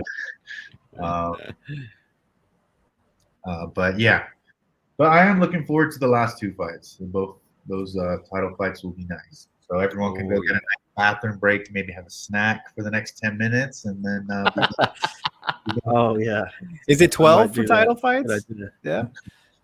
We have 12, a little think so. extra two. yeah, they got 5x3 and 5x5. Well, that's strange. How come the Smilla fight is only 5? Oh wait, 5x5 5-minute rounds. Stamp and Seo Hiham, is that MMA? Yeah.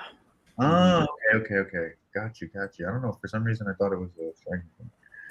That's right. Stamp does MMA. I forgot. Yep. Yeah, she smashed Elise Anderson. Gotcha.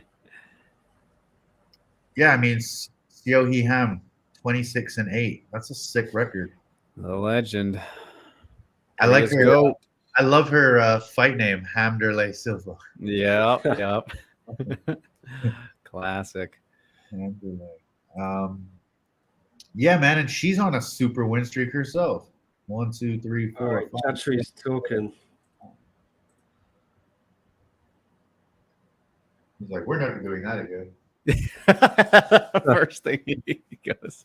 I wouldn't be surprised. Chatri has never been too kind. Speaking of Panda, Yeah, he is. Not treated her the best. Two best grapplers in the world that nobody knows about. Oh, so good. I'm sure Chatri's going to be reporting 400 billion views on this card tonight, huh? 400. At least 400 billion. What do you think, Nick? it's gonna what? At least 400 billion views tonight. Oh, I think since Lauren Mack left with PFL, they stopped doing like the billion potential viewers thing, and I think that's a huge improvement. Some of the Thai numbers were still a bit iffy last week. They said it was watched by 50 million people in Thailand, and the population of Thailand is 65 million, I think. So It's almost the whole country. yeah, but I bet a lot of people watched that fight. Don't get me wrong. I think for sure. Like it was probably on, and it was on free TV. It was probably on everywhere. You know that there it was on Facebook, YouTube. It had like millions of views on Facebook. The video I saw, the live stream. No, I mean, dude, for sure people are tuning in, especially in Thailand, like for sure. But I'm just talking like you know what I'm talking about when they were talking about those numbers. I always crack jokes about that because literally, No, it's the No, I best. know, I get it. I think it was really damaging, self-inflicted wound, that stuff, and I'm glad they stopped putting it. It used to be in the press release, every single press release. The first line was something about like 2 billion potential viewers. It was embarrassing, you know. I think that was pushed out by other people who've now left the company. So I would really be interested. It's like they're sitting in the boardroom. They're like, "How about this? How about we just lie and say everybody's watching?" And they're like, "I think it's a brilliant idea." You know, who's gonna say otherwise? Sorry. yeah, 7.8 billion people tuned into this fight today, guys. it isn't right. It's just it opens them up to being mocked, right, clowned by Exactly fans what who are I'm not. doing. Yeah. Even now, they haven't used the billions of viewers thing for 2 years at least, I think. And It's still, just anytime stuck, you yeah. post something on like the internet and Reddit, so the first comment will be like, "Oh, I bet 5 billion people watch it." Like, they can't escape it. It's done. the Damage inside is done. Yeah, it's the inside joke that will stay forever. Yeah. It's like, what do you really expect, though? Like, whoever thought of that, whoever's like idea that was. It's gonna take a while to gotta change that. Yeah, you gotta be careful. But it was not a good look. I think I always like transparency and trying to inflate your numbers and stuff. I understand why you do it, to attract investors, to attract maybe someone to buy the company. Of course. Yeah, but don't cook it ridiculously. Yeah. Have some good numbers. They do some good social media reach, and they do some really good TV ratings in certain countries, you know, especially Thailand now. I think, you know, Myanmar before the military coup happened, they got crazy numbers there, especially when Ong La's fighting, the whole country stops, you know. Yeah. China, I don't know how big it's been there, but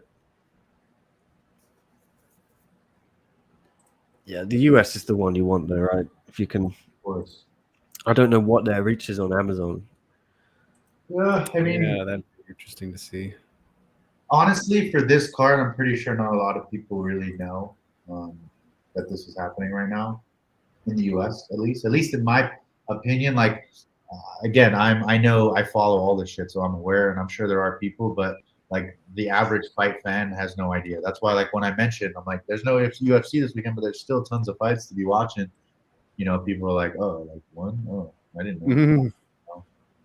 So, especially because most people do have Amazon Prime, you know, without even realizing they have Amazon Prime, because that's the cool thing with Amazon Prime. You pay for it, you get like expedited shipping, but people don't even realize there's an app with Yeah, movies and TV shows and I think I have it, and I'd never used it because I have an Amazon an account. subscription to the UK. I subscribe just to send birthday and Christmas presents, you know. Got you. Yeah, yeah. That's smart. No, you know, I'm expecting something next month now, Nick. yeah, you can use it internationally. You have an Amazon account, you can send from anywhere in the world. Yeah. So I'm expecting some stuff, Nick. Tell me your birthdays, guys. You're younger than me, aren't you, Sasha? Somehow. Wait, how old are you? I'm 35. Oh yeah, sadly. I am younger. You don't look Nick. You look younger. Yeah. He's got the fountain of youth. It's the hair, I think, that makes you look Mhm. young. You look like a little. You and Nick Dimon were same age, right? Yes, we're actually 5 days apart in age. Oh wow. Birthdays, yeah. So Nick Dimon is the studio engineer at SCMP. So we worked together on a few things. When Sasha came in, did some videos back in the day. Nick put that all together. Yeah, Nick's Good is guy. like my day one homie. Like, you know, my fan. He was there from one of my first amateur fights in Hong Kong. Known him since I was like 5 or 6 years old when we started playing against each other in like ESF sports. He went to Kellett, I went to Bradbury. So yeah, I've known Nick for a long time. He's a good dude. Yeah, and then obviously once I started fighting and stuff, he gave me that opportunity to connect with you at the SCMP, and yeah, it was cool. It was a good time in the studios. Yeah, remember those days. I used to Big screen. get envious of Alan Naglani getting in, and I'm like, he's not even from Yeah. Hong Kong. So I was like, it's my time, it's my turn.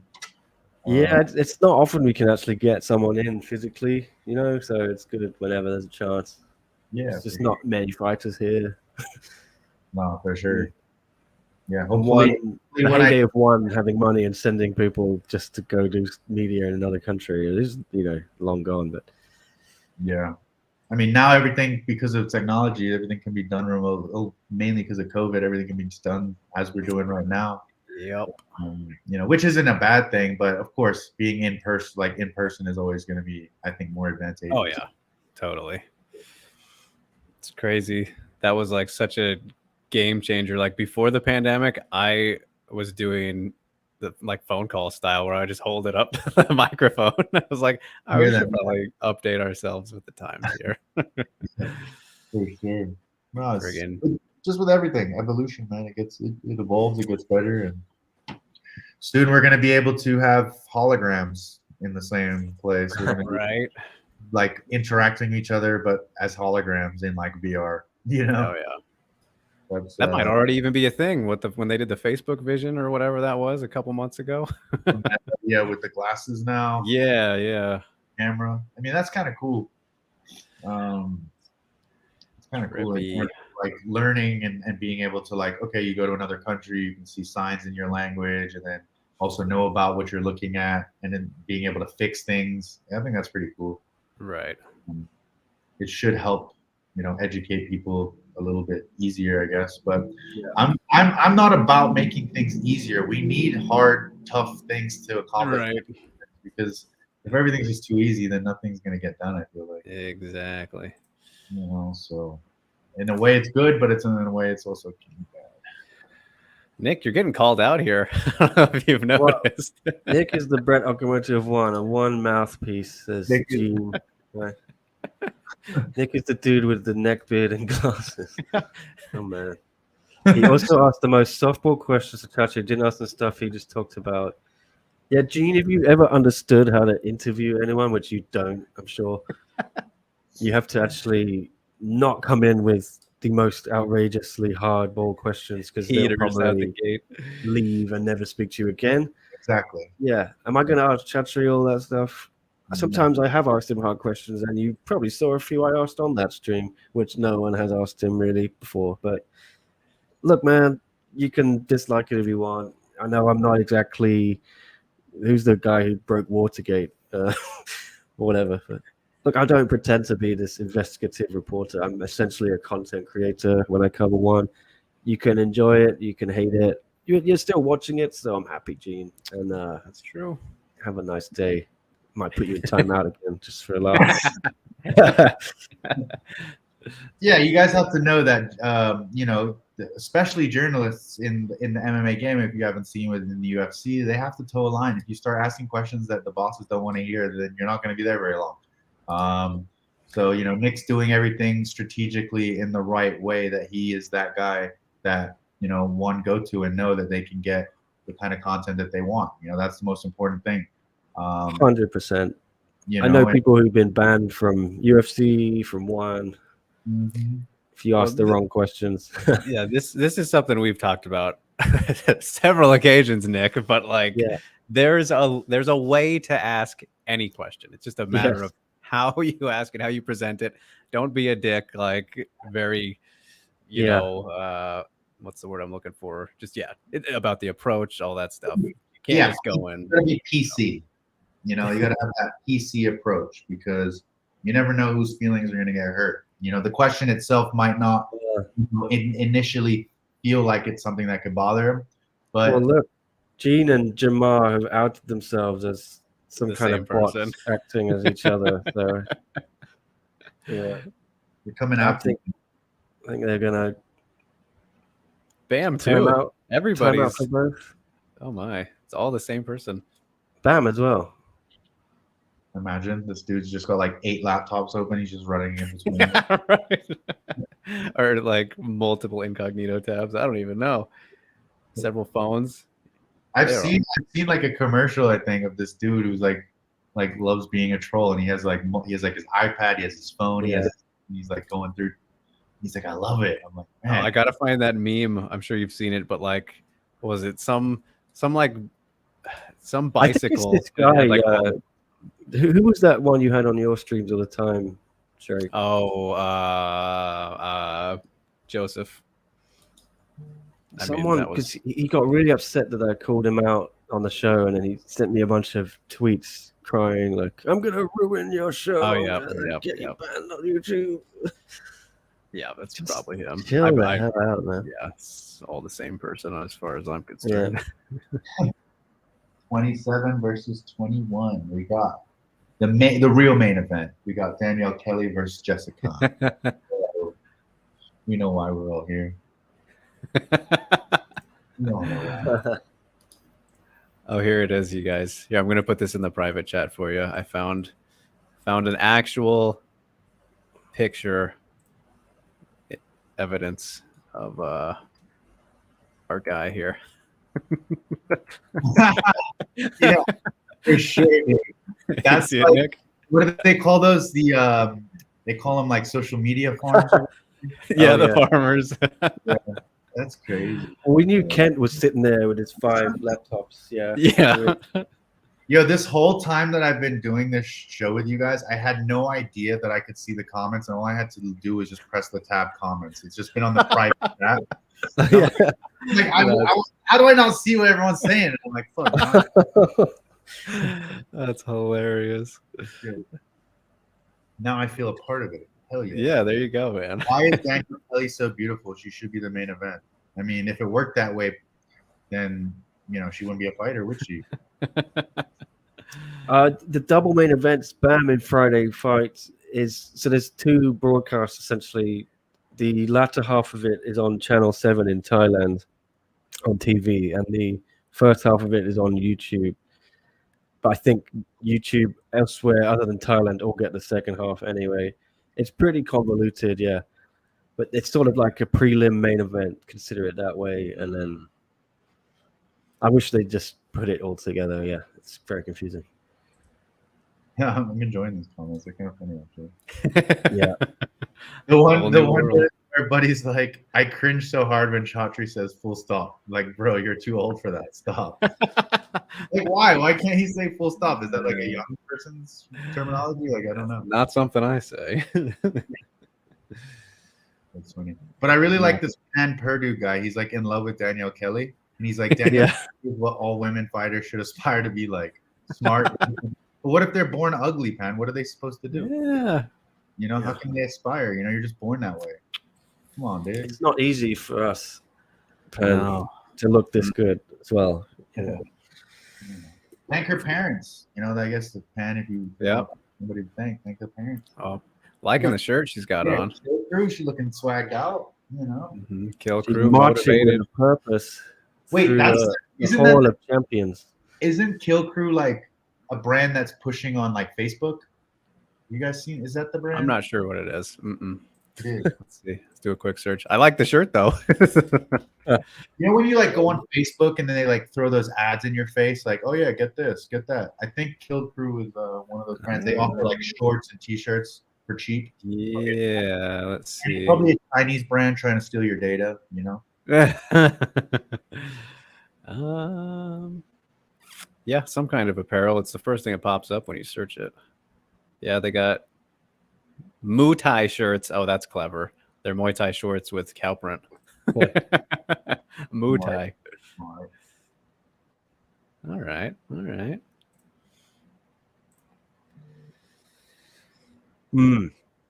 If they are born that way, then don't fight as a woman. Well, Got you. appreciate the response.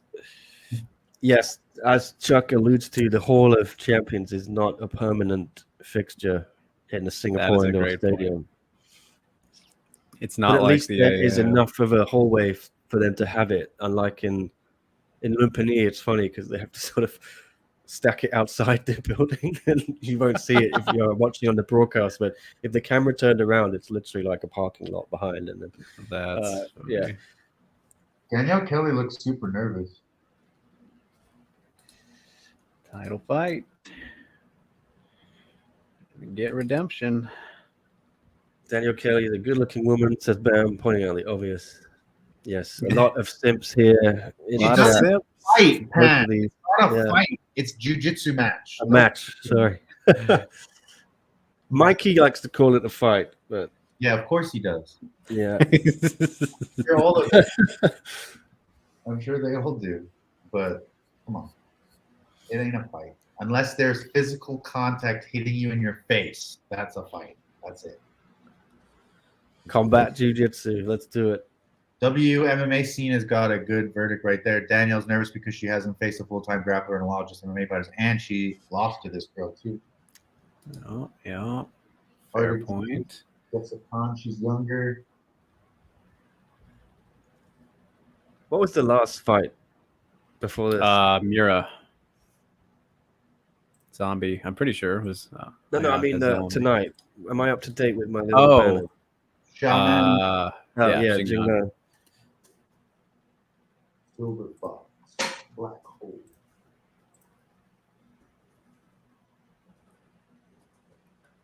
She does look a little bit nervous.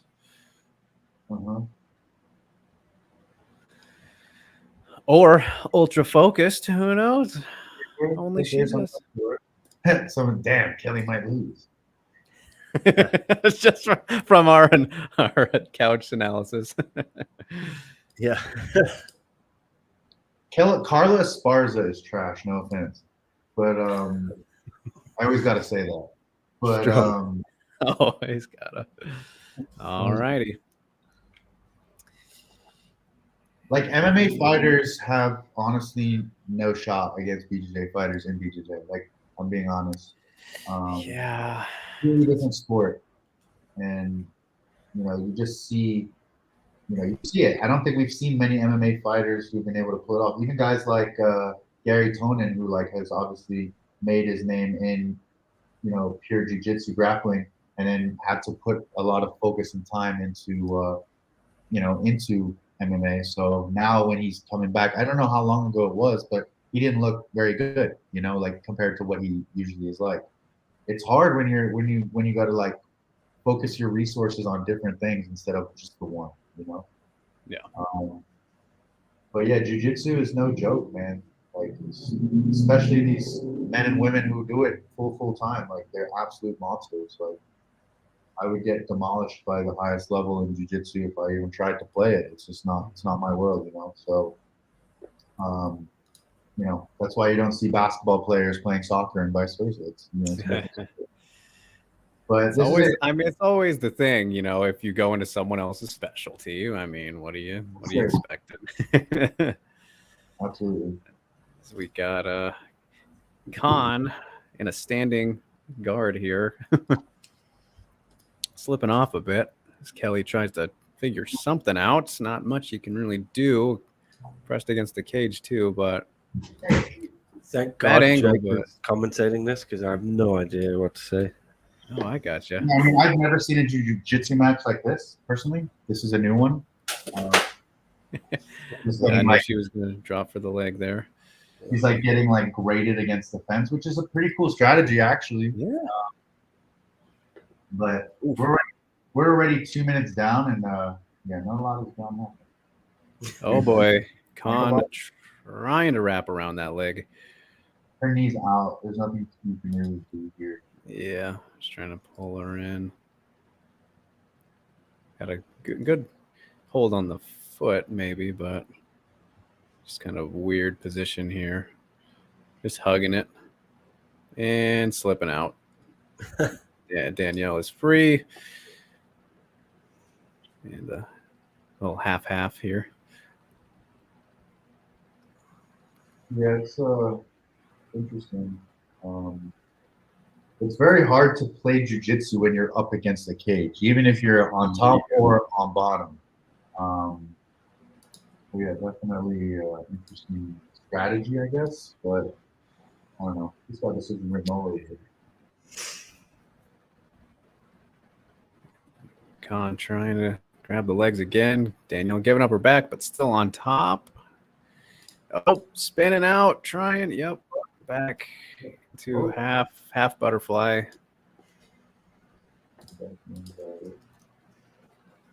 Khan grabbing the ankle there, trying to keep a hold of things.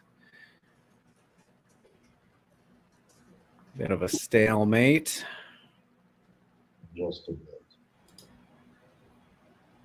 I mean, yeah, the cage is not helping either of them offensively here. The refs would be like, stop, and then like scoot them over a couple feet. Like reposition a bit, yeah. Because like, good little trip. Khan cannot really, well, now they're in better. Okay, good. She swept. Yep. Kelly trying to loses it. Oh.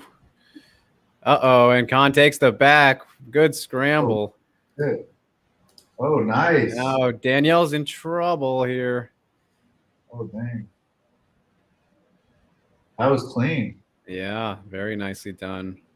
Jessica Khan on the back, still near the cage wall, but not too close to disrupt anything. Aside from Kelly's legs there. Literally enough for Jessica to win if nothing else happened. Yeah. Oh, she's got the body triangle now. Yep. Trying to get under the chin. Just cranking the face. We'll see if it's no, slipping. I think we'll be okay here. Yep. Okay. Hand fighting.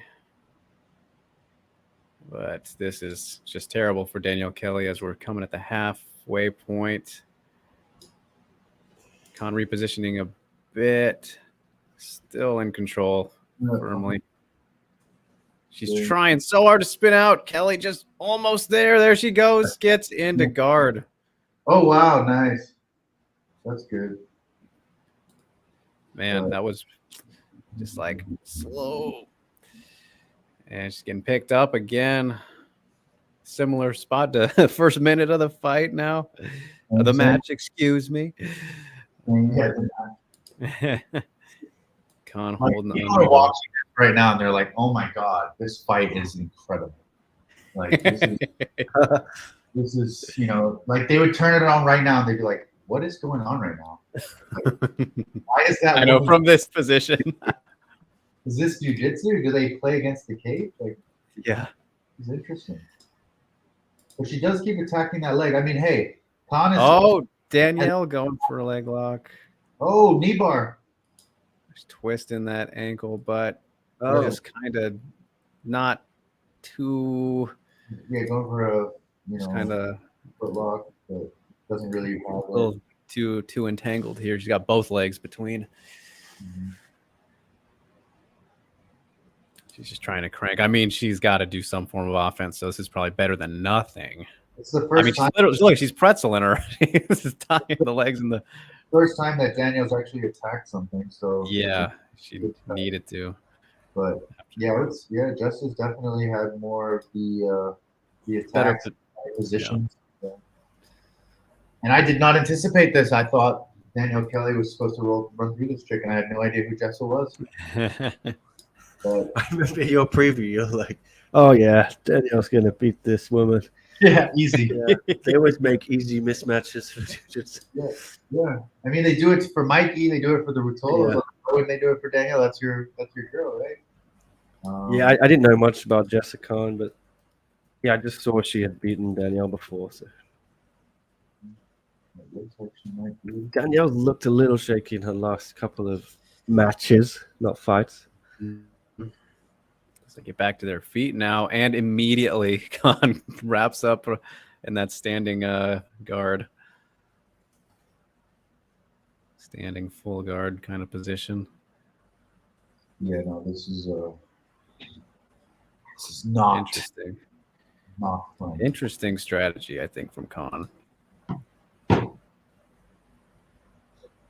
You people become the more beautiful fighter. That's the whole point of women's MMA. Don't you know? First I heard of it.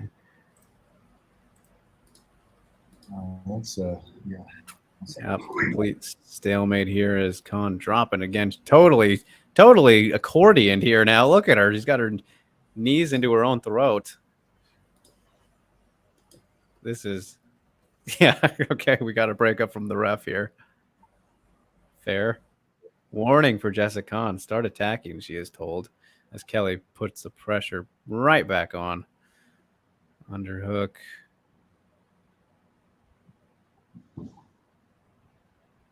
Huh.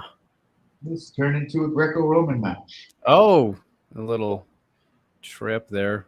Pulling the ankle out as Kelly to get back on top.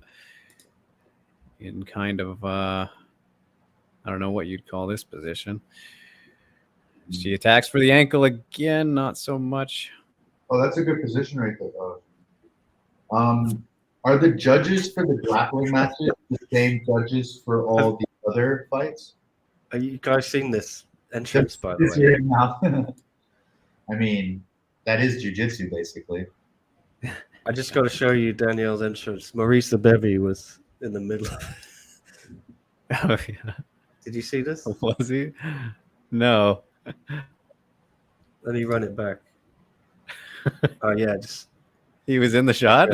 Yeah, look at this. Okay. Entrance of the night. Oh. Oh, shit. Whoops.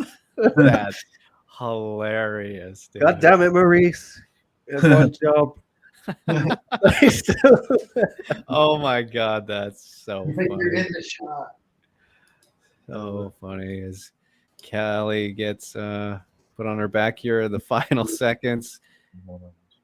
Khan attacking for the leg, but just nothing having. As Kelly takes the back now, but not too advantageously, if you will. This time's about to expire. We will have a decision. Sasha called it. Hey, she's going for arm triangle. Arm triangle attempt late. Good to threaten. So interesting scoring. I mean, after doesn't matter how many grappling matches I've seen in one now, I still have no idea how they process the scores despite reading what I've read of how they're scored and being about the same throughout the whole night. I'm not sure of that either. Nick, do you know if it's the same? I would assume so. I feel like they do all the same stuff in terms of the people, but The same judges. yeah. I genuinely have no idea who won this fight, but they'll probably give it to Danielle Kelly because she's the one they want to win, right? That's think what it's it always separate, seems isn't like. Because I'll never forget that Tommy Longacker's last match. Remember that, Sasha? We thought he won. Should have won that. Yeah. But they were like, nope. Yeah. So For sure. in terms of by attempts, I wasn't counting, but I think Danielle probably ended up threatening a little bit more. She was in the worst spot though. With that They back had it table, back so. taken. Yeah, I don't know. It should be a draw, honestly. That'd be pretty funny. There's no winner in that match, in a jiu-jitsu match, personally. Like, unless you're counting points, which they don't. Like, there wasn't like guard passes. I mean, sure, she got the back, so like 4 points. Technically speaking, I think Jessica won, just based on that system, but that's not how they judge it.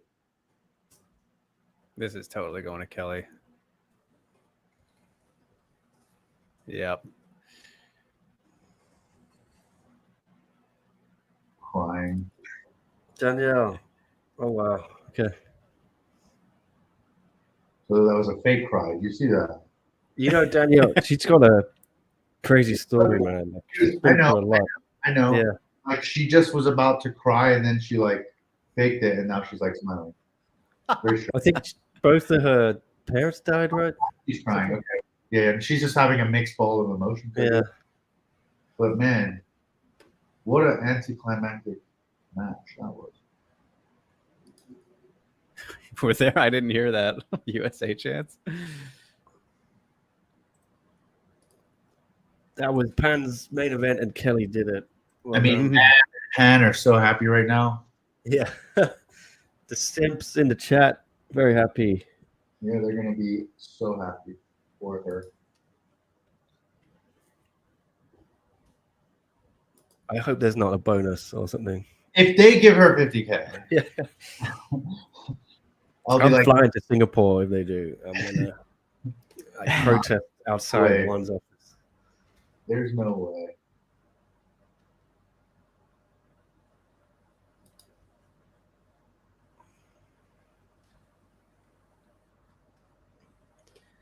She was the underdog? I don't know about that. I don't know about that. I don't know. Considering I don't follow women's grappling, I thought it was just going to be like easy work for Danielle. But Jessa posed a little bit of a threat, for sure. Danielle hasn't looked good. I think in the last couple matches, yeah. I think against Yakamiura, definitely shaky there.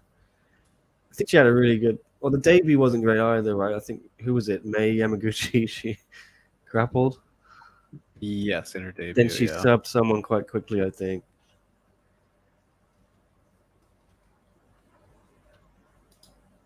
Pan is very happy. I know. The epitome It's of about beauty. to bust. Yeah. Pan's just having the best evening or morning. I'm not sure where he's located, but proud of. And Bam too. Look, he's admitting his simp levels are over 9,000.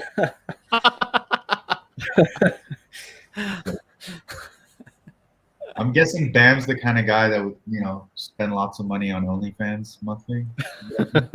Out yourself, Bam. Do ya? Hey, he's the kind of guy that would Florida, America. Okay, East Coast. It's late. My dude's coming up on midnight. America. America. Yeah, the epitome of beauty. Yeah, let me ask you guys. Would you prefer, out of on the scale of beauty, which girl would you prefer to be with, Danielle Kelly or Stamp Fairtex? I want to see in the comments which lady are you guys nominating. I feel like you guys are obsessed with Danielle Kelly, so she'll probably get it. But I'd be interested to know. What are you guys thinking here? No, I don't need OnlyFans. We have strip clubs here. Hey, you ain't even that bad a simp then, for real. I can never understand those fellas that are dropping, that strip clubs here. Kelly. Fair enough. I mean, if you can get it in person, brother, good for you. Stamp certainly has a lot of fans. I think after the Denver show as well took off, and someone sent her a gigantic You know what it is, guys? Yeah. You know what it is with Stamp? It's not so much like her natural beauty, but it's more of the charisma and energy that she gives off. You know, Danielle Kelly just looks, you know, like a rock. There's no personality there, kind of boring. You saw how nervous. Yeah, it's just my honest opinion. She looked nervous going in there, you know. But you look at Stamp, she just brings this energy every time she comes in, and that in itself is like attractive. You know what I mean?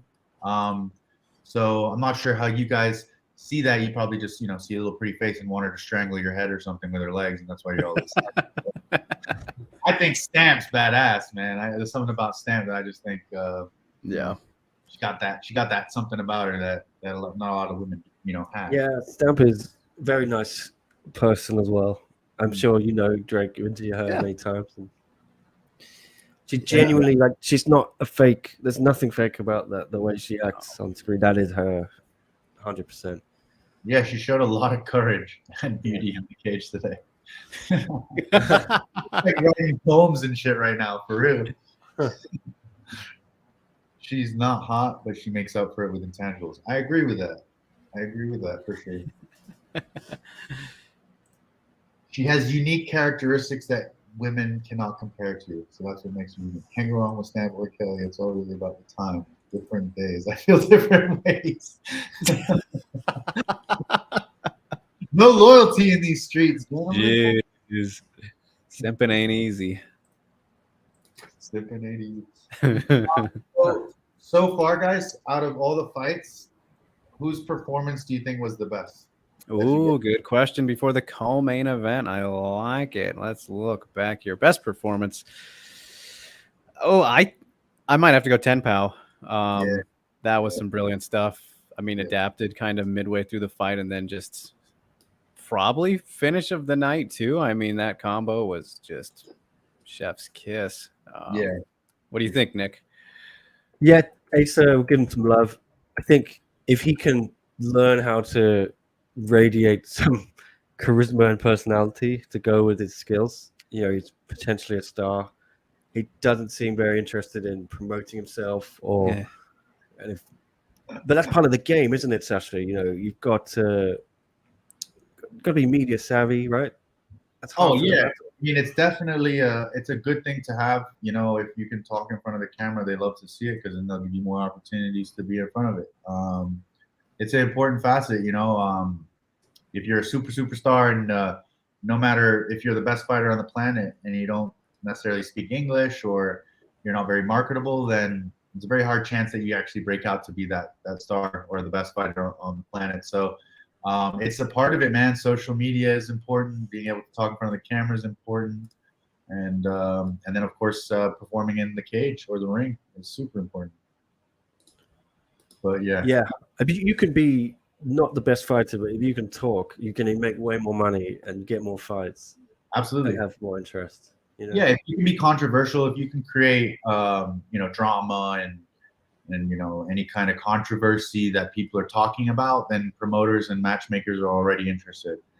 It saves them the time when they know that fans already want to see the fight instead of them having to sit and match guys up, you know. So if anything, it really helps. It really helps if you can bring that to your game, you know.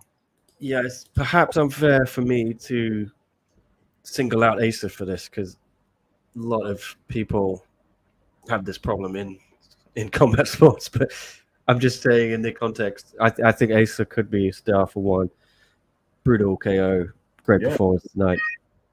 No, for sure. I mean, I've coached before. You know, it is hard, but at the same time, you know, it's all relative. You know, it's all depending on what you want to do. Obviously, he has to coach to earn a income to be able to support his life. You know, but this $50K he just made after this fight, it may be able to give him less ability to need to teach so he can focus more on his upcoming fight. You know, a lot of fighters coming up do go through the teaching route because you're in the gym every day. And it's also another look. I really like coaching and teaching because it gives you a different perspective. Your brain works differently when you're teaching than versus you're always the student and you're always the one going out there and competing and fighting. So, you know, it works same thing happened to me. Before I made the UFC, I was teaching at Syndicate, and then I made my debut. I got that $50K bonus, and that gave me a little bit of comfort to not have to teach. I could focus full time on getting ready for my fights instead of having to, use the energy, because it's energy. It takes energy out of your day teaching people as well as training yourself and working and training multiple times a day. It's tough, Yeah, a lot of stuff goes into it that people don't see. And hopefully Asa can now get to a position he doesn't have to coach full time. For sure. I agree with Bam's comment too. It is worse when fighters, force it on the microphone and they're not themselves. There are a lot of fighters who do that. They put on a persona and, it's not truly who they are. But at the same time, if you've got the personality of a rock and no one's going to really, gravitate towards that, you might have to create some kind of interest to, do that, which you can also accredit people like Colby Covington. He's a perfect example of that. He was almost released because he was so boring, and then he became who he became and became controversial, and it brought a lot of views, and that's arguably a reason why he's now fighting Leon Edwards for the title, right? So I'm the firm believer, be yourself, be who you truly are in front of the microphone. I think that's the true honorable way as a martial artist, but we don't live in those times anymore. That people rather you be ratchet and trash and talking shit and coloring your hair pink and having tattoos on your face and, telling people like, don't be with one woman, multiple women, just things that are what the societal norms say is like, You were very specific. Is that I ain't pinpointing anybody. I don't know how many people we know with pink hair and face tattoos, but there's a lot. But it is what it is, man. I can't judge these people. They do whatever the fuck they want to do. If it makes them stand out in a crowd and they need to do it to stand out in a crowd, then let them do it. And, that's why they're as big as they are and they're superstars. Maybe that's what I'm missing out on. Maybe I got to dye my beard pink or something, and you guys are gonna come see what I do. I don't know.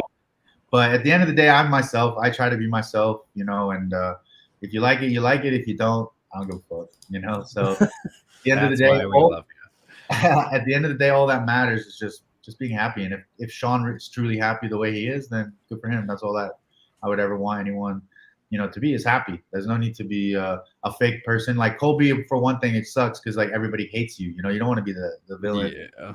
But if everyone fucks with you because you're a good person and they like your vibe, and then fuck yeah, that's what anyone can want. Bam's going in. Well, we got a co-main event. Yeah. Alicia Rodriguez. I'm looking forward to this one. For sure. Then we've got Angela Lee's big announcement. Stay tuned, everyone. Plenty of drama left here tonight. Solid close to the show. Yeah. You're talking about Canelo Alvarez fighting this weekend and Triple G.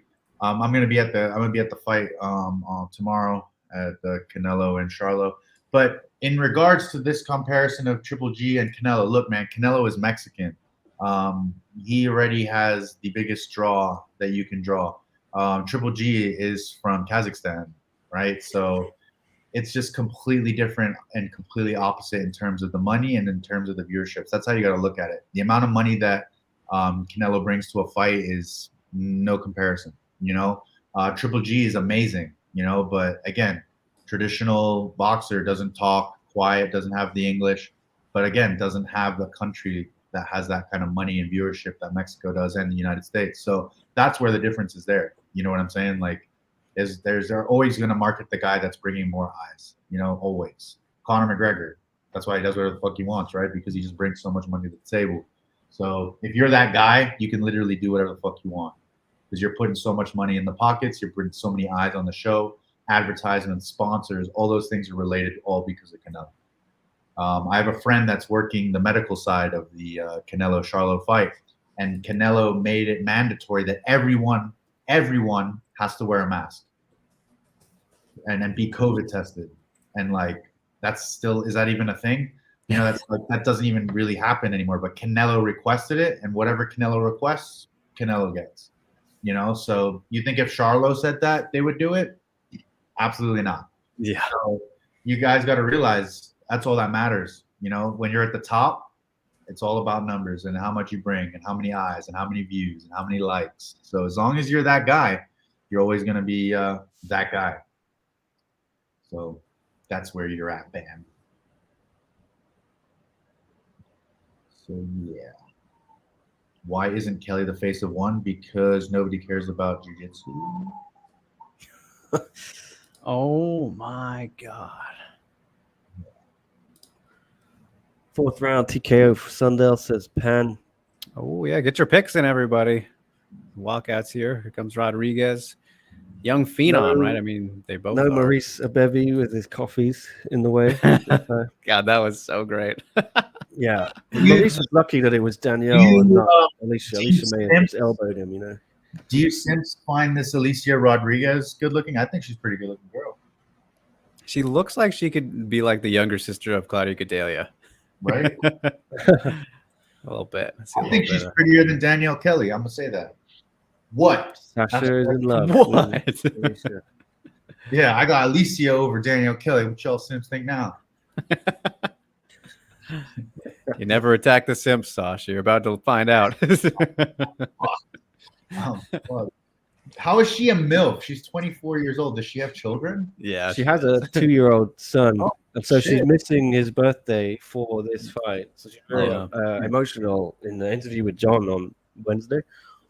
4 out of 10. Damn. That's Oof. harsh, dog. That's That hard. is.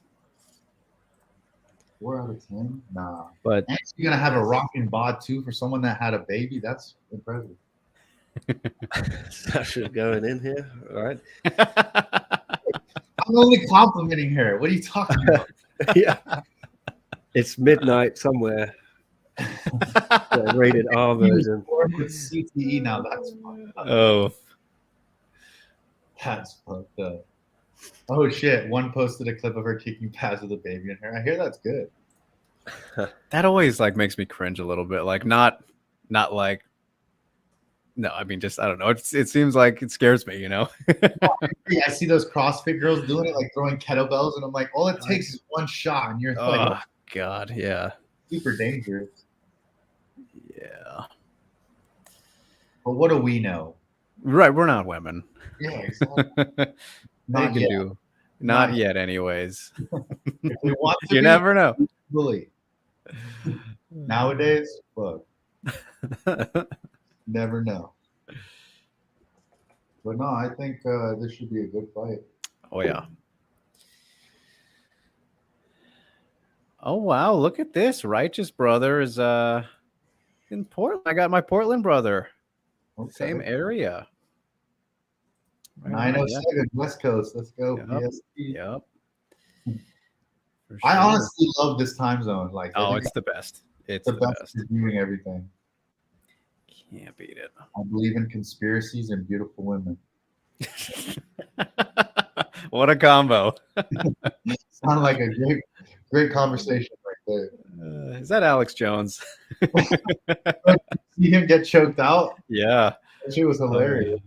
That was He so- had the most Alex Jones reaction to getting choked out that you could have. Yeah. That's funny as fuck.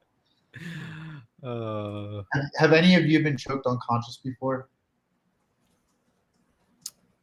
No.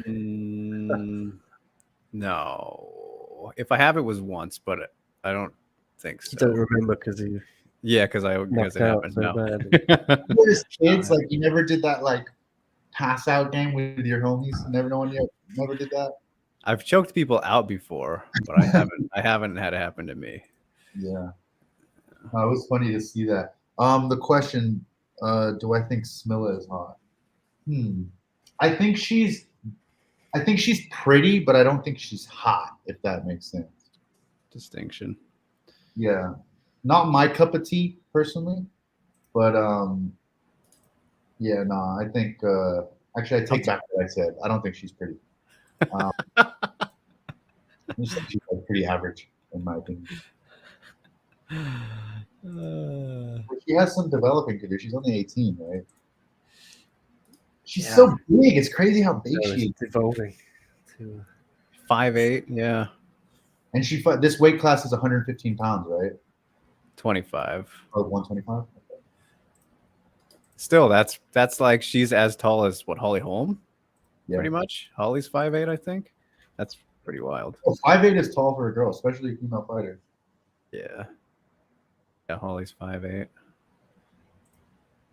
I mean, I guess that's only a 1 division difference, but still, you don't see that from flyweights very often. 125.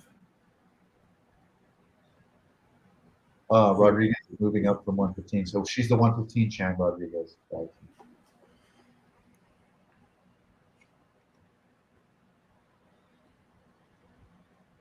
Where does Smilla train? What gym does she train on? Fairtex. Oh, she's in Fairtex. Yeah.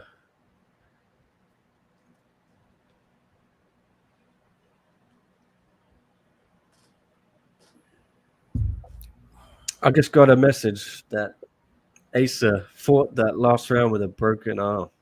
Oh wow! Wow. Yeah. Another bonus.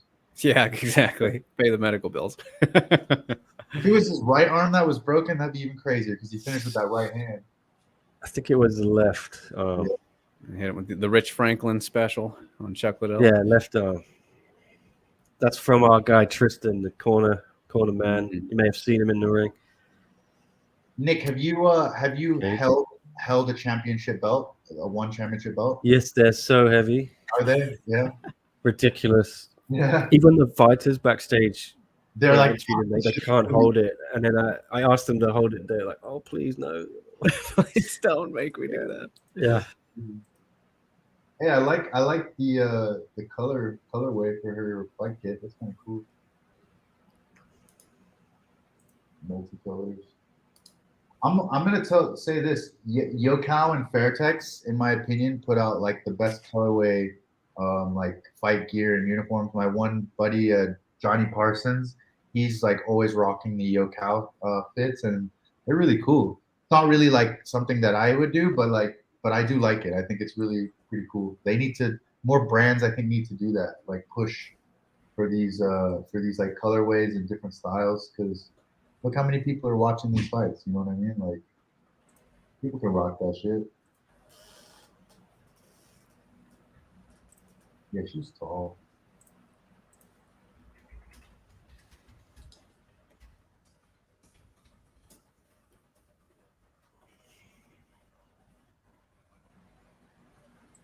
Do you know how old she was when she started Muay Thai, Smilla? Anybody? 50, let's see. 10. At 10? Yeah. 10 years old. 10 years old. Already a champion at 18. That's crazy. Yeah.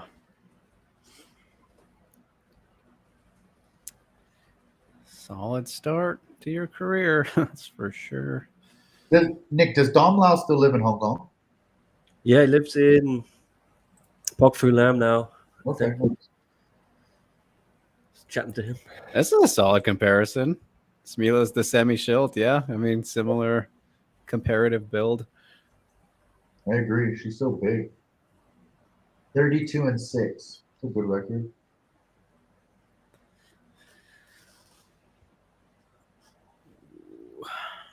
Feel we're about to see a good fight here. Oh, yeah. For sure. This could be another one, Sasha, where the experience be a big factor for Rodriguez, I think. That's what I was feeling, man, when I saw this fight get announced. I mean, she's 34-5. They're almost the same in terms of experience. The other girl's 36-10, 34-5. It's like, as young as she is, she's very experienced. Yeah. Wild. Competition level, though. Yeah, I mean, just having a win over Stamp is like pretty damn impressive. And so, yeah. I mean, that Janet Todd win was really great. For sure. Last time out. So it'll be interesting to see how this goes. But I mean, styles make fights, and this girl is a big, big, big girl. For the, let's see when they go. Damn, look at that. Yeah. It's totally semi-shield. That's great. Cute how they're like holding hands. Mm-hmm. before they start punching each other and kicking each other. Mm-hmm. I'm just interested to see the speed difference between the longer fighter and obviously the smaller Brazilian fighter. I think that will be a big indicator. Dude, of they look like different weight classes. Oh my god. See, Bam has come over on my side now. She is, isn't she? She is. Oh, nice. Oh, yeah. Look how small she is. Jeez. Stiff jab from Sundell. Oh. You're going to have to get in. Oh, nice elbow. Got her nose real red on that.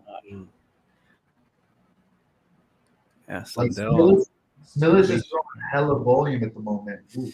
Yeah. A bunch of uppercuts, too. Yeah, that's what you got to against the shorter opponent. Yeah. Oh, nice body shot.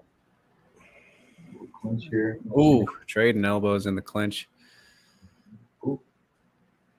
Oh, nice. Oh. Rodriguez starting to unload a bit. Oh, nice. Yeah, Rodriguez is landing some nice stuff right now. Ooh. Oh, elbow, man. Clean. Sundell fires back. Takes a left hook, though. Already got a mousy over the eye. We got for Sundell. Oh, nice left hook. Her face is like tomato. Oh. Oh, Rodriguez finds it home with the right hand. Rips the body. Push kick. Oh, again, right hand. Oh, gosh. Oh, body shot. Man, she looks good. Oh, nice knee. I mean, her punches are just elbow. Her elbow is nice. Oh, back to back. Again. Nice. Elbow. Oh, my God. Elbow. Body shot. I like it. This was scrap. I don't know if it's going to go distance, yo. I mean, yeah. 5 rounds. Dude, look at that mouse. Oh. Oh. Yeah, Sundell is fucking wearing it right now. Yeah, she's slowing down. Ooh, body. Those elbows in the clinch here. I really like those body shots to the elbow in the clinch. Ooh, again. Yep. Smart strategy here from the smaller fighter. Mm-hmm. Oof. Rips the body. Nice. Sundell's still putting pressure. Ooh. Yeah, she's really striking her way into the pocket. Push kicks. Ooh. And some very, like, wound up hooks to the body. Throwing them from the barn. Yeah. Oh. Good start. Great start from Alicia here. Yeah. Oh, she gets hit with a big left. She, like, went outstanding for a second there. Oh! That was wild looking, dude. Damn. Smila with a big shot in the final 10 seconds, but crazy round. That one for sure. But that was a sick fucking round. Yeah. Wow. Right now her defenses are offense. They both slanging and banging. There wasn't really much defense there, to be honest. No. Yeah, I don't disagree with you there, Bam. Sundell needs to be more defensively responsible, especially against a shorter fighter. Like, she could stay at range. Oh, look, there's Angela. There she is. But yeah, Sundell is just getting in there. Sometimes it happens like that. Once you get hit, you're just like, everything goes out the window and it just becomes a brawl, you know? And I think that's going to work into Alicia's favor. If Sundell was, a little smart, she would try to stay on the edge with her teeps, her jab. Obviously, she's got the reach advantage. But yeah, Rodriguez's elbows, I think, definitely took that round for her in the first round. I wish they would have shown the replay on that left hook that, like, really stunned Rodriguez at the end there. But yeah, that was crazy first round. Oof. Pouring it on. Sundell attacking with the viciousness. My God, nonstop. Ooh. Just like this fight against Jackie, she started pretty slow and then just completely overwhelmed from second round. Oh, man, Rodriguez might be in trouble. This is nonstop. She's got to counter something here. I mean, this is ridiculous. Sundell just keeps coming. Ooh, Yeah, push kicks to get the distance here. No room to breathe. so much pressure and volume. Yeah. Oh, man. Body. Left hook again. Oh. Dude, this is ridiculous. She is just won't stop. Yeah, this is sick. Oh, she looks hurt. Oh. Damn, the freaking kick that Sundell is throwing is so impressive. Yeah, seriously. Clinching up here. Like the volume is just immense. She just went from That like was nonstop for half the round, literally. she went from one gear in the first to like like 3 gears in the second. Yeah. She's like overloading right now on Rodriguez. She didn't like that she lost that round. Her corner probably told her she lost. Nice clinch work here for Rodriguez just to kind of slow it down, but seriously, the Snow pace lowered. Snow is definitely coming away with this round, I think. Like this on shit. Yeah. Oh, nice hook. And then answer. Oh, elbow in tight there. Trading elbows. Oh, they both land. God, this is a war. Wait. Oh, elbow. Nice. Dude, I cannot get over Sundell's output. This is big hook. Oh. Wow. Oh, left hook again. $50,000 indeed. Oh, those elbows. This is crazy ass fight. I really wish one would give both people 50 in the fight of the night type thing, you know? Yeah, yeah. No, this is ridiculous. I mean, oof, Alicia. Yeah, this was a rough one. I mean, nonstop from Smila Sundell, the champ here. Yeah. My goodness. Champ for a reason. Oh. I mean, how is she that good for 18? It's like her cardio. She doesn't even look tired. Yeah. That's what it is, man. It's like it's crazy that at that age that she's able to push like that because usually you get to that level with tons and tons of experience. I mean, yeah, she's 8 years doing it, but it's impressive. She's not even breathing that heavy. Like for someone that I would love to see the statistics on the amount of shots thrown by Smila in that round. Yes. Over 100 for sure. Dude, it was crazy. Yeah. In 3 minutes too, which is like super impressive. God. What a monster. Oh, that knee sneaking through as she's backing up. Ooh, sweat on the chin. Good elbow. Ooh, yeah, one of them knows. 1-1? Yeah, I would say so. Although 1-1 or 2-0 for Yeah. Sundell. Either or, take your pick. But instant clinch in round 3. Alicia needs to make up, at least get some respect back from Sundell. My goodness. These elbow exchanges. Ooh.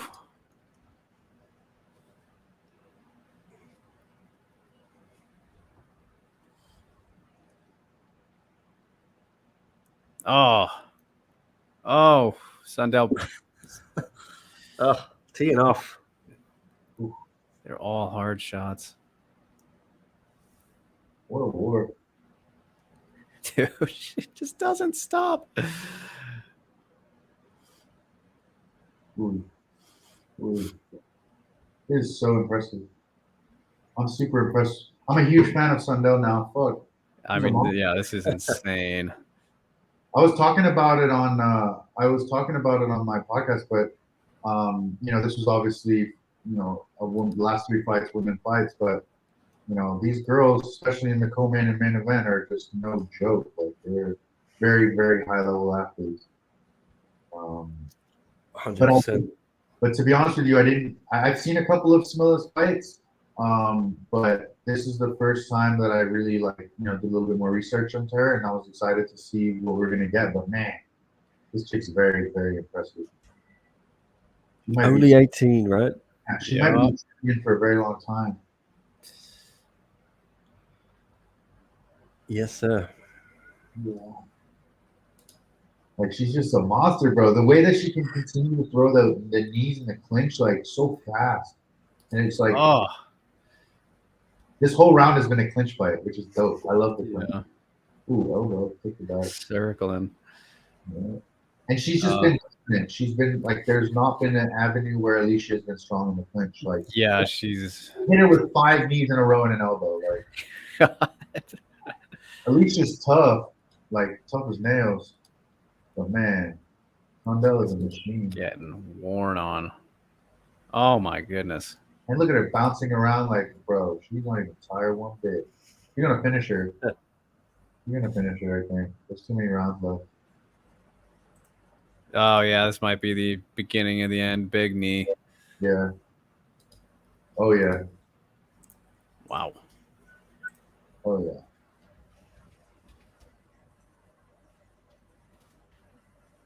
Oh my god. Oh yeah, nice body shot. Oh, nice elbow. Oof, oof, oof. Dude, that's Gotta it. stop this. Wow. Oh Yeah. Smiller, Sundown, third round, TKO. Wow. excellent performance right there. That was sick. No joke there. Another finish. Give her the 50K. Make it Yes, sir. 100K. She's dope. Turn her into your star because there ain't nobody that age doing that. I think gotta give Alicia some money. Maybe not 50, but stepping up to take that fight and saving the fight because Jackie dropped out of it. Jackie Bouton, yeah? Yeah, so I hope Alicia gets something from this. Probably got a decent fee. Man, that was super impressive. Not even breathing hard, man. She pretty much threw just strikes for every second of that second round. I can't believe that. Yeah, that second round was crazy. God. Yeah, that shit was crazy. Is it second round? Yeah, Bouton definitely won that fight after seeing that. Yeah. How does anyone stop her? That's the thing. Yeah, I mean, there's the scary thing. She's only gonna get better. Yeah. Oh my god. It's crazy, bro. She's like, I wonder if she's gonna try to make that move into MMA. She's so fucking young. Like, she might as well. Yeah. Could do. Like, give her like a couple more years to just like clean up and then start wrestling a little bit. I wonder if she's even messing around with stamping stuff at Fairtex, you know, like helping her. But man, that was an impressive performance. Very impressive. Hats off to Alicia Rodriguez again. Hey, She gave a really good account of herself first round. That's why there's weight classes for a reason, you know. And you know, Alicia gave. I mean, that first round was killer, man. She looked dope, but it's just that's why there's weight classes, man. Like in the clinch, feeling that weight, that length, that height, those knees. It's just only a matter of time before you just run out of energy. And you know, yeah, Smilla absolutely, you know, put it on her and showed. Mm-hmm. Wild.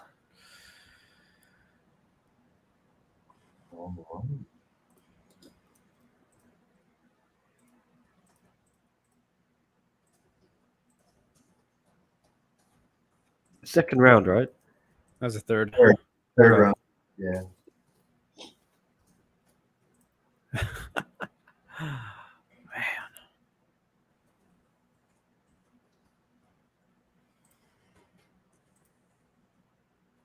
Yeah, that was. I think that takes over. Sorry to Ten Pow. That was the most impressive performance tonight. Now, Performance, especially considering who it was against too. Yeah, performance for sure, but I still think finish goes to 10 Yes. Yeah, I agree with that. I agree with that. Yeah. Yeah, that's a tough one to beat from Ten Pow. But yeah, performance definitely goes to overall. I mean, for that, I can't just get over her output. Yeah, for sure. That was very impressed. Very impressed with that performance. I mean, Cutman did an amazing job on her swelling too. Like that eye is gone down a whole bunch.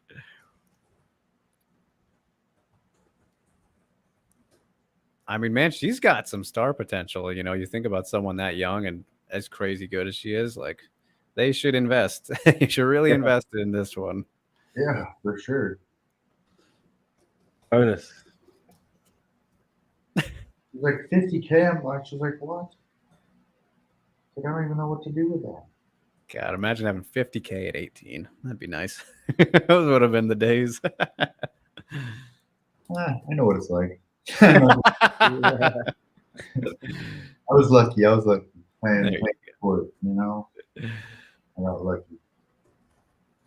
Some rich Russian oligarchs liked my name and brought me out to Siberia to play rugby. So there you go. But nah, this is awesome, you know. See that 18 years old. Shit. So is that her father? Yeah, it must be. Sure. Yeah, good point by Bam. Says 10 Pow fight was more competitive. This was a steamroll. Yeah. I mean, I thought Alicia was good in the first round, right? Yeah, she did her best in the first round for sure. But so innocent, but a killer. Yeah, she's got that innocent look to her for sure. She just looks like all cute and nice, and then she kills you. So that's a fact. I agree. I mean, would you rather, Sasha, would you rather face someone one weight class higher but significantly taller, or 3 weight classes higher but same height? Nah, just the 1 weight class higher. I fight at 70, so I'm never gonna fight a heavyweight. Like, there's no way. If I was to go up to heavyweight, that's a different story against maybe like a smaller heavyweight that I could maybe use speed to get, but that's why there's weight classes, man. I fight 170 and 185, and even sometimes when I fight at 85, them boys is cutting from like 225. You know, look what Alex Pereira was doing to make 85. You know, so there's some big guys at 85. So 70 is where I feel most comfortable. But yeah, I would not want to fight people 3 weight classes above me. That's asking for that. tall order. Yeah, for sure. But if there was like an open weight tournament that I could like get ready for like a whole year, and then there was like something, and it wasn't MMA, it was just pure striking, that would interest me, you know. But you can't mess around with these big boys, dog. Like, what would you try and get to for weight in an open weight tournament? Because like I imagine you wouldn't want to like transform yourself into like John Jones style, you know, take a listen. No. I mean, there was a time in my life where I was walking around at 250 pounds. You know, 100. I was like, you know, 120 kilos was my max weight.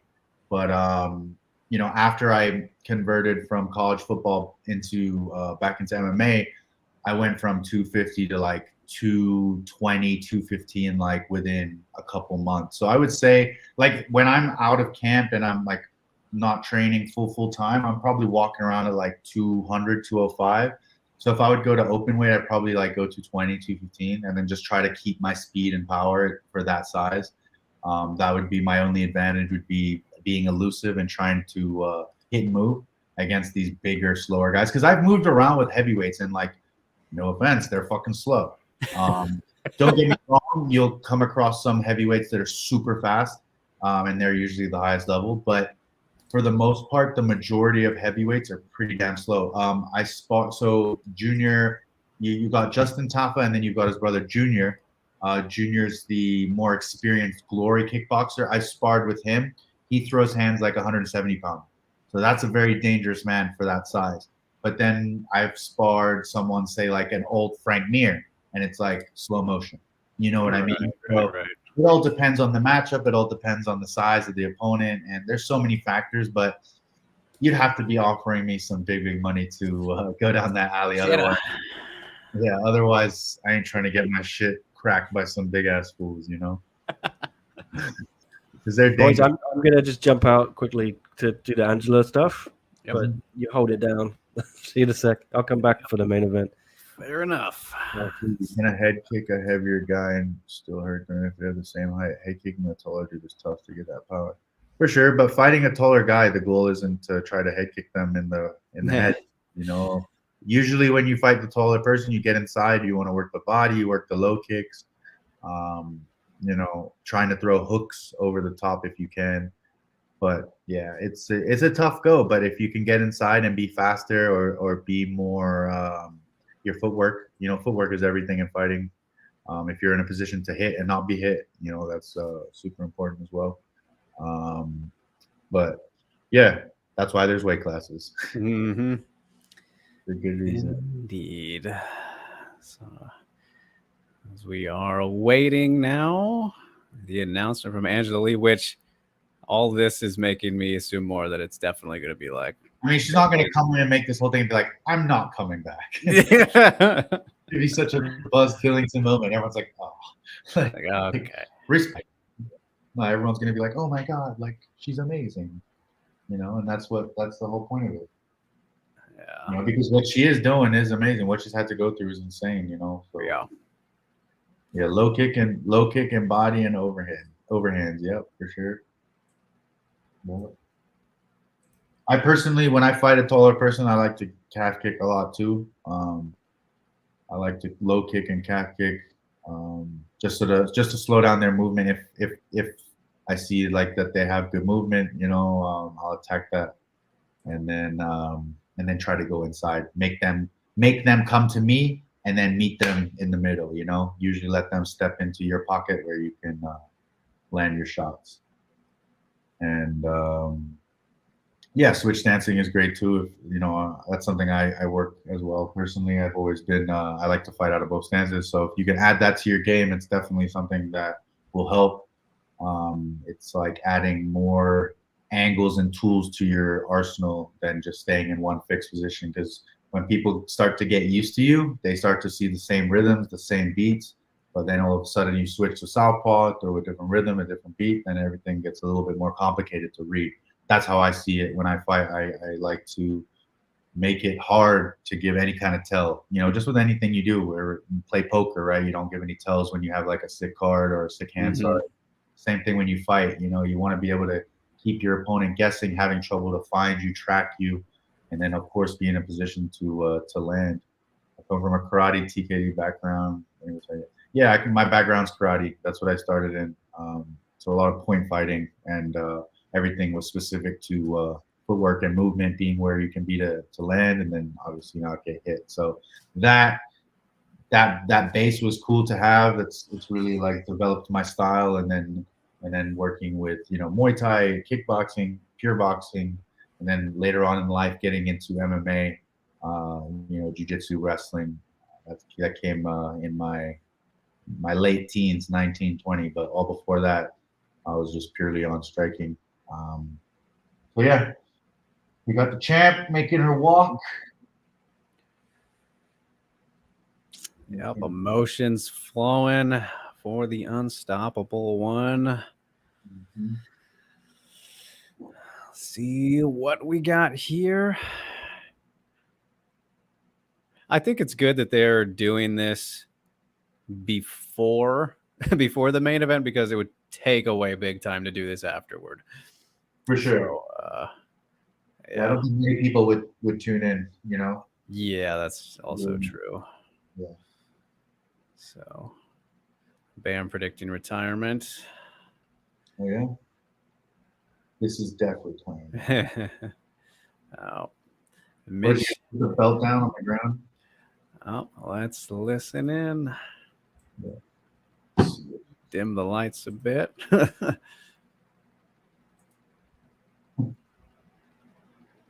was completely unnecessary. Yeah, just maybe an accident. Yeah, seriously.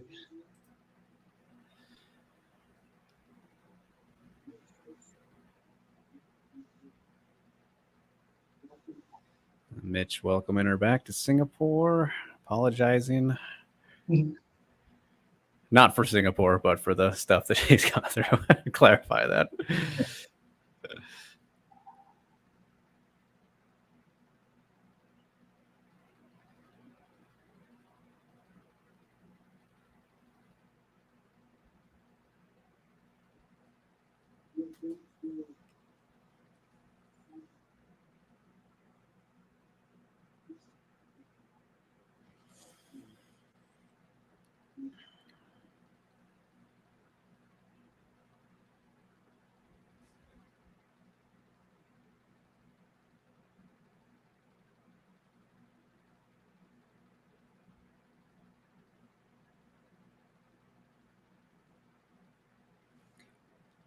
This is like so on the spot here.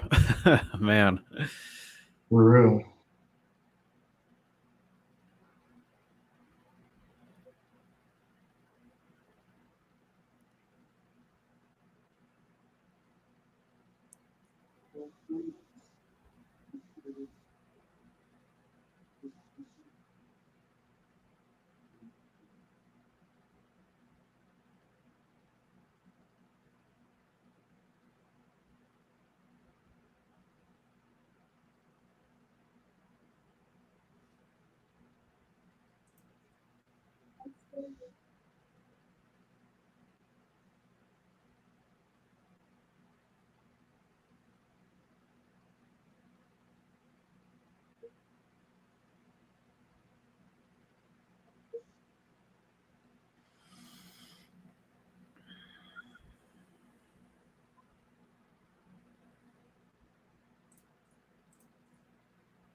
It's like Mitch is gonna cry more than her. I know.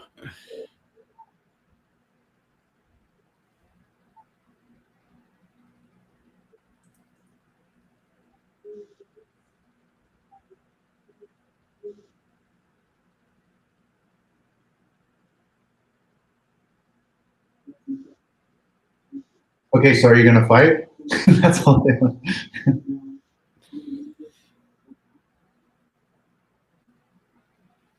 Here we go. Up, putting it down. Uh-oh. Yeah, Dan was right.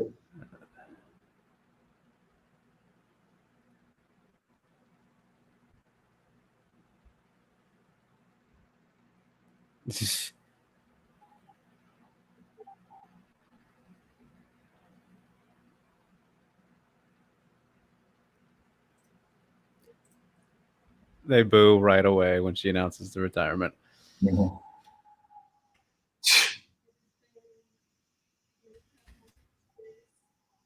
Yeah, she don't need it. She don't need to go through that shit. Yeah.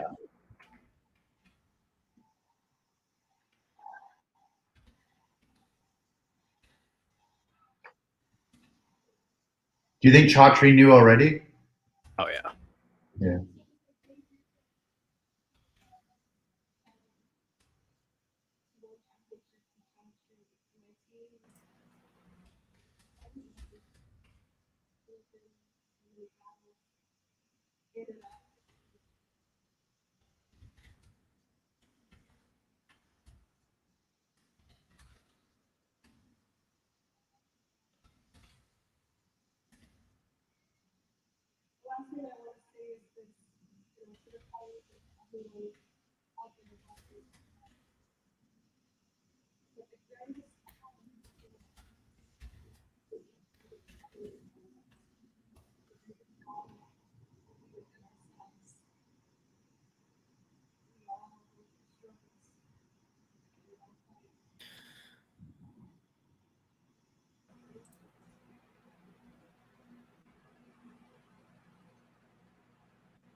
Mhm.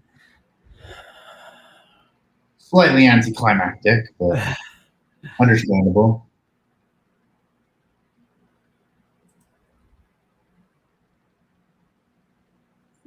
Angela Lee officially retiring from MMA. So by default, everybody, that would make the main event coming up here next for The title. Undisputed Championship. None of this interim stuff. So is that what it is then? Yeah. So will that Yeah. be? Oh, looks like Stamp's the new champ now.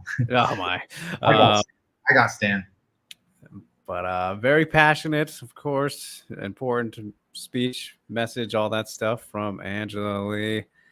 Sad that it kind of coming to an end this way, of course. But very understandable circumstance-wise.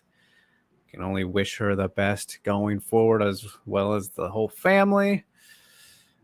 Again, I don't think this will be the end because she is still so young. Like someday, even 5 years from now, she'll still be just like 31. She's like 26 right now. I expect to see her again. But obviously for now, this is clearly for the best. So, yeah, provided some great memories. Fight-wise, highlight-wise, all that stuff. I mean, Sasha, I just got to ask you then, favorite Angela Lee moment? It's only appropriate right now. My favorite Angela Lee moment. First woman to hit a twister in professional MMA. Yeah, that was pretty youngest fire. female champion of all time. That was pretty fire, actually. There was I'm just trying to think of the exact fight. I remember watching. I thought going in she was gonna get smoked, and I think it was against Stamp actually. Oh, yeah. She was When like she was coming back. Yeah, she was getting like beat up a little bit, and then she came back and choked her out. Yep. That was not even that long ago. That's right. What's another fight? The Twister I think was pretty amazing.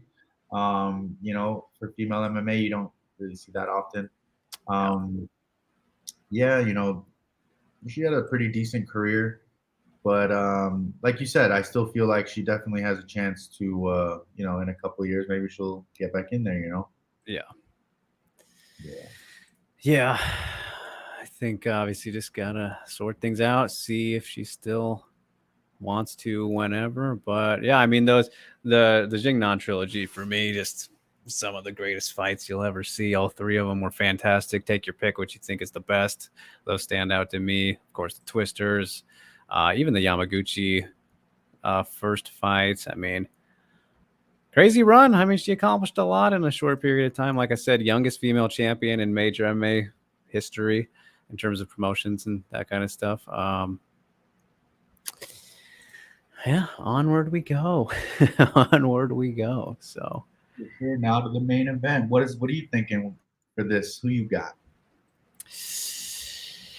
I gotta go, I think again another experience type of thing here. The thing with Sohee Ham, I think if we're to look at potential issues or things to worry about is, again, she has in her, I mean, definitely her last losses, obviously, were the UFC ones. She has not lost since the UFC, which was when she went against those clearly bigger girls who are flyweights now. Literally, the people who beat her are legit flyweights now who have not fought at 115 since then. So it's going to have, she does have a slight size advantage, not as big as, let's say the Joanne Woods or the Beck Rawlings is that she fought in the UFC. And especially since then, she's just gotten better in general. Like a fine wine of sorts, one of the best ever. Korea's GOAT, as far as I'm concerned. Has more ways to win the fights, better overall fighter with her grappling. Solid enough striker. Of course, we'll give that Muay Thai edge to Stamp. Kind of hard not to, but yeah, I just think kind of the versatility, especially the experience overall, not just in terms of career and opponents fought, but like, yeah, longevity in terms of actual fights and her cardio. And we'll see how, if it goes long, Sasha, I think that's a big question mark to see how Stamp will fare more than Ham, because Ham's never had any real cardio issues. Not that Stamp has either, but in an MMA fight with 5 rounds is different. Yeah, for sure.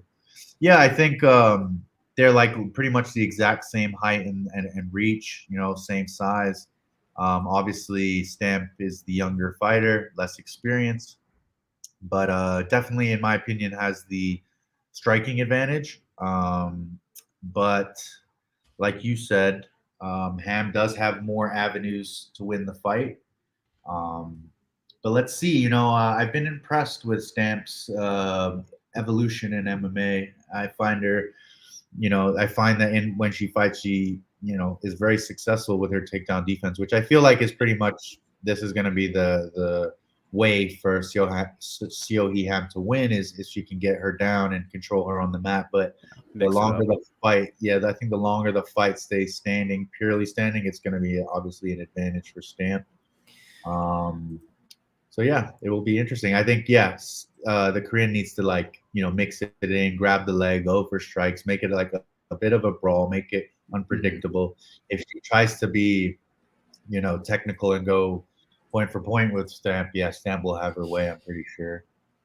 Yeah, that's one of those areas I think is kind of underrated for Ham, that she flourishes kind of in chaotic sequences, right? So like in a scramble moment, she will find those tiny openings where she can strike when things are moving a lot. Like you look at the Tomo Maesawa win she had in Ryzen, finished her with the knees like as they were kind of scrambling, just caught her just in a car crash kind of moment of momentum.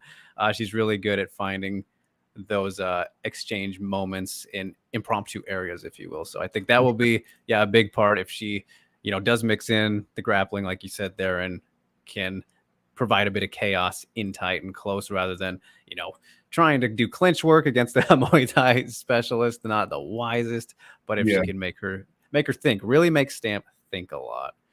If you look at the record of Ham in her last 9 wins, obviously coming off the UFC, you can look and kind of see, there's a couple fights there, 10-2, it's a good record, but then it goes 4-4, 12-9, 5-3, and then she gets back on and starts fighting people with experience, again 19-2, and 8-0, 8-1. 6-1 is a little bit, kind of fresh. And then of course now we got Stamp with 12 fights now in MMA. And then if you look at Stamp's record, same kind of thing when she finally went up and fought someone with experience, and we're talking like Angela Lee. Yeah. At that point, she didn't get the result that she wanted. So yeah, it's definitely I think I want Stamp to win because I know obviously they want to push her as the star, but I do feel Ham has a really, really big opportunity here to become the champ. MMA and grappling is it's such an important part of the game, and if that's where I believe Seo has a big advantage over Stamp. But I think it also will matter who's the stronger woman. Stamp is really strong. So, holding her down and being able to control her is also a task in itself. So I'm interested. This is going to be a good fight. It should be interesting. Yep. Gonna be good. Looks like they got Angela on commentary now. They're making her work work right after all that. All right, you got to commentate now. What do you guys think? The people in the chat, what do you guys think? Who's going to take this fight? Drop the picks. Drop them in the chat. I would get a poll up, but maybe I can do that. I gotta switch to the SCMP YouTube real quick. We can do a poll. That'd be fun. Yeah, because I know there's all you lurkers out there who are not commenting and watching. We can see the count here. Get your picks in, everybody. Let me see if I can work a poll real quick. Work the magic. And do it on my phone, since I don't want to screw anything up with switching accounts on the computer. And we get treated to the good old Stamp dance, one of the best walkouts in the biz. That'll be fun. All right, let's see. Let's see if I can do it.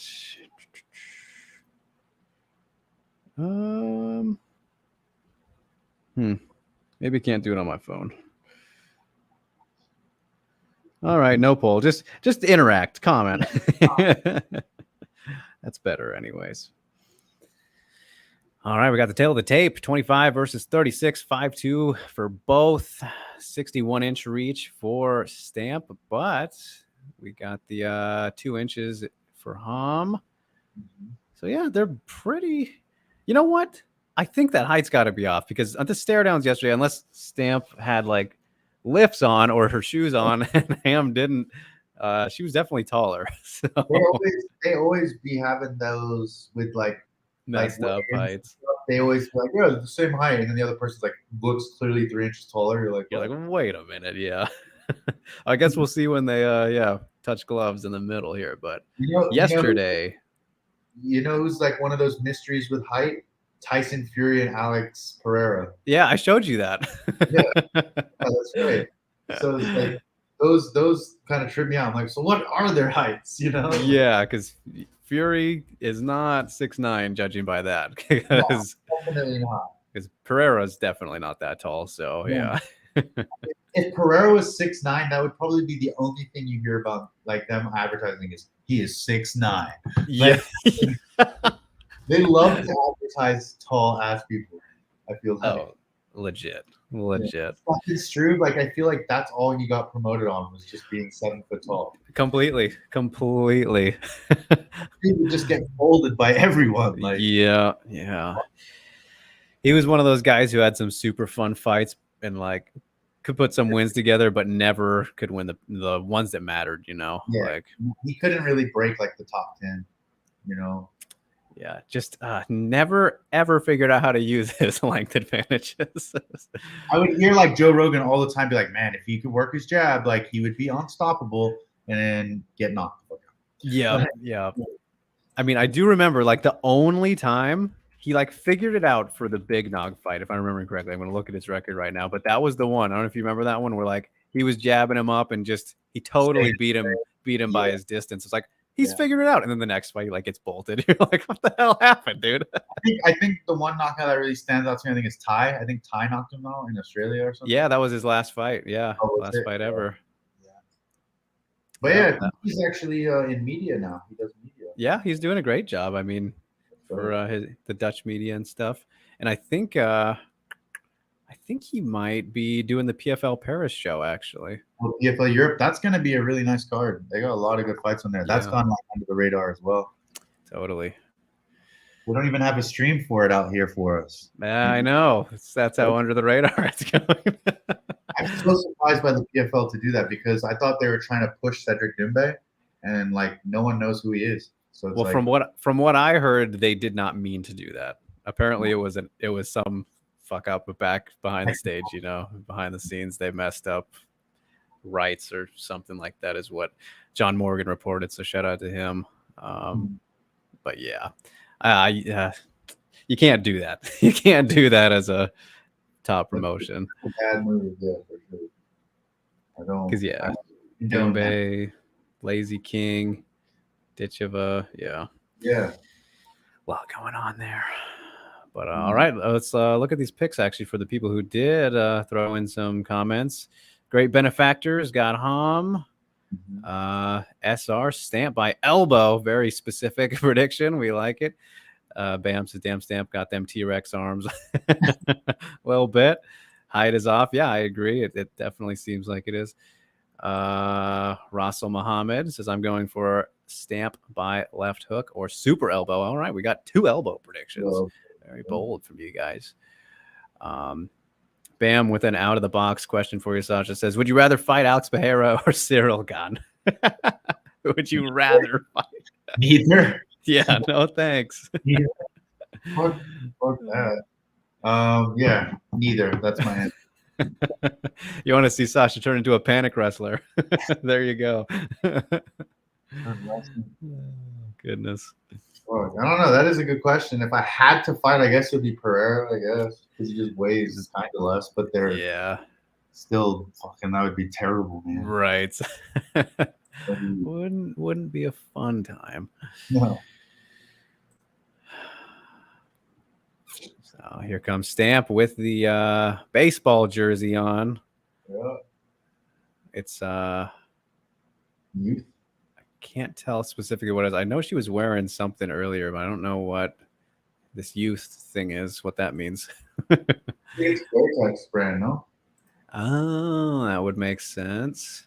Yeah, because that little emblem on the left corner or her right shoulder. Yeah. I think she's worn a baseball jersey type thing before too, so kind of throwback. Not in her last couple of fights, but I feel like I've seen her taller than Ham, right? Yeah, has to be. Yeah. I mean, again, at the weigh-ins yesterday when they did the stare down, she was taller. So, I mean, she's not super tall. Like, I feel like, because I've stood next to her, you know, I've met her in person and interviewed her, and she's like probably, I would guess, 5'4", which would be 2 inches then taller than Ham. Like, you know, she's obviously a small gal, but not. I don't think she's that. I don't think she's 5'2". So here it comes, stamp dance, everybody. Always in prime form, got the moves. Like, she could probably be a dancer if she wanted to. Yeah. She's not bad at all.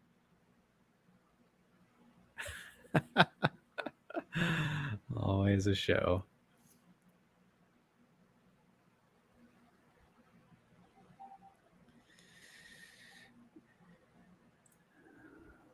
All righty.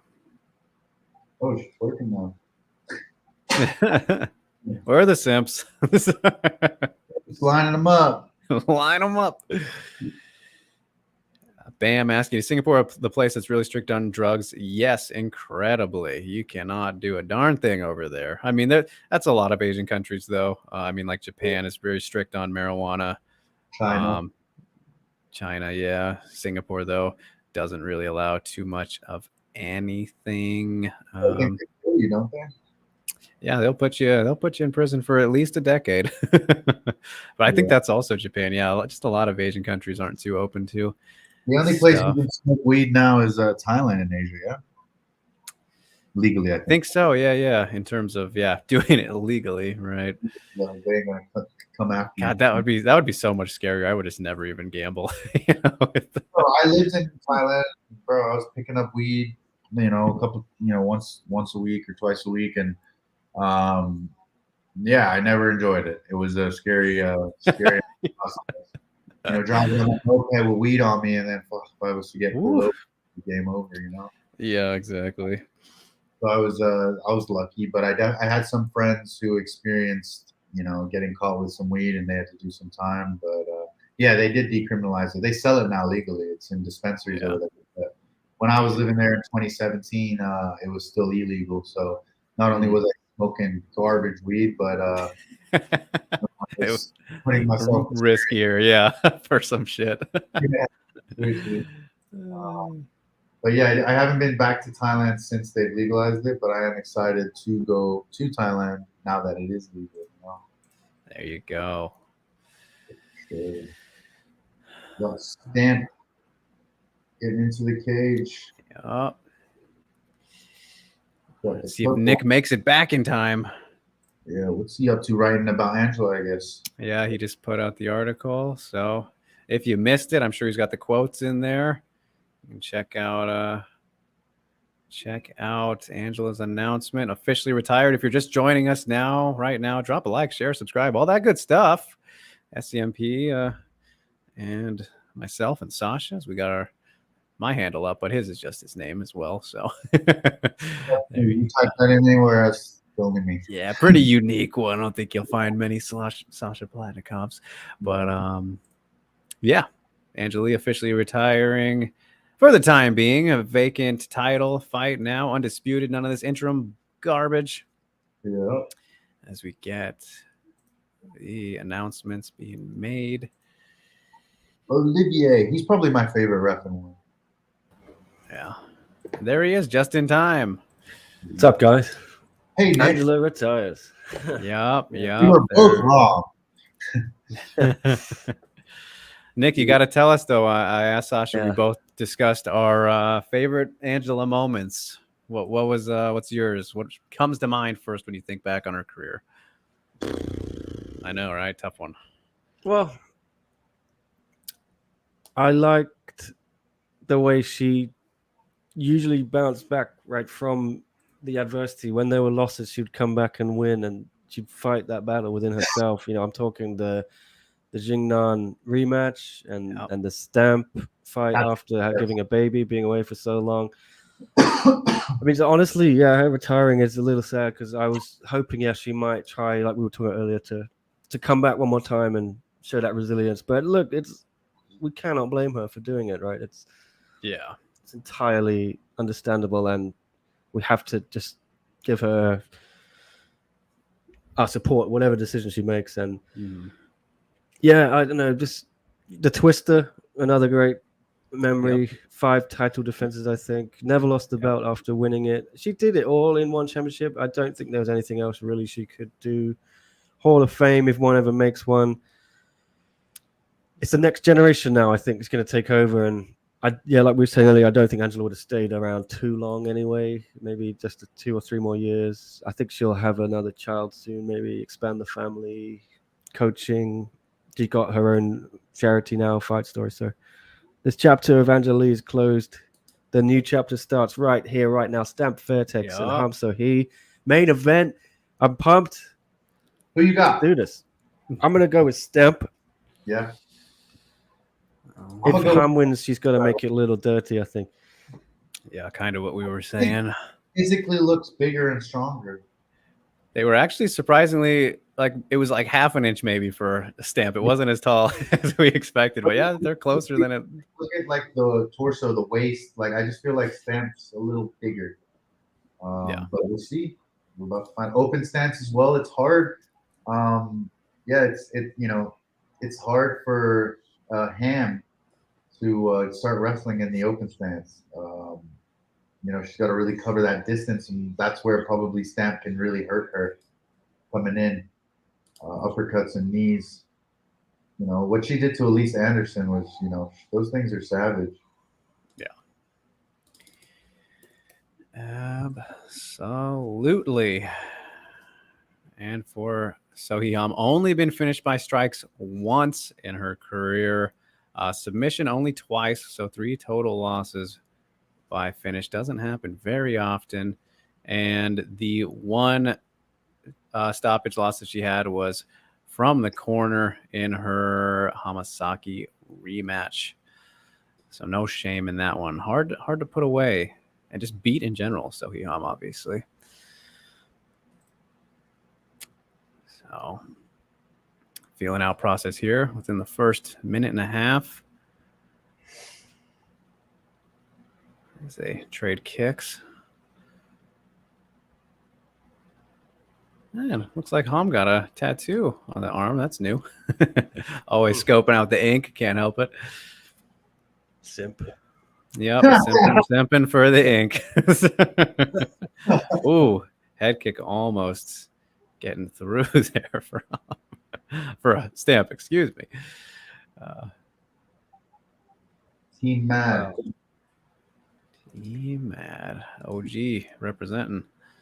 I've taken out a couple of their boys. Korea. Oh, good body kick from Stamp. I mean, like I was saying earlier, Drake, if it stays like this, yeah, I think Stamp's going to pick her way apart pretty easily. Right. Ham really needs to get in there and make it more action. That's ridiculous to me to say that in the first half of the first round. Fight. That is wild. I've never seen that before. I mean, look at Rose Namajunas and Carla Esparza. Yeah, we've already done more than those girls did the whole fight. Exactly. Yeah. It's wild. Chatchery does not like the inactivity. No kidding. The yellow cards are on the trigger finger.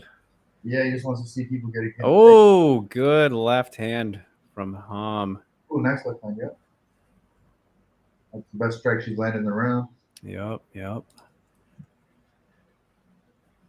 Oh, another one. Stamp goes to the body.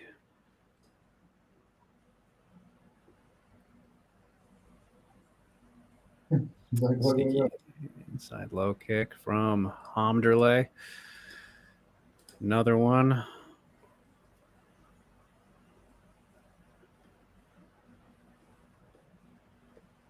Oh, double left there. Second one connects. First one punched her way in from Ham. Body kick finding a home, though, for Stamp Fairtex.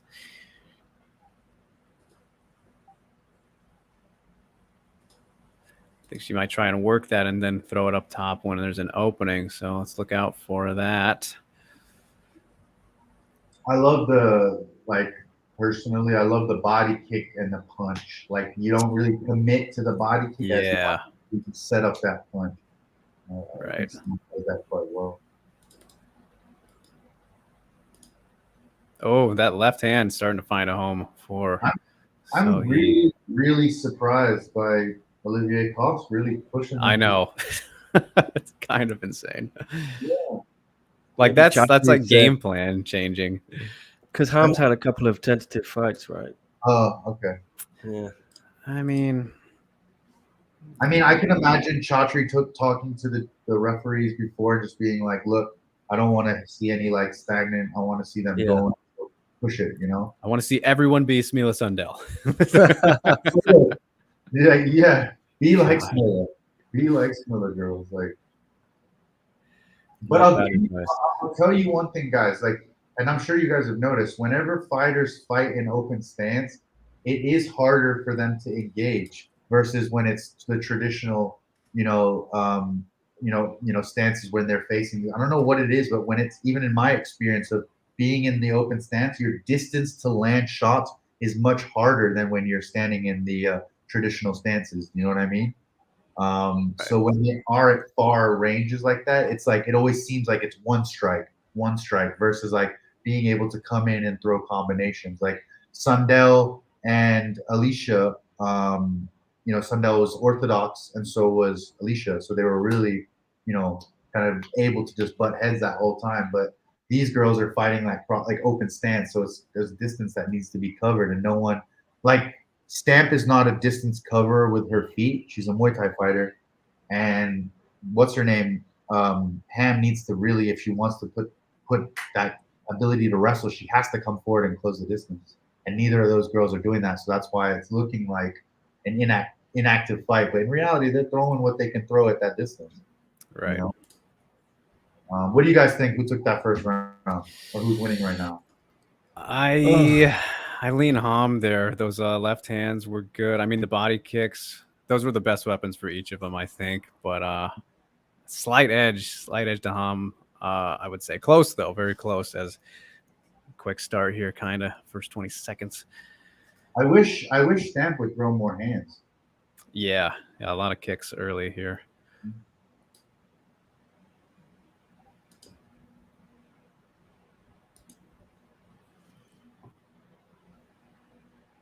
Right.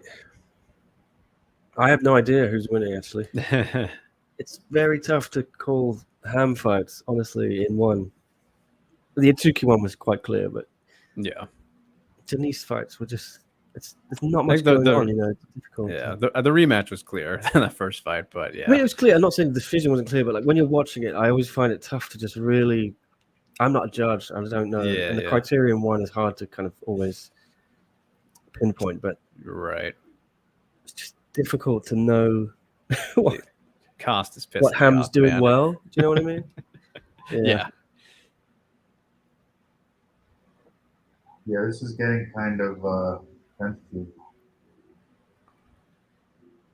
Like Ham hasn't really done anything yet this round.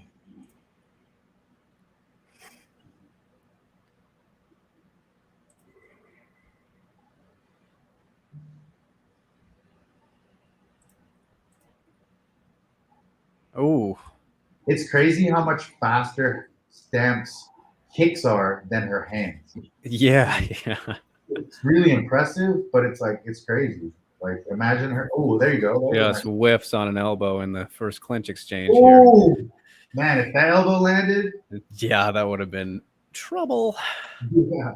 I mean, them boys on the chat have been saying about that elbow thing. Yeah, they were. Good point. Man.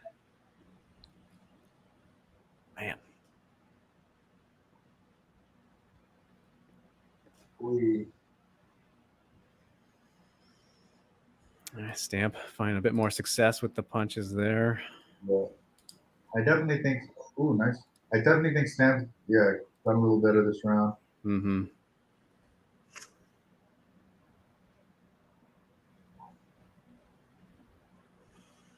Ooh. Yeah, just eat those forearms, because even if consecutive head kicks from Stamp. Oh, Both blocked, but she's feeling them. Push kick. sure. That's a smart strategy. Nice. The body, man, ripping. Oh, big hit. Was that the left drops stamp? Oh, what? No, Might I have been don't half off balance, but a good shot. That left hand has been best for. We'll have to see a replay on that. If it was like a clean drop, might have been off balance, but still connected. Good shot. But yeah, no. Hey, look where she is. Where she wanted to go. Didn't even have to wrestle. Yeah. I mean, that's usually what happens when you throw a lot of kicks. You just come forward and meet them. Next thing you know, they're on their back. I've been there. I hate it. Big moment. And Stamp doesn't really look like she's trying to scramble. She's just trying to lock her up and prevent her from doing anything. You know. Yeah. I never recommend that. I always recommend the scramble. As soon as your butt hits the mat, just scoot and scramble. You know? Work to do something. Get to the cage, get to one knee. You know, these are the most important things. But hey, Ham's actually helping her do that by scooting her to the cage, which I wouldn't recommend. Oh, look, she's going to the Yeah, threatening with a one-arm guillotine at the moment. Got one there, but use that to get back up. You know. Yeah. When your legs are closed, you're not going anywhere. So you should be trying to get her feet on the hips. Try to face. Tempting an arm bar, but nothing there. Nice. Use that to push off now. You can hit her in the face with your legs. Push. Yeah.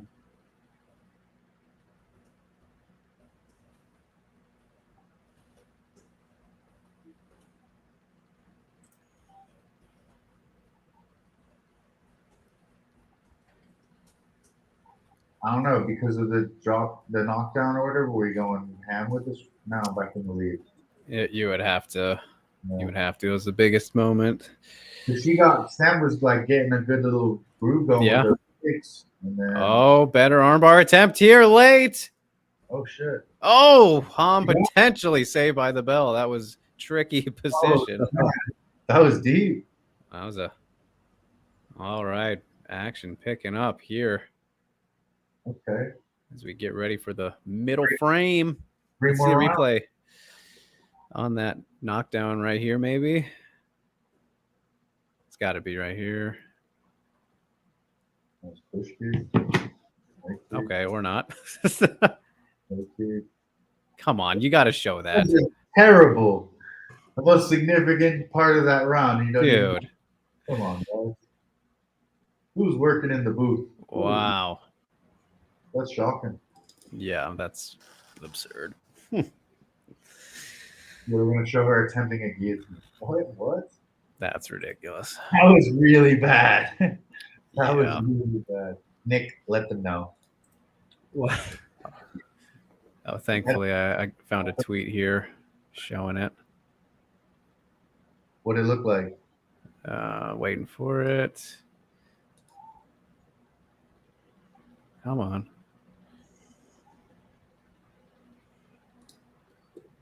Yeah, that was clean. Oh, yeah? Yep. Oh, shit.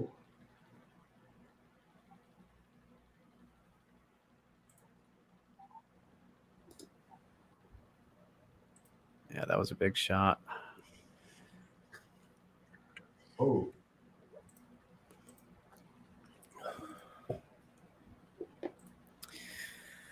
All right, Hamderley pressing the action against the cage as they separate. She's strong.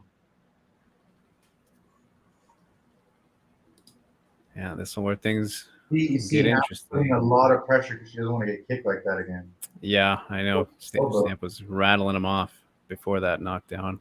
Oh, might have hurt her. Might have been hurt with that one. Oh, yeah.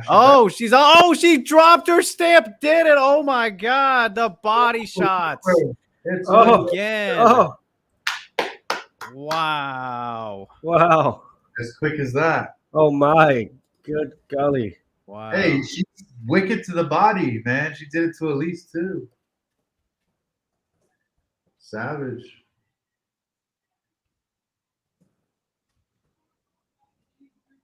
Wow. I am in shock. Nice.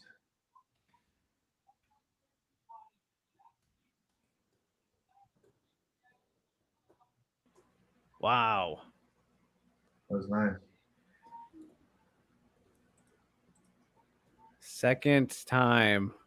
Only the second time in 35 fights, Ham has been finished by strikes.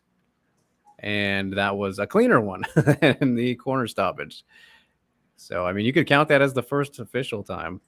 Crazy.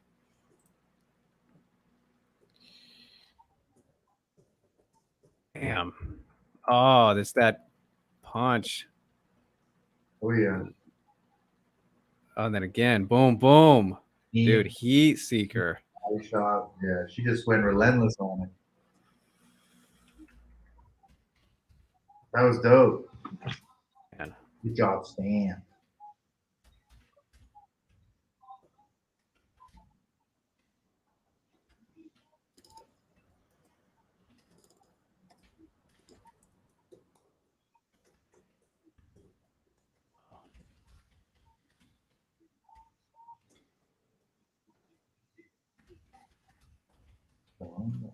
Ray, my boy Ray is struggling with Ham's name, huh?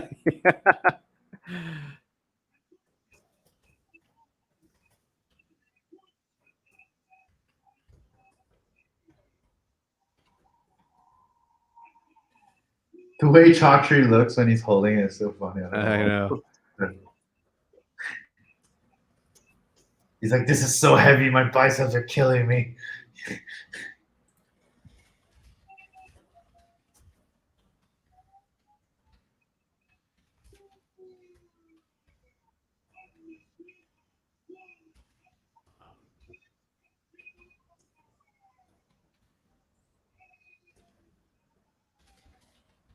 $50K.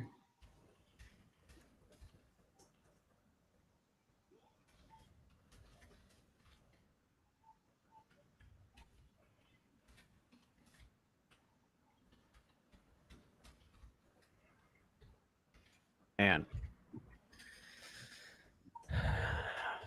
He just knows where to hit the body, like shuts people down. Yeah, man. Wow. The body hunter. He does a great job at it.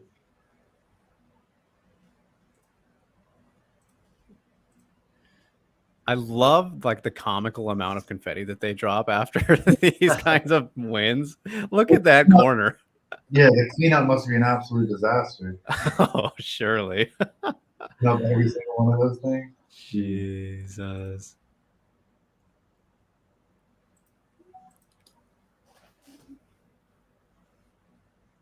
No, Says it's fucking amazing. That's how she feels. Get the English from Stamp. How about that?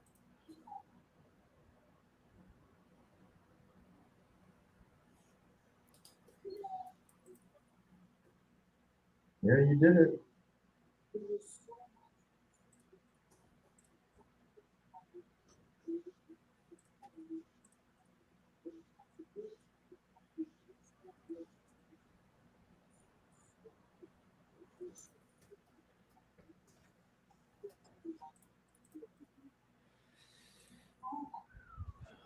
Man.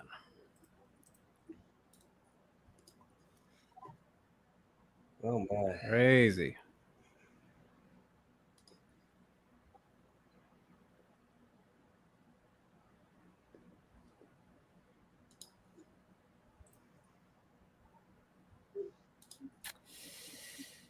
Boy. Speechless. I don't know what to say. I don't say. I really didn't think it would happen that way. Well, yeah. Like I thought if she would finish Ham, she would maybe catch her with something up top or a decision. Like, I mean, I guess there were a lot of possibilities we could have got, but I don't know. That's still just, man, that's crazy. Oof. That is something. Colossal bummer for Ham, though. Really, that. Yeah, man. I mean, yeah, she was doing good until that point.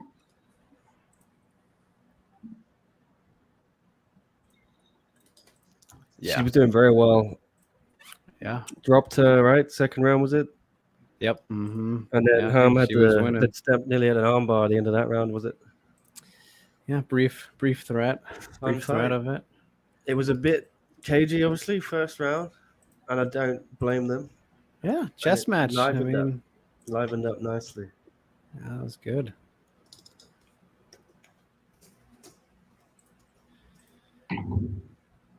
Man.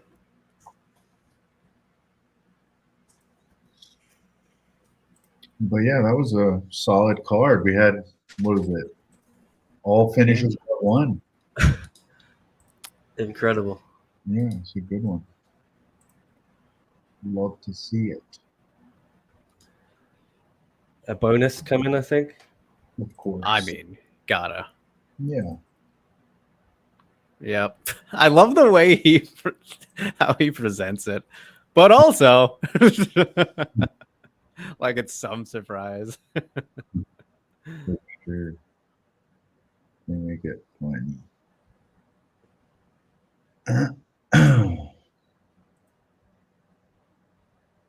But yeah, that was a good card, guys.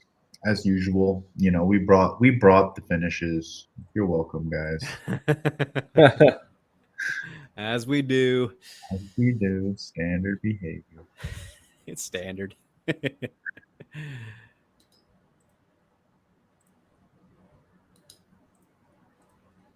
Stamp says she was sick before the fight.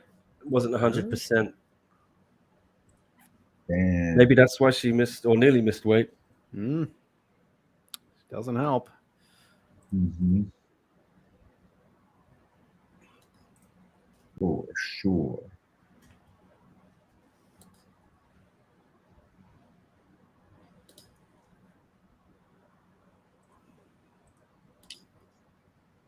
Yeah, so who's next for Stant then? Good question. Denise? Yeah, that was what first comes to mind. Is she on a winning streak or is it just one right now here? Let me. Denise.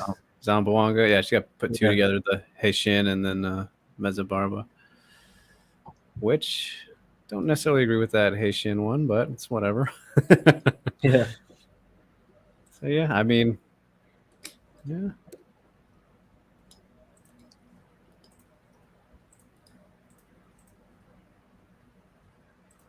Wild. Yeah, now we also gotta see if Ham does retire or not. I mean, I think like we said at the start of the show, I mean, this was really kind of her last goal. She said she was going to retire and won. I mean, she's been everywhere, got titles everywhere except for UFC when she was not at her optimal weight class fighting those giants. Suck. I love watching Ham fight and would like to see her still fight more people than the ones that she has fought and won so far. But I wouldn't be surprised. And I mean, it's like, wouldn't blame her either. 36, 35 fights, all that stuff. Dealing with some injuries kind of to the last couple of years that she's have prolonged things that kept her out of the tournament. Even like this fight could have happened sooner than it did. So yeah, crazy. I think we finally got there though. Yeah. But disappointing for her, like you say. Can she go again? This feels like it was the last chance for her to. Right? She talked about that in her interview with John. Yeah. Yeah, I mean, realistically, she should only be like 2 fights away max, depending who she beats. Like, she shouldn't be fighting, non-contenders, obviously. But I don't know. See how much time she wants to. Is how she's feeling, I guess. I mean, very fresh. See how she's feeling after that. Getting finished like that. I don't know. We'll see. We will see. Take some time, talk with her team, see what's up. Incredible night indeed, or morning, Ray. It's great when there's another event coming up so soon. Big one. I like that. 2 a month. We need this in one. For sure.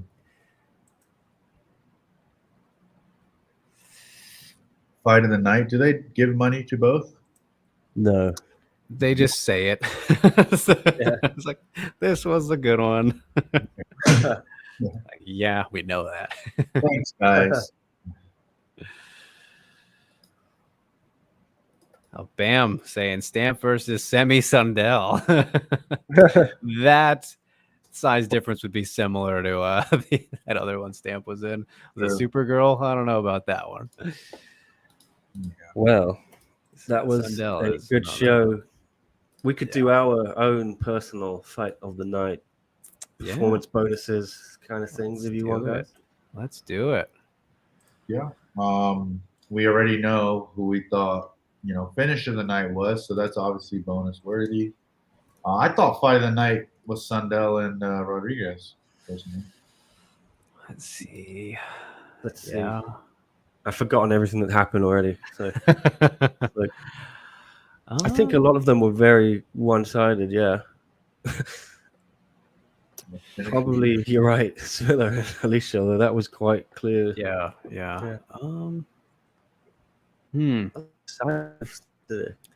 Fight of the night's tough. I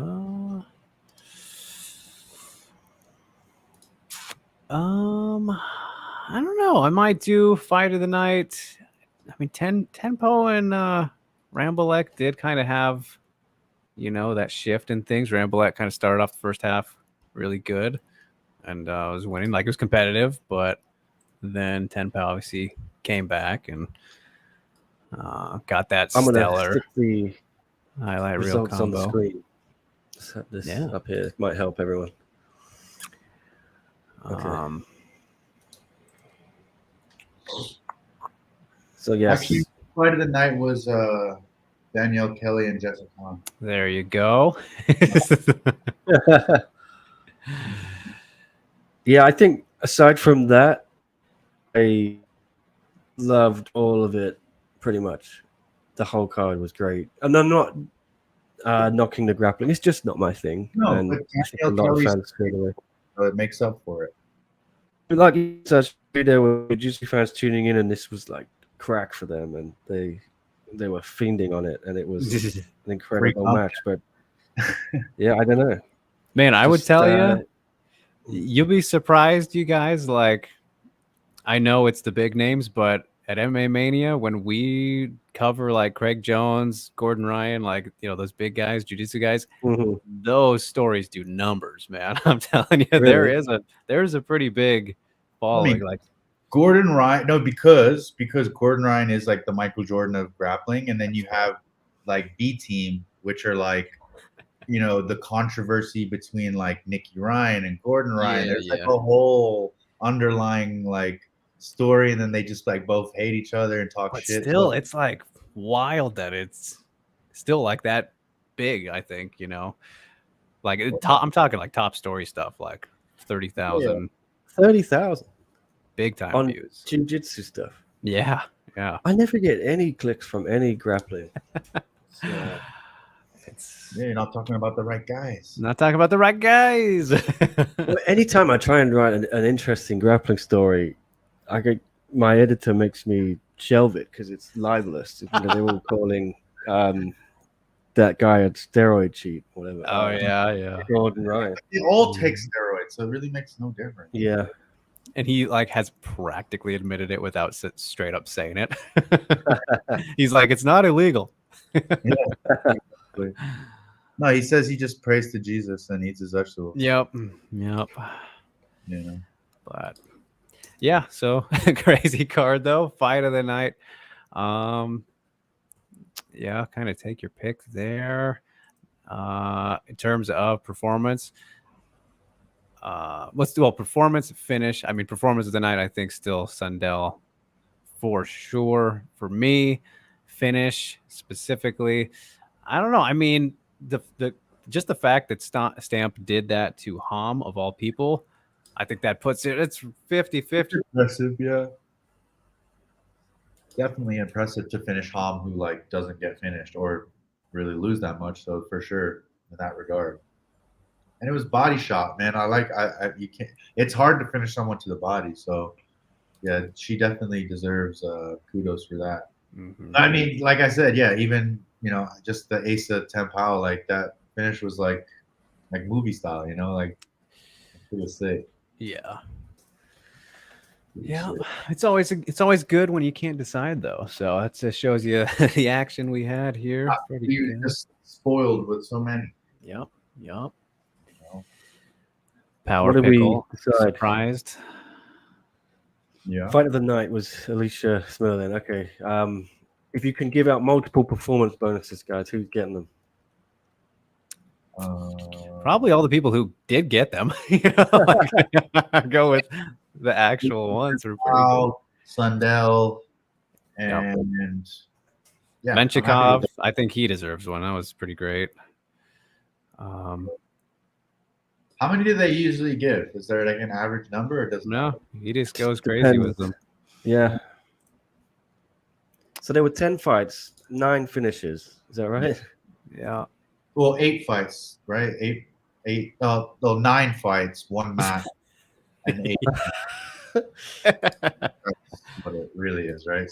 Like if we're getting to the brass tacks, Bam sums this up perfectly, pretty much saying Stamp not got more of a stake. Asa KO had more aesthetic, 100%. Yeah, facts. And I'm an aesthetic kind of guy. Oh yeah. And Bam's also biased because he's his coach. No, but I mean he's right here. Yes, he does make a great point. But yeah. All right. Good deal. Good deal. Let me just. I'm publishing this thing. About on the card.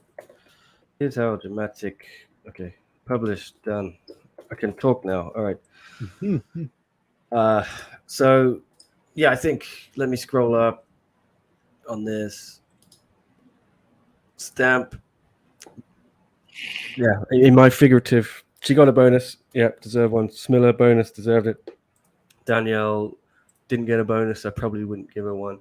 Jingnan didn't get one. I wouldn't give her one. Lineker didn't get one. Wouldn't give him one. Dimitri, did he get one? He deserves it, I think. I don't think he did. Yeah, I don't remember. Yeah. Edward, I wouldn't give. I don't think he got one just because it was kind of sloppy, but not, fair play to him. But I don't think it was the best fight. Mauro, didn't get one, but Paul Elliott's bicep tore, I think it was.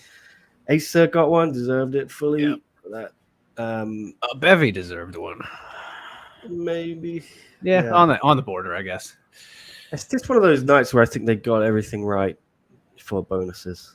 I'm reading at this last comment from Zaza Kita. One statement that I would say, I think one has better women fighters than the UFC. Wow, that's a bold one.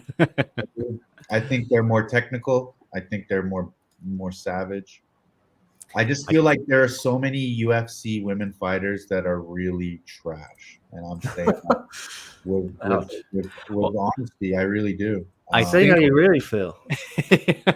I think what helps that statement, though, Sasha, is the fact that one has, like, if you're saying overall, like the Muay Thai fighters and the kickboxing, then that 100% helps with that's what I'm talking about. I'm not like if just MMA, then no. Yeah, I'm not saying like one fighter from this place is better than because he said, what about Wei Li? Like Wei Li is one of the best in the world for sure. Yeah.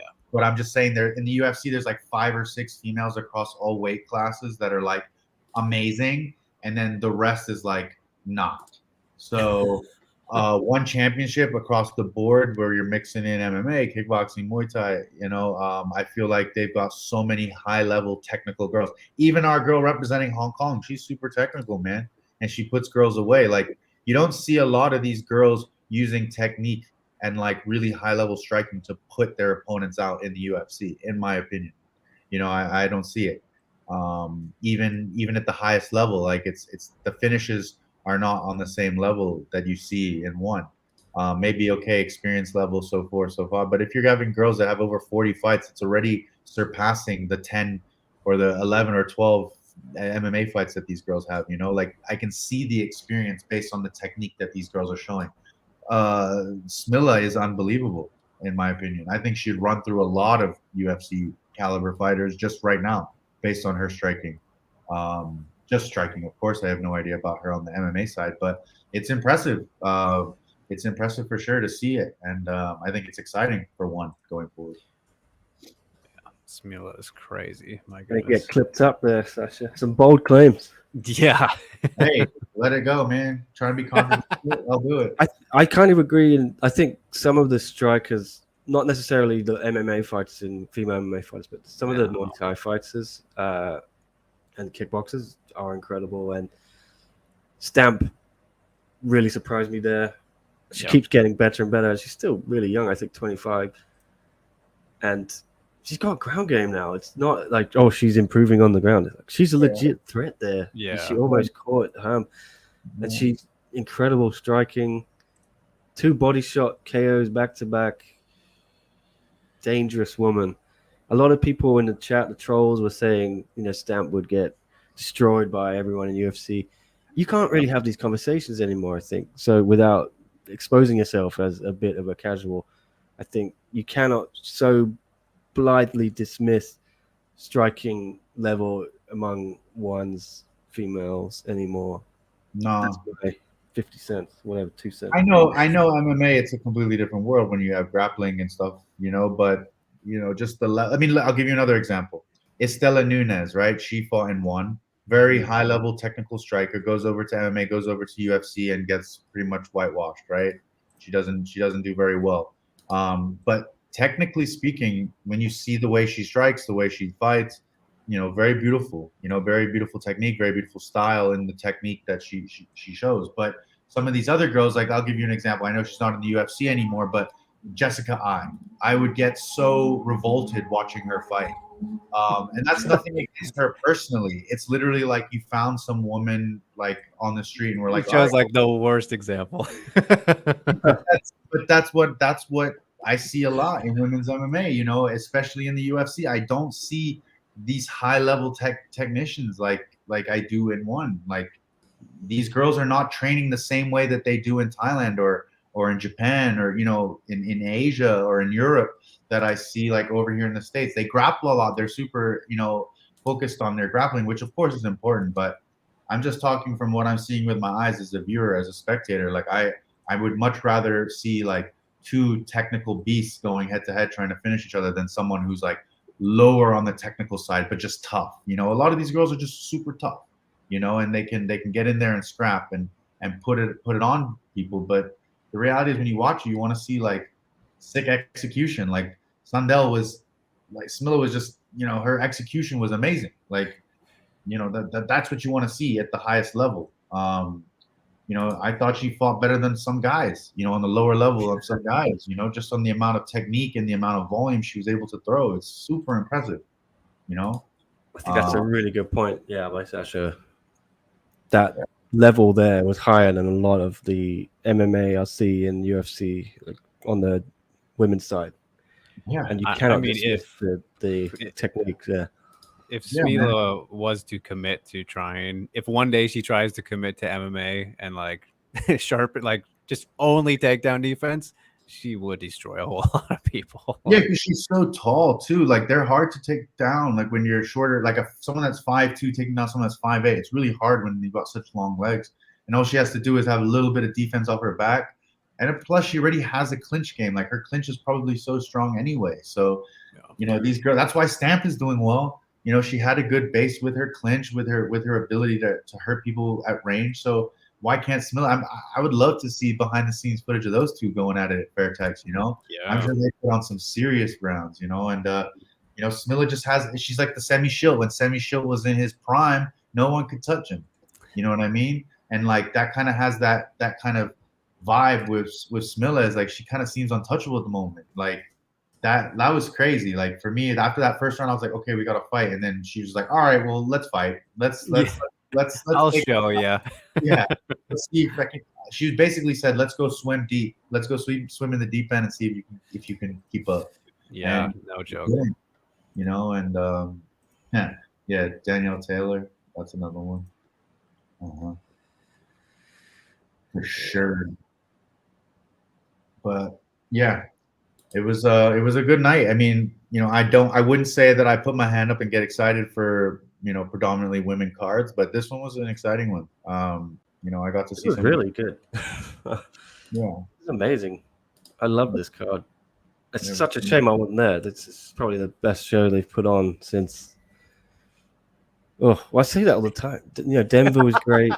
The June Friday fights special, they have a special quarterly one every 3 months. That was really good when Malik and Bilal, you know, Superlek was on the card. The Rod Tank show was really good, but that was mostly Muay Thai.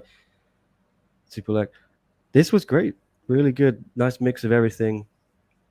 The only thing that really fell flat for me, yeah, special rules boxing didn't really care for that. And the grappling is what it is. If you like grappling, you're gonna love it. If you don't, you're not gonna like it. But you got a little break for yourself to get some snacks, whatever. But it's there. It is what it is. It's part of the show.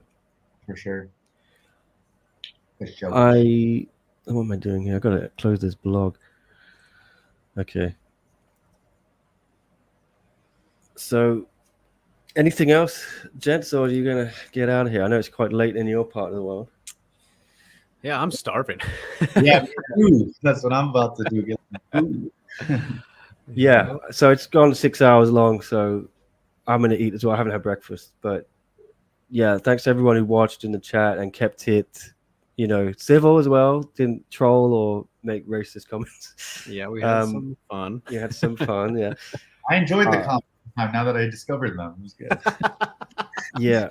Whole new world. Yeah. Well, this has been really cool. Thanks, Drake. Thanks, Sasha. I've really enjoyed being back on it. You know, hopefully, though, I'll be at the arena on next Saturday, but I'm not sure I will, so we might do it all again. So, there we go. Yeah, tune in, guys.